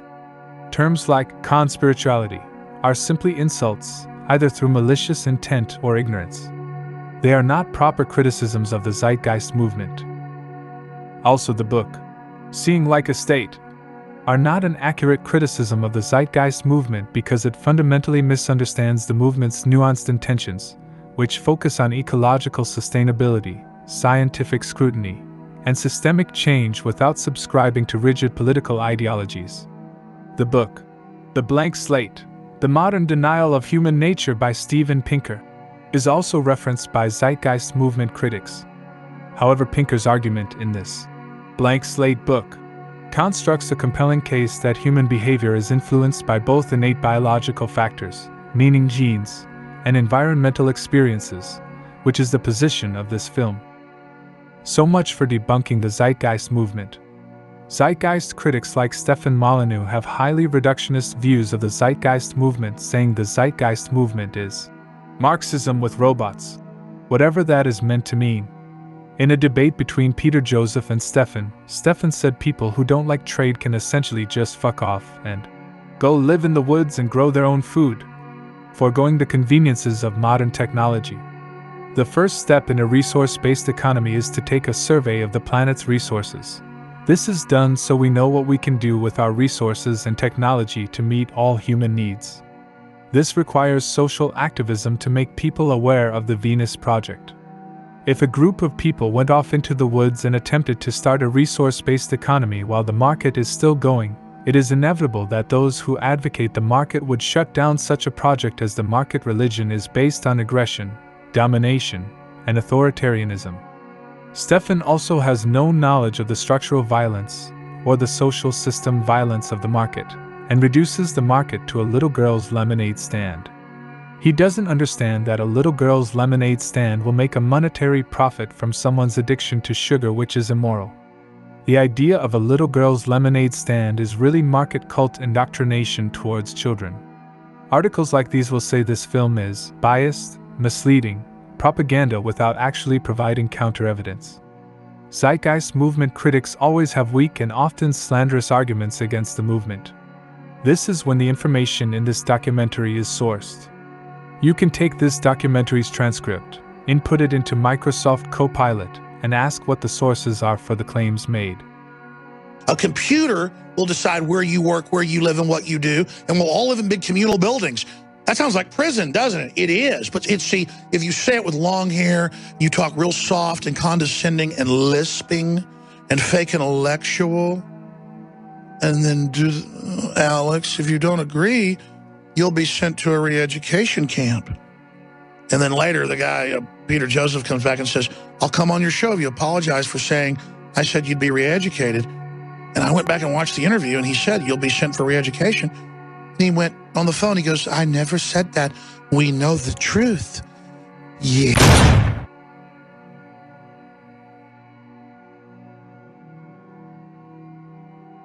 Unmasking the syntax of freedom, exploring market-driven societies and structural realities.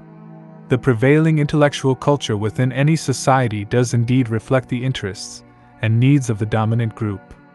Historical contexts shape the beliefs, values, and ideologies that govern the collective mindset. In societies where power and control are concentrated in the hands of a few, the dominant intellectual culture often mirrors and reinforces these interests.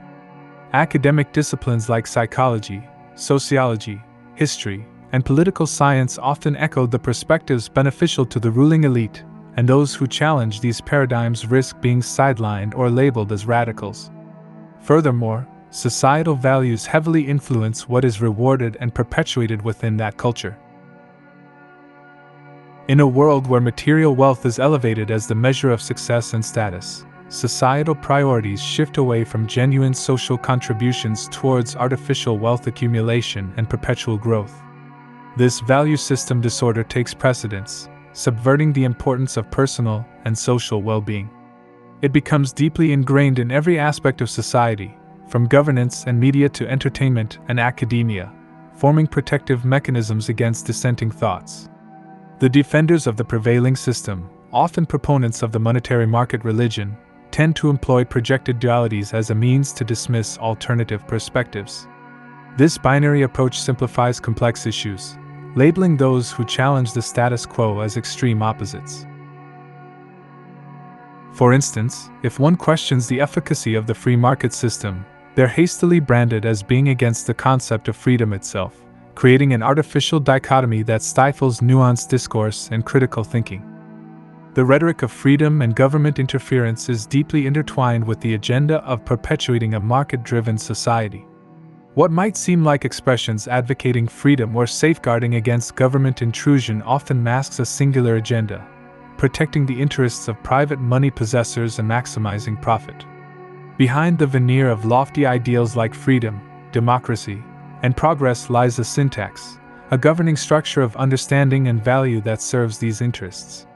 The notion of freedom, commonly tied to democracy, often deceives individuals into believing they possess influence over their government. However, the reality starkly contrasts this illusion. Within market systems, the only vote that truly holds weight is the monetary vote. No amount of ethical outcry or activism can match the influence of wealth in a system where politicians, legislations, and governments themselves are up for sale. The concept of political action in such a system becomes a facade. Movements that seemingly bring change, like the civil rights movement, are often accommodations orchestrated by those who hold power. The illusion of choice through voting is perpetuated, offering an illusion of liberty, masking the pre-established limits of meaningful debate. Those questioning the system's integrity are quickly marginalized, labeled as disloyal, or relegated as conspiracy theorists. Two defenses often arise in defense of this system: the claim that it's the cause of material progress, and the fear of tyranny under alternative social systems. However, this argument is flawed.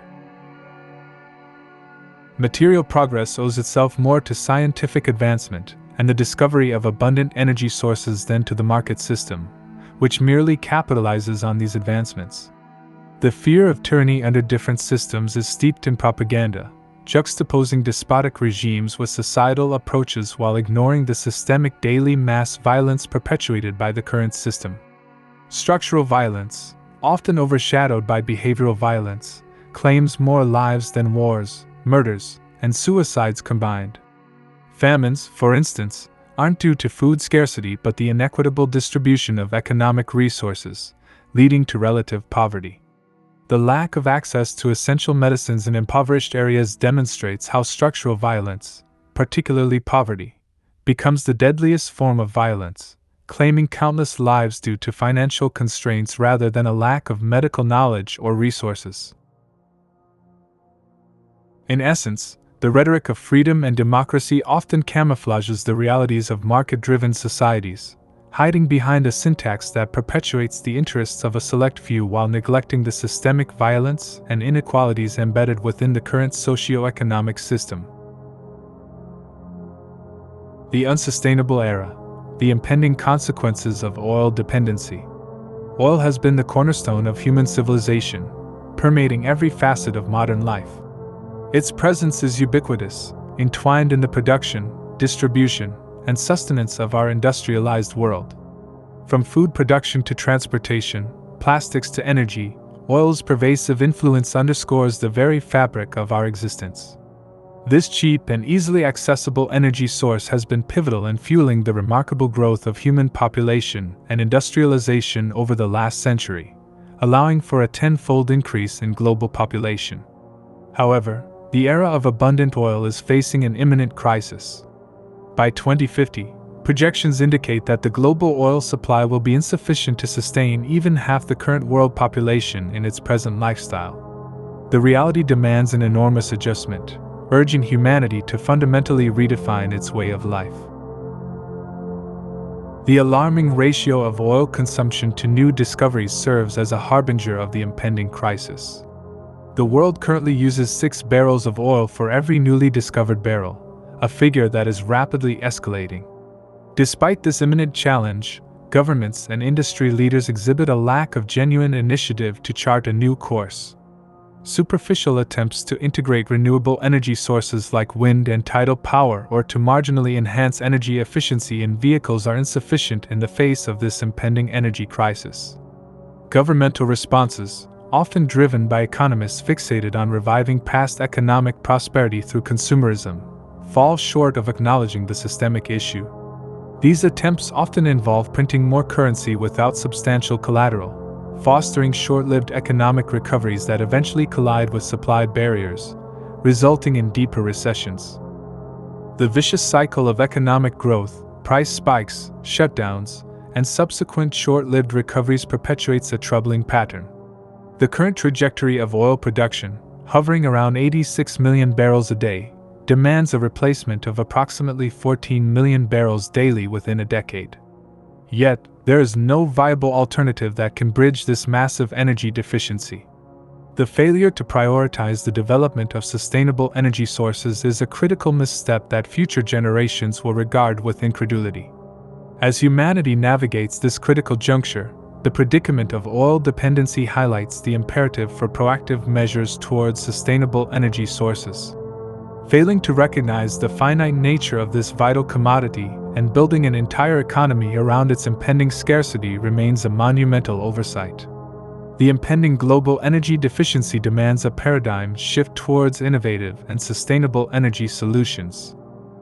The failure to heed this warning and adapt to a world beyond oil threatens not just our present but the very legacy we leave for future generations.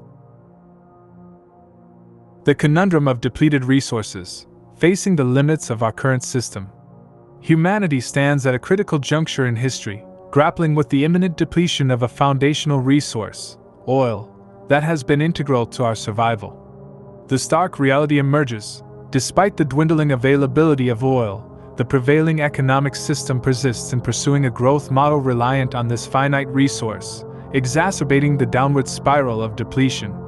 The system's blind pursuit of GDP growth, fueled by the sale of oil-powered cars, exacerbates the decline instead of offering a sustainable solution.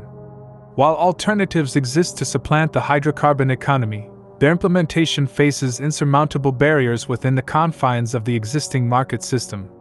Renewable energies, vital for transitioning away from oil dependency, lack monetary incentives due to their limited profitability in the short and long term.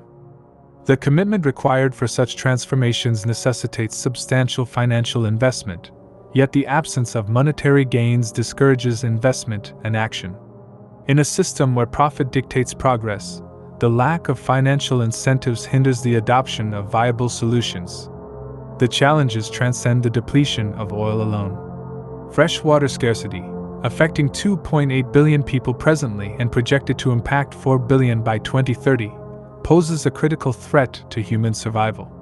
Similarly, the degradation of arable land at a rate far exceeding its replenishment jeopardizes food production, with 30% of arable land rendered unproductive in the last 4 decades. These environmental crises underscore the intricate interdependence between hydrocarbons, agriculture, and food security. Furthermore, our consumption patterns are alarmingly unsustainable. By 2030, our resource usage will require the equivalent of 2 planets to sustain current rates, exacerbating the destruction of biodiversity and triggering environmental destabilization worldwide. These stark declines in essential resources parallel the exponential growth of the global population, estimated to surpass 8 billion by 2030. The escalating demand for energy production, projected to surge by 44%, poses a monumental challenge in the face of financial constraints and a system driven solely by monetary incentives. The socioeconomic landscape further compounds these challenges. The prevailing debt crisis, a global pyramid scheme, threatens to stifle any substantial initiatives toward revolutionizing essential sectors like agriculture, water processing, and energy production. Simultaneously, technological unemployment looms large, signaling a paradigm shift where traditional jobs become obsolete, exacerbating global unemployment rates. In this context, poverty has burgeoned, doubling from 1970 to 2010 due to systemic flaws. This trajectory portends further suffering, mass starvation, and exacerbation of existing societal woes. Given these accumulating crises, the question remains whether the existing system can facilitate the necessary reforms to avert a catastrophic future characterized by escalating resource scarcity and pervasive suffering. The conundrum is clear. Faced with multifaceted resource depletions, a burgeoning global population, and systemic economic constraints, humanity confronts a crossroads demanding transformative action beyond the confines of profit-driven market mechanisms. It's a call to reconsider our values, prioritize sustainable solutions, and pivot towards a collective resolve to address these pressing challenges before us. Navigating the precipice, the precarious state of societal transition.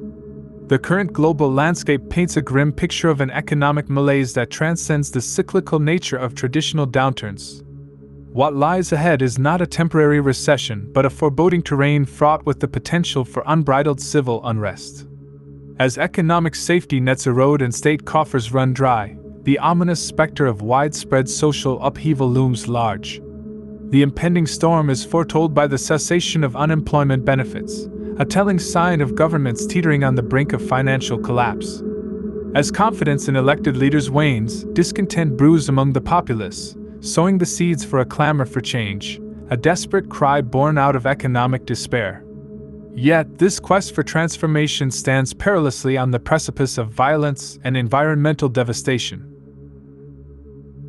The correlation between the economy and the planet's resources is essential, yet the current disconnect between the two is evident. Our economic systems often operate independently of the limitations and well-being of the planet's resources. This disconnection leads to exploitative practices, excessive consumption, and environmental degradation without regard for the finite nature of natural resources. The imbalance between economic growth and resource preservation illustrates a critical need for a paradigm shift, a reconfiguration that prioritizes sustainable practices and acknowledges that economic prosperity must align harmoniously with the responsible use and conservation of our planet's resources. The relentless pursuit of profit within the current monetary paradigm has recklessly exploited Earth's bounty, threatening the delicate balance of ecosystems and endangering all forms of life. However, this paradigm clings stubbornly, refusing to relinquish its hold, even at the risk of humanity's demise. At the crux of this tumultuous juncture lies an entrenched group, fiercely safeguarding its grip on power. Their determination to preserve their status quo manifests through manipulation, coercion, and the instrumentalization of military might, all employed to maintain their dominance. Their allegiance to the existing system is unwavering, for they perceive no alternative that would perpetuate their privileged position. The inevitability of a monumental transition in human existence looms large, a paradigm shift that marks the end of an era shaped by the economic structures of the past century. This impending transformation is deeply entwined with the very fabric of life on this planet, inexorably linked to the health of ecosystems, the vitality of oceans, and the preservation of biodiversity. The path forward is fraught with uncertainty, characterized by the precarious balance between the pursuit of change and the specter of irreversible consequences. The specter of civil unrest, environmental degradation, and the struggle for power amidst societal upheaval paints a complex and daunting tableau. In this tempestuous landscape, the need to avert the point of no return becomes an imperative. Collective efforts to prevent the descent into chaos and environmental collapse must be at the forefront of human endeavor. It necessitates a concerted shift from a profit-centric paradigm to one that prioritizes the preservation of life and the sustenance of the planet, a fundamental reorientation that transcends the vested interests of the in-group.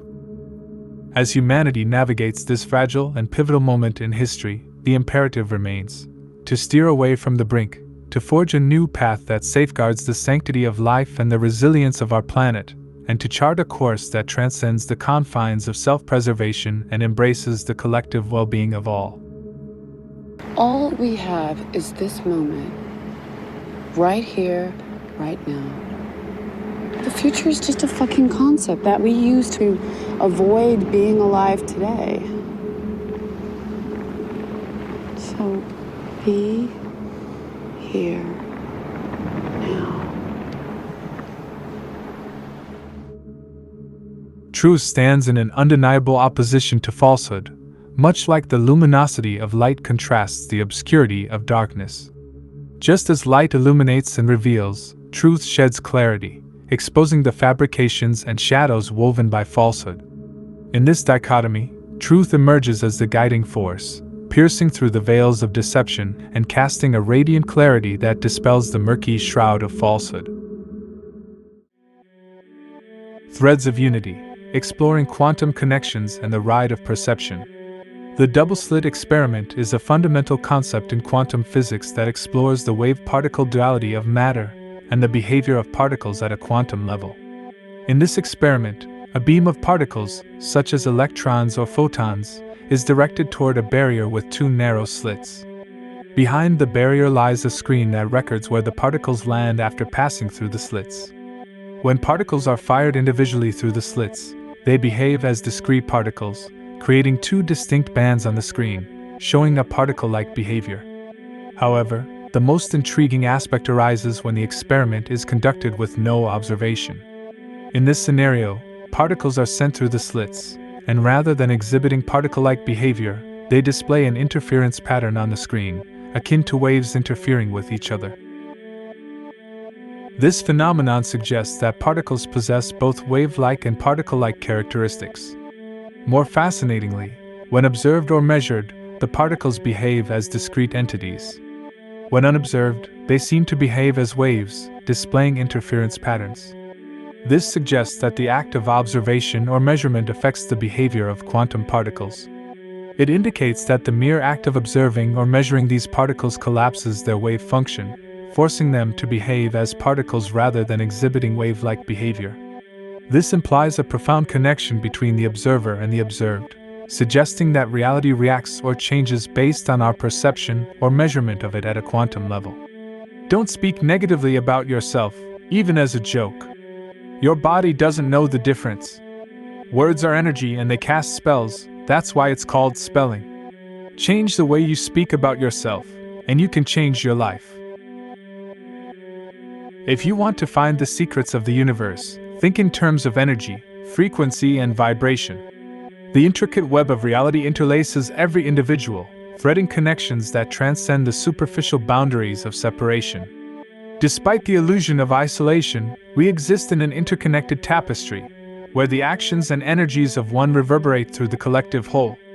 This understanding unveils the profound truth: at our core, we are unified entities sharing an inseparable link. The recognition of this intrinsic connection invites an imperative response: to love one another.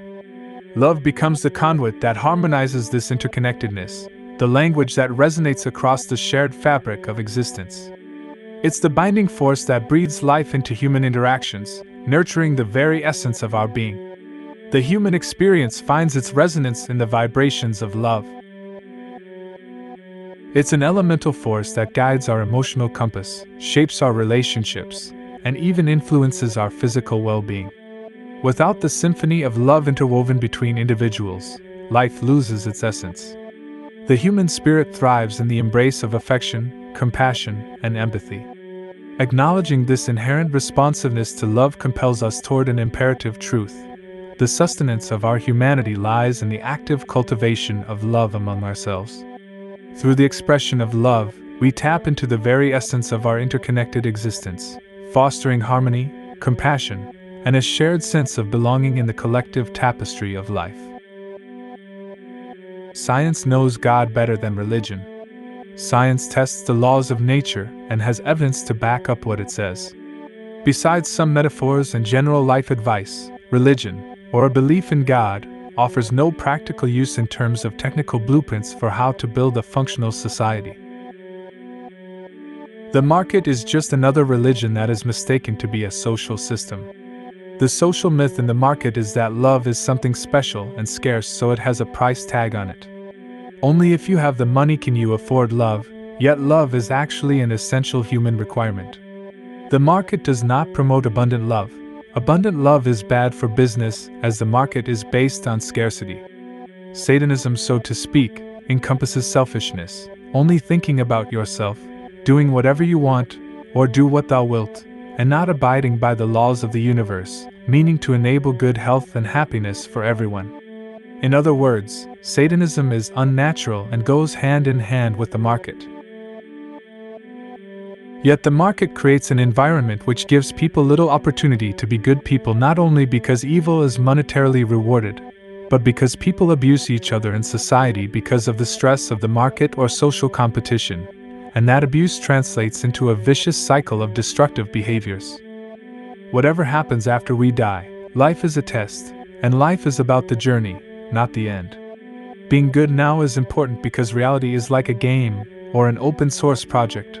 The game is everyone learns together, and everyone wins together. It is not a competition like the market describes life to be. You must lift the human experience by making people aware that we can overcome the shortcomings of our current outdated free market capitalist system with science. No one should go without their human needs being met. It's important to note that the Reality of Me project discusses that maybe getting older will be treated as a disease in the future, because what science has been already doing is extending human life. Without death, religion will have no grounds for its fear-based threats of what will happen to you after you die, heaven or hell. An open-source society would be heaven on earth already, made possible by the scientific method. Also divine punishment like hell, besides failing to understand that fire needs a fuel to burn, also fails to understand that humans are bound to reality by natural laws. That human behavior is a product of its environment. Meaning the concept of God is actually ignorant of the fact that humans are bound to their environment. Because religion will claim people are making choices, and have free will to make choices. The reality is there is no such thing as free will, and humans are not making choices. So why not design out bad behavior? Because bad behavior is good for business. And manipulating people into being bad people is also good for business. When individuals prioritize principles rooted in empathy, cooperation, and understanding, a paradigm shift occurs within societal structures. This shift is away from the pursuit of control and dominance. It's a recognition that the genuine power lies in the ability to connect with others on a fundamental level of compassion and mutual respect. This acknowledgement leads to a transformation in how individuals interact, shifting the focus from seeking power over others to fostering relationships based on empathy and collective well-being. When this ethos prevails, peace becomes a natural byproduct, emerging from a shared understanding and harmony, rather than a struggle for dominance. When we grasp the profound interdependence of our individual lives with the entirety of existence, we unlock the essence of unconditional love. In recognizing that our well-being is inseparable from the well-being of all things, We transcend the limitations of ego and self-interest. Love, in its purest form, extends boundlessly, encompassing every facet of existence as an extension of the self. It is the realization that there are no conditions or boundaries to this love, for we are interconnected in a vast web of existence where the distinction between self and other dissolves. Indeed, we are simultaneously everything and everyone, interconnected and interwoven in the fabric of the universe. The analogy of life being compared to an amusement park ride offers a profound perspective on the human experience. It captures the intensity, the unpredictability, and the vibrant nature of existence, often leading people to perceive this journey as reality itself. However, some individuals, amidst the twists and turns of life's ride, begin to question its authenticity. They understand the transient nature of this experience and attempt to remind others that it's just a ride, not the ultimate reality. Unfortunately, those who advocate for this broader understanding are often silenced or disregarded by those heavily invested in the illusions of the ride. The attachment to possessions, status, and personal interests reinforces the belief in the ride's reality, prompting resistance against alternate perspectives. The dichotomy between fear and love emerges as a pivotal choice in this analogy. Fear encourages individuals to fortify themselves against perceived threats, often leading to isolation and separation. Love, on the other hand, invites a sense of unity and interconnectedness among all beings. The suggestion to divert financial resources from military expenditure towards addressing poverty is a compelling call for a shift from fear-driven actions to those driven by compassion. It proposes a redistribution of wealth to ensure basic human needs like food, clothing, and education are met for all individuals globally. This reimagining of resource allocation underscores the potential for a world where cooperation and compassion take precedence over fear-driven agendas. The idea of redirecting funds from military spending to support those in need, fostering peace and global collaboration, resonates deeply. It challenges the predominant belief that defense and militarization are essential for security. Instead, it advocates for investing in humanity's collective well-being by eradicating poverty and providing education universally. This perspective illuminates a path toward peace and unity, emphasizing that altering priorities and redistributing resources can shape a world where everyone's basic needs are met, paving the way for a more harmonious and prosperous global society.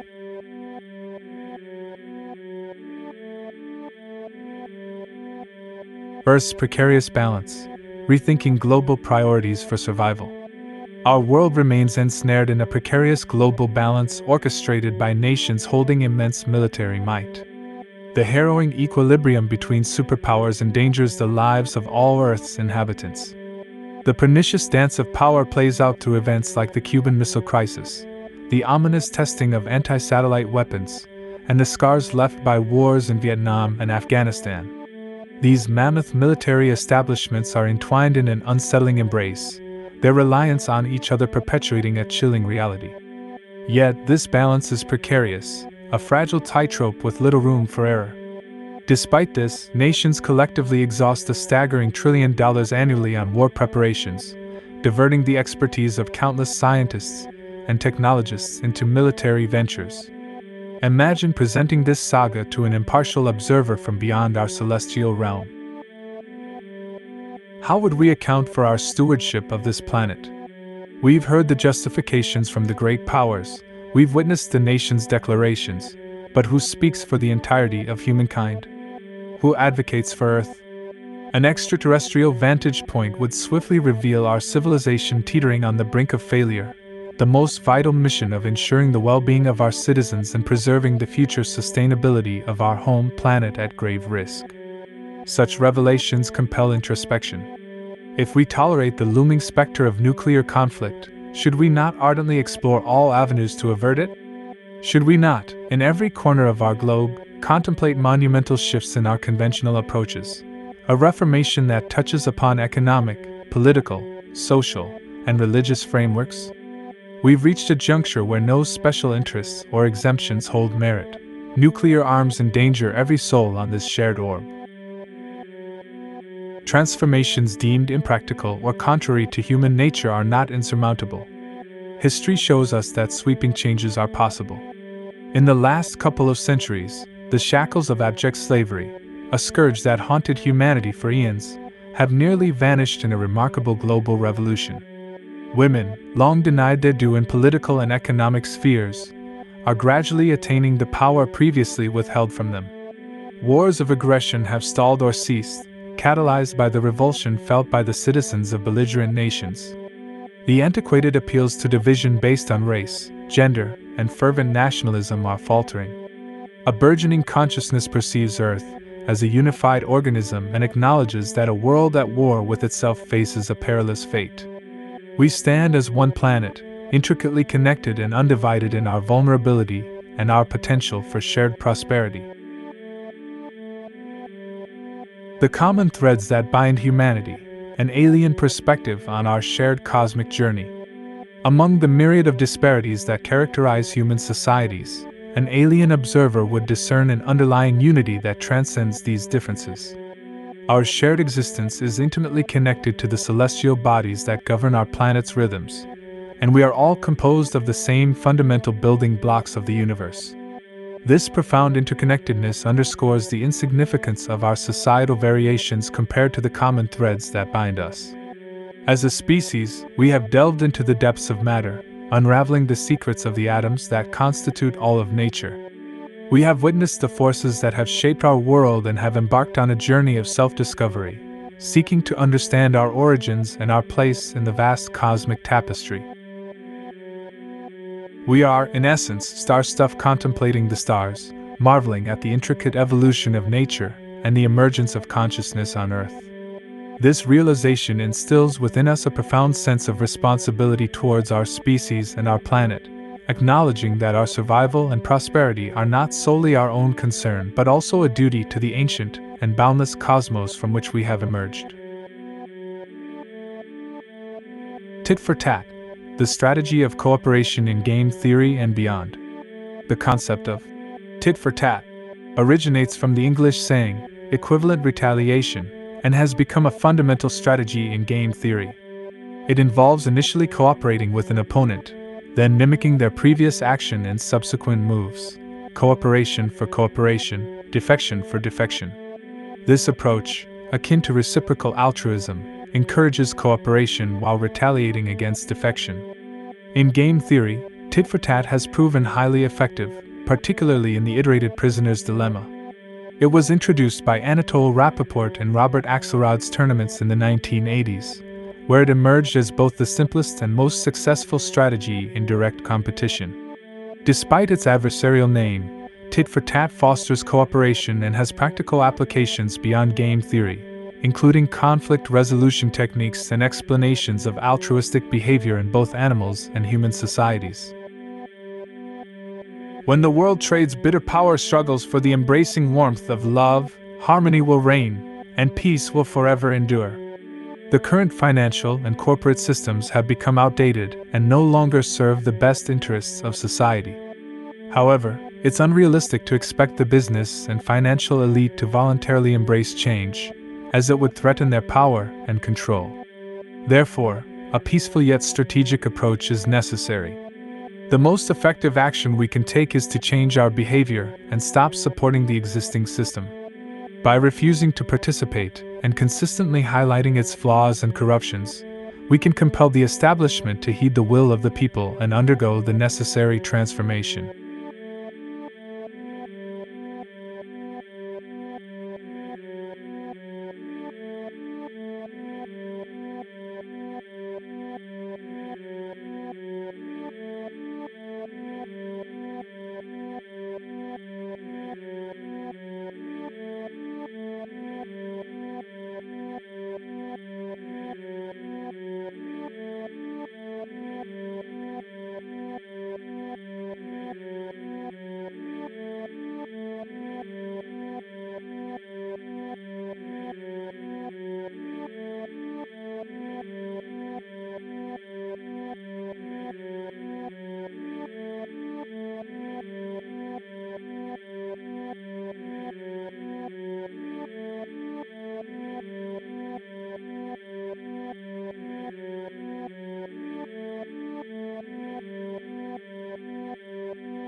System Shift was brought to you by Wrinkle-Free Horse Pants. Made for horses, by horses, out of horses. Sit, Ubu, sit. Good dog.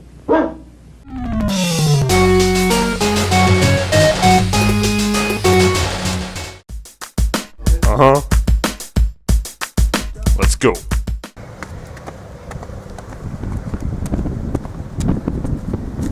Hello! And welcome back to LittleGirlsClimbingTrees.com. Have you ever gone to LittleGirls.trees.com recently? On LittleGirlsClimbingTrees.com, we've got all the latest GirlsClimbingTrees.com. And we've got girls climbing trees wearing dresses. We've also got trees with dresses climbing little girls. Because the LittleGirlsClimbingTrees.com is a website where all the little girls climb trees. Have you ever been to LittleGirlsClimbingTrees.com? If you haven't, go to LittleGirlsClimbingTrees.com right now. They climb higher and higher up the tree every day. And you can see them pick the leaves and pick the fruit off the trees. And the trees go, hey, give me back my fruit. And then the little girls eat it and go sucked in. Anyway, if you have gone to LittleGirlsClimbingTrees.com, well, if you sign up right now, you can go to www.littlegirlsclimbingtrees.com and you can see all the Little Girls Climbing Trees.com all the time. They climb trees and have fun and jump up and down on top of the branches. Well, if they can.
Pretty good.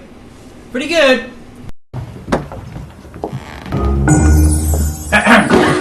What am I doing here? How did I get here? She's good now.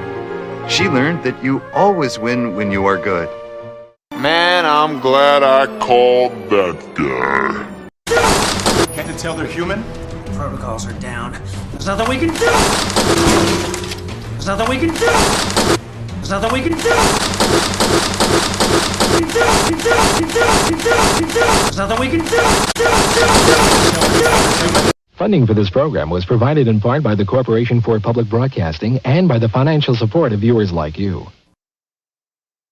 Have you ever bought or rented a videotape that wasn't quite right? It may have been a pirate copy, an illegal and inferior copy for which you paid good money. Pirated tapes are recognizable by poorly presented or photocopied jackets, poor sound and or picture quality.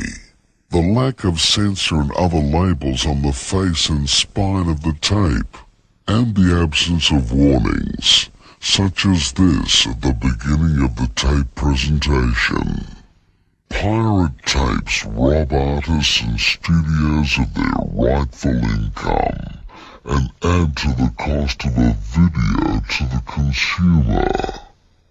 Video piracy is a major problem in Australia. Please help us stop it. If you buy or rent a tape which you believe is not the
nation without a vision of what the future can be is bound to repeat past errors over and over again.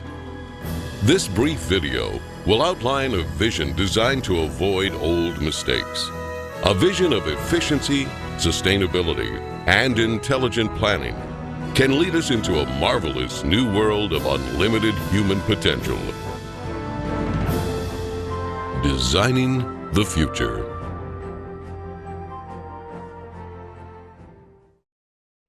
This vision could be a showcase of what the world can be in our cybernated age. Science and technology could be used for human betterment and the restoration and protection of the environment, serving as an example of the intelligent application of a systems approach. While some people advocate the restoration of existing, worn-out cities, these efforts fall short of the potentials of modern technology.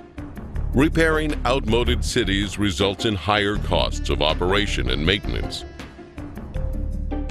It is actually less expensive in the long run to build newer cities from the ground up than to restore and maintain old ones.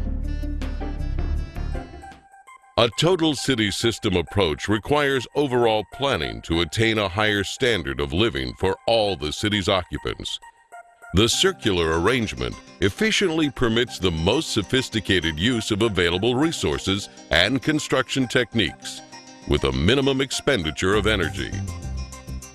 This can make available to all people the most advanced amenities that modern science and technology can provide. It could be the hub and learning center where people from all over the world visit and hopefully emulate this design approach in other parts of the world. Design considerations for these new cities include its overall functioning, its ease of assembly, the reduction of maintenance, efficient transportation, and its simplicity and durability. This will include the flexibility to permit ongoing and later changes.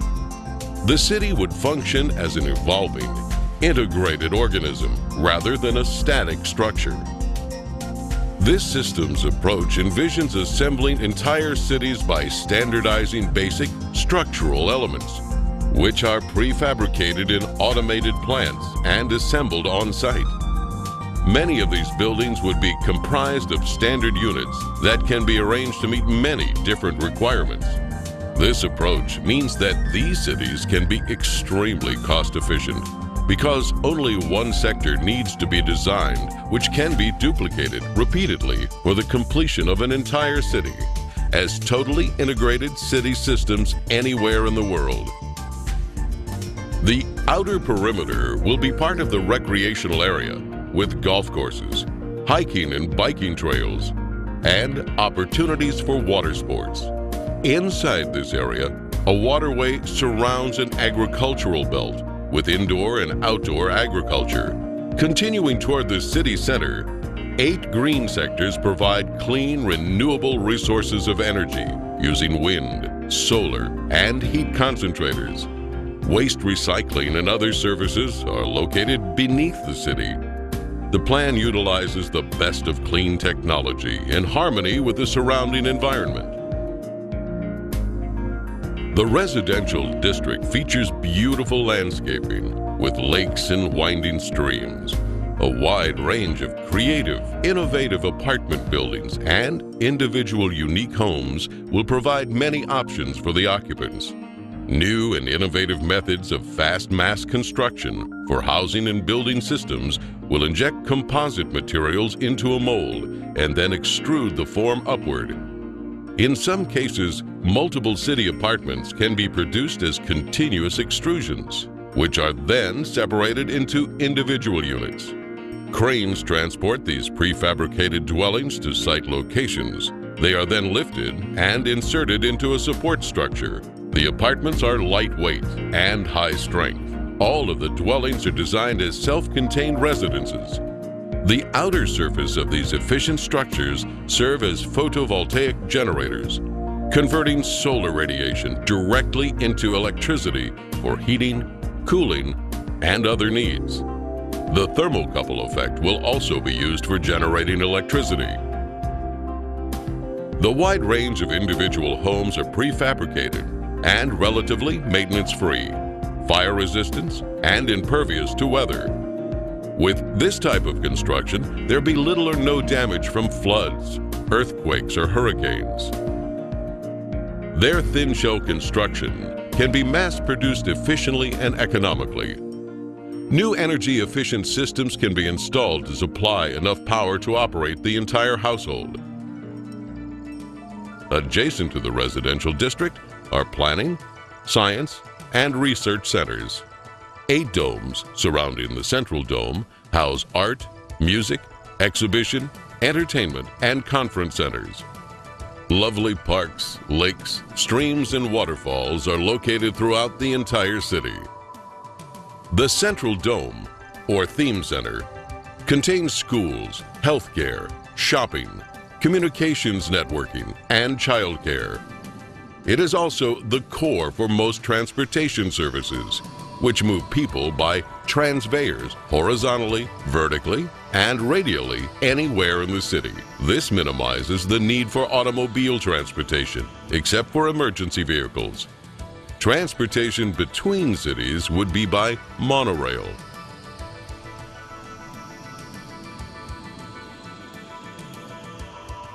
The Central Dome will eventually house a cybernated complex, which serves as the brain and nervous system of the entire city. It projects a 3D virtual image of Earth using satellite communication systems which display information on weather, agriculture, transportation, and the operation of the whole city. This cybernated system will use environmental sensors to help maintain a balanced load economy, which avoids overruns and shortages. For example, in the agricultural belt, electronic probes monitor and maintain the soil conditions, water table, nutrients, and more. This method of electronic feedback can be applied to the entire city complex. With computers now able to process trillions of bits of information per second, they are vital for arriving at correct decisions for the management of these innovative cities. The architectural structures themselves will be jewels of future possibilities, with a wide variety of exhibition buildings. Many of the displays will depict not what the future will be, but what it can be. Some of the cities may be total enclosure systems, which are self-sufficient. These massive structures would contain residences, parks, recreation, entertainment, healthcare, educational facilities, and more. Everything built in these cities would be as near to a self-contained system as conditions allow. In these total enclosure arrangements, the skyscraper assures that more land is available for parks and wilderness preserves, while at the same time eliminating urban sprawl. Wherever possible, geothermal energy can be harnessed. Geothermal power offers the possibility of an abundant source of clean energy. This source alone could provide enough energy for the next 1,000 years. National transportation systems would include a network of waterways and canals. These bodies of water could minimize the threat of floods and droughts by diverting floodwaters to storage basins. In addition, these canals could supply water for irrigation, fish farms, and recreation. The canals can also be used for desalination using a method of evaporative condensation. In some instances, ships could serve as floating automated plants, capable of processing raw materials into finished products while en route to their destinations. Huge ships and submarines with many removable and interchangeable compartments will carry freight across the oceans. Rather than separate containers, an entire freight section can be automatically disengaged at the port. Bridge designs would be greatly simplified, and bridges can be made corrosion resistant. They would be prefabricated and transported to the site by twin-hulled catamarans. On some bridges, trains could be suspended beneath traffic lanes.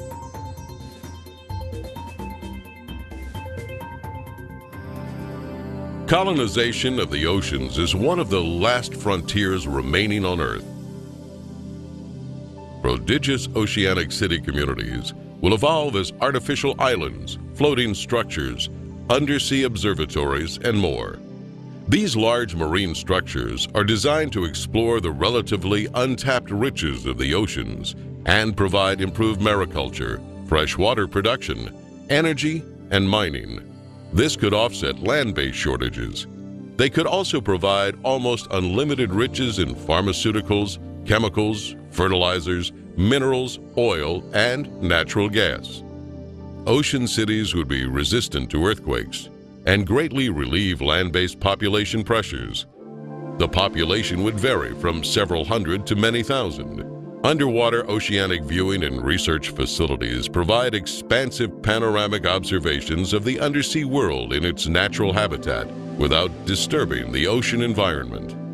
Unsinkable floating sea domes will attract those who prefer unique offshore or island living. In the event of inclement weather, they could easily be towed ashore, mounted and anchored to elevated support structures. Mariculture and sea farming systems are used to cultivate and raise fish and other forms of marine life to help meet nutritional needs. These marine enclosures are designed as non-contaminating integral parts of the ocean environment. If we use science and technology with human and environmental concerns, it could be a vivid future showcase of the human potential when working together to preserve the greatest gift we have, the resources and beauty of our planet Earth. In the final analysis, we are one people and share one planet.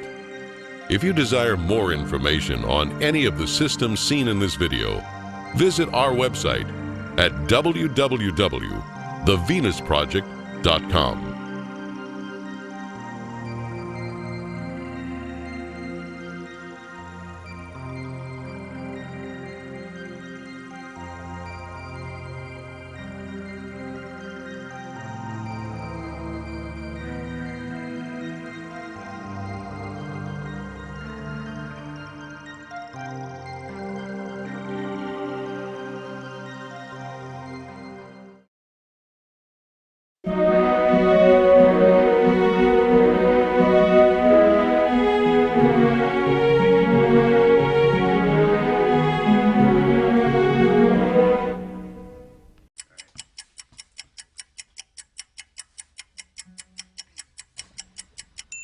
I wish I could say everything's just peachy. Living life is so easy, but it's not. They got everyone believing that's just the way it is, so there's nothing to be done. And so perpetuate a culture of cutthroat competition. But despite what you might think, we got everything we need to provide for each other. And wouldn't it be nice if no one had to fight just to get a bite to eat? Together we can build a better future for our project.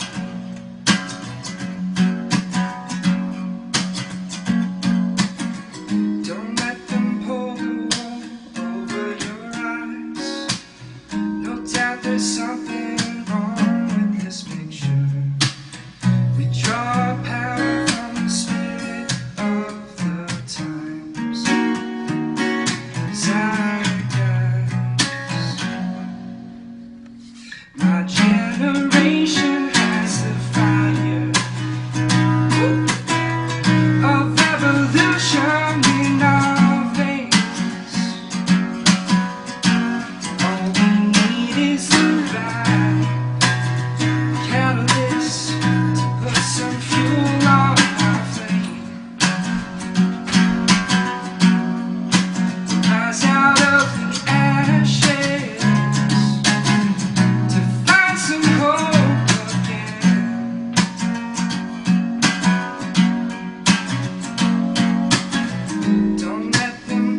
hold these truths to be self-evident, that all men are created equal.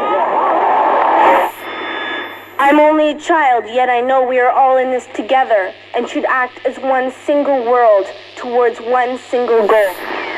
We have heard the rationales offered by the superpowers. We know who speaks for the nations. But who speaks for the human species? Who speaks for Earth?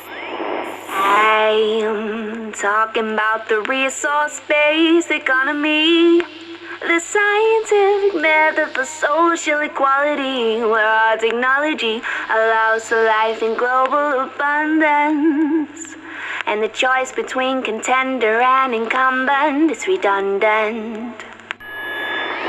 Welcome to this pale blue dot in our galaxy, where we fear the finality of our own mortality, and we worry about our salary and consumption of calories, while famine and war have caused another fatality. We live in a finite world, but our need for growth is infinite. Our relationship with money is so damn intimate. We can't slow down, we want more, oh we're so into it. Intimate, it would be a sin to quit. So now the whole planet's in debt. We owe quite a tall stack, but it's literally impossible to pay it all back, because money is debt created with interest. You listening? There's actually more money owed than exists in the whole system. That's a pyramid scheme, not just mean individuals skimming the cream, not just smoke-filled rooms where the supremely powerful convene. It seems a systemic flaw is the theme to this meme. Today's system defines who wins and loses with competitions, and losers are created by definition. Our leaders are ruled by political ambition. Not a single one of them is a trained technician. It would be insane to listen to their claims. I'd rather use the scientific method to arrive at decisions. So pardon my sedition, but I stand by my derision, and I fight against this system with a thought for ammunition. It's a train of thought, it's a frame of sorts, a campaign where you can't just feign support. The train of thought can't be claimed or bought. It's an idea, there's no one you can blame in court. It's a train of thought, it's not a game or sport. It pertains to humane and sustained support.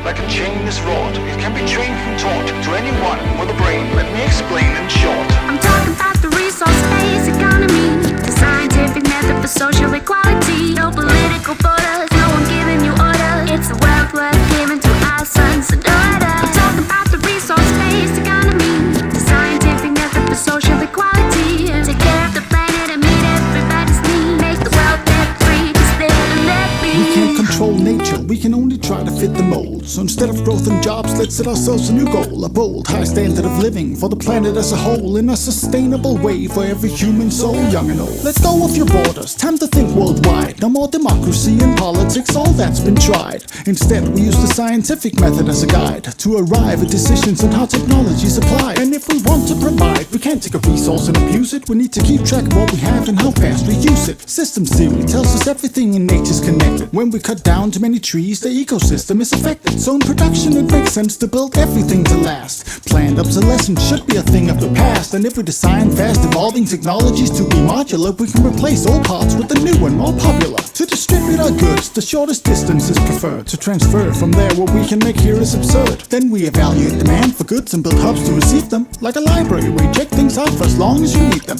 All of this is doable with today's technology, as long as we apply the right methodology. Cause scarcity is technically outdated, you follow me? This way we can live in abundance and global equality. I'm talking about the resource-based economy, the scientific method for social equality, where technology allows a life in global abundance, and the choice between contender and incumbent is redundant. I'm talking about the resource-based economy, the scientific method for social equality. Every kind of transition is about damn time. The planet is shared by all of mankind. Incentive is the key to understanding volition. We don't act without it, it's behind any decision. There's no human nature to behavior, just predisposition that has to be supported by the surrounding conditions. So the mission is one we should all agree to pick. No police, no prisons, no referee to trick.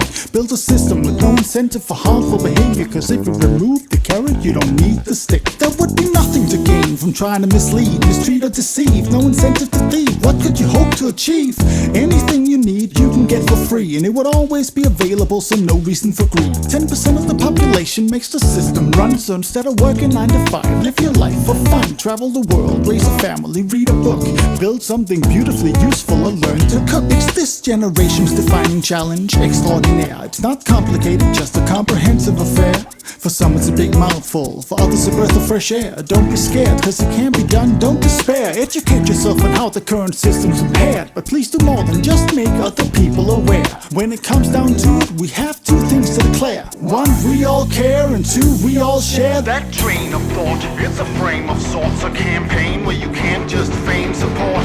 The train of thought can't be claimed or bought. It's an idea, there's no one you can blame in court. It's a train of thought, it's not a game or sport. It pertains to humane and sustained support. Like a chain is wrought, it can't be trained and taught to anyone with a brain. Let me explain in short. I'm talking about the resource-based economy, the scientific method for social equality. No political borders, no one giving you orders. It's a wealth worth giving to our sons and daughters. I'm talking about the resource-based economy, the scientific method for social equality. Take care of the planet and meet everybody's need. Make the world debt-free, just live and let be. I'm talking about the resource-based economy, the scientific method for social equality. Where technology allows a life in global abundance, and the choice between contender and incumbent is redundant. I'm talking about the resource-based economy, the scientific method for social equality. Because the transition is about damn time. The planet is shared by all of mankind.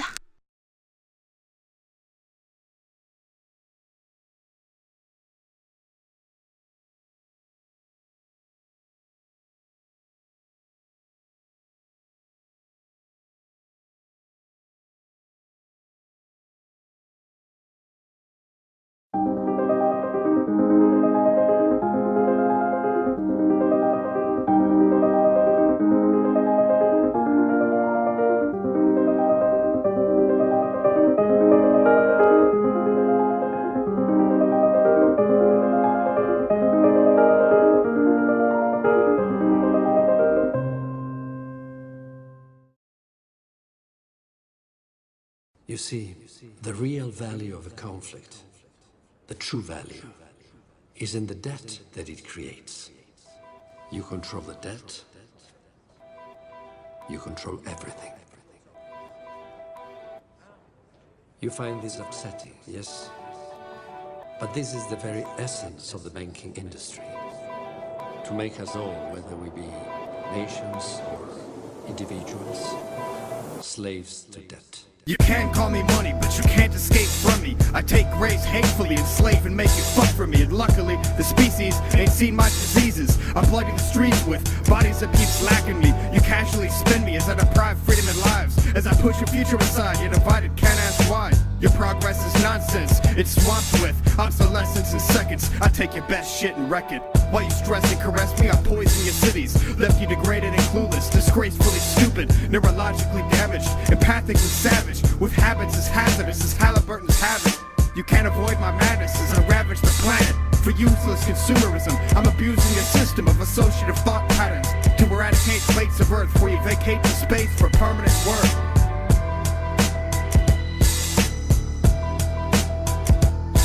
Money, copyrights, and serenity resources. Your cultural and spiritual distinctiveness will be consumerized into our own. Resistance is futile, you will be consumerized.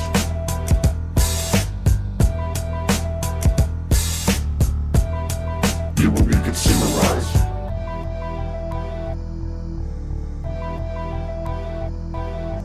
I've globalized wasting, Earth's a wasting. A third of the food made just gets thrown away. Like the third of humans that waste away hungrily, and other poverty that permanently follows y'all to veritably swallow y'all like a fat lady eating Mickey D's. You can teach people about me, but I cheat more frequently. You worship me and believe I promise you'll be prosperous, but I'm twice the fraudulent as posthumous life insurance. Completely deadly, psychopath on the warpath, wreaking suffer discreetly, pimping scarcity, no peace treaty can buffer me, and suddenly it's a race to extinction thanks to me, the demon. So get your face in position, embrace free missions. Since you embrace my religion, I'll Jim Jones your resistance. So long as your justice stays the split of resistance. Dithering for little shit, ignorant of my malevolence. Resistance is futile.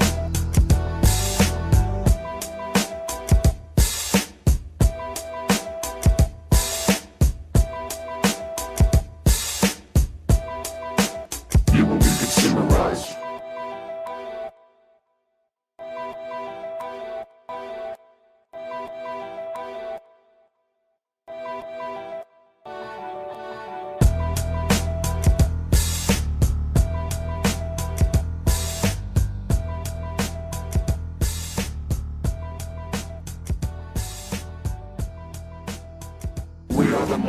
copyrights and surrender your resources. Your cultural and spiritual distinctiveness will be consumerized into our own. Resistance is futile. You will be consumerized.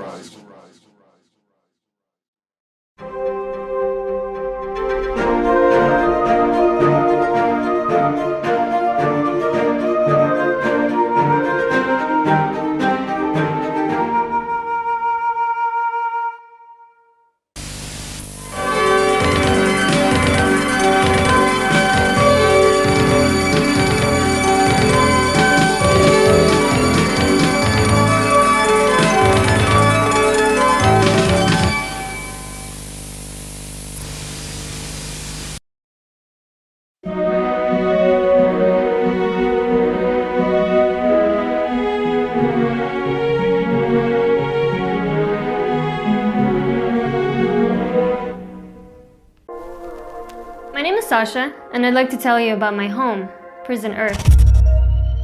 Prison Earth is a fairly large place. It has hundreds of different prison cells and billions of prisoners. Some of the prison cells are pretty large, some are much smaller. Some are fairly nice, others are horrible. I was born in jail cell R, which isn't the worst cell in the prison, but many would argue that it's not the best one either. Back in the 90s, when I was growing up, Cell R was actually considered to be a pretty dangerous place. Because of that, my father worked hard to move my family and me to Cell U, which was considered to be a much better cell at the time. But it wasn't easy to make the move from Cell R to Cell U, or to go anywhere, in fact. You can't just move freely from one prison cell to another. All prison cells have very strict rules about who can enter and exit each cell and for how long. The walls between each prison cell are strictly patrolled by guards, and it's almost impossible to leave your own cell without granted permission. To be granted permission to leave your cell, you first need to get a small booklet that has your details written on it. It has your name, your date of birth, your inmate number, where you were born, and some other information. Most prisoners can leave their cells by showing this booklet to the guards, but some cannot. For most prisoners, getting out of their own jail cell is the easy part though. The hard part is entering into a new cell. You see, there is no free or common area in the prison. The entire prison is strictly divided into jail cells, and each cell has its own rules that you have to follow. The booklet that I told you about dictates which cells you can enter and for how long. Since some jail cells are better than others, this means that some prisoners are more privileged than others. In some jail cells, people slave for livable wages and have access to healthcare and education. In other cells, a lot of people suffer.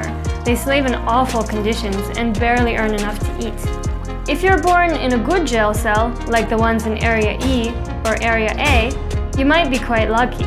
Not only because you'll have access to healthcare and some good services, but also because you can leave your jail cell and temporarily enter many other cells just by showing your booklet to the guards.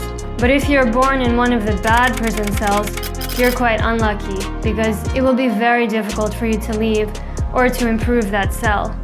Most likely, you'll be very poor, and the prison guards won't let you into the good cells without additional special permission. To get additional special permission, it can be very difficult. Not only do you need to show the guards your booklet, but you also need to show them a special stamp called a visa that you can only get from the authorities. To get this stamp, you either have to have a lot of money or you have to sign into a contract to be a devoted slave for a company in the good jail cell. But that will only happen if you're very skilled.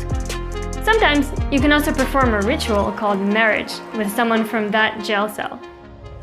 Once you have the documents and the stamp, the guards can still refuse you entry into their cell if they feel like it. And if you're poor, there's a good chance that you'll get denied. The funny part is that most prisoners don't even realize that they're locked up. Most prisoners don't even try to go into a neighboring cell for longer than they're allowed to. Most don't question the guards or the other prisoners. They just do what they've always done. They work. They slave their lives away in their designated jail cells. And they only take vacations when they're allowed, only for as long as they're allowed. They might be numb to this prison. They might be quietly existing, working in the system, perhaps drinking, smoking, or taking pills to cope with the lack of meaning in their imprisoned existence. But I hope you're not like that. I hope you question and take a step outside, at least with your own mind.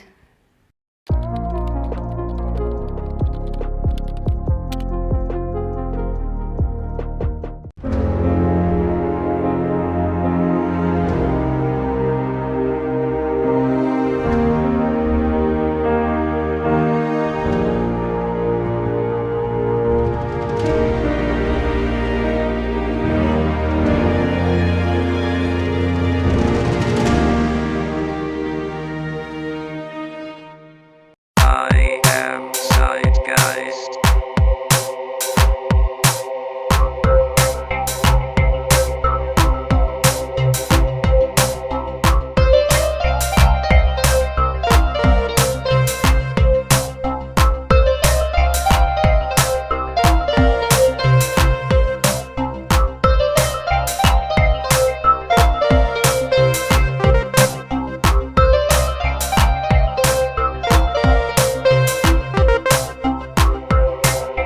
No money, no war, no right.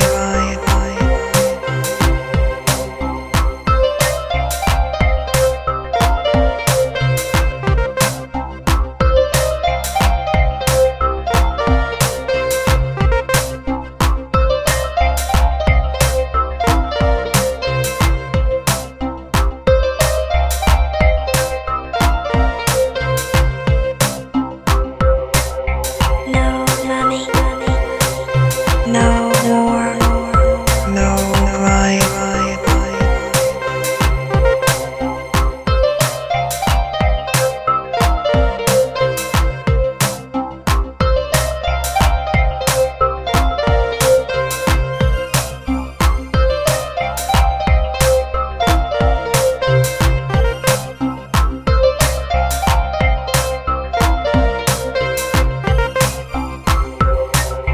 No money, no war, no right.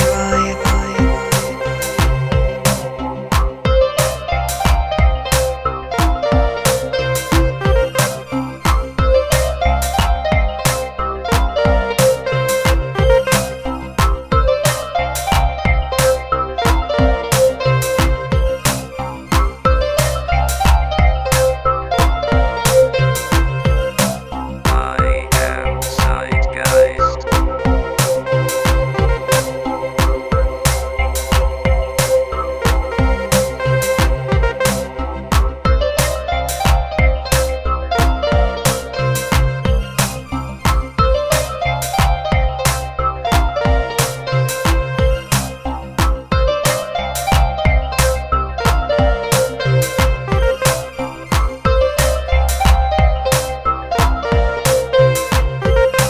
I am zeitgeist.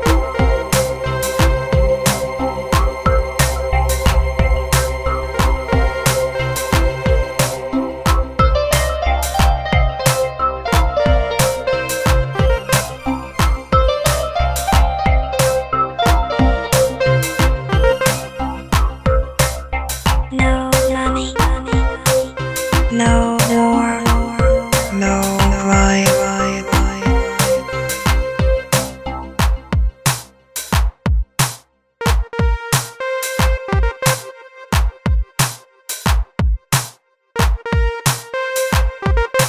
I am zeitgeist.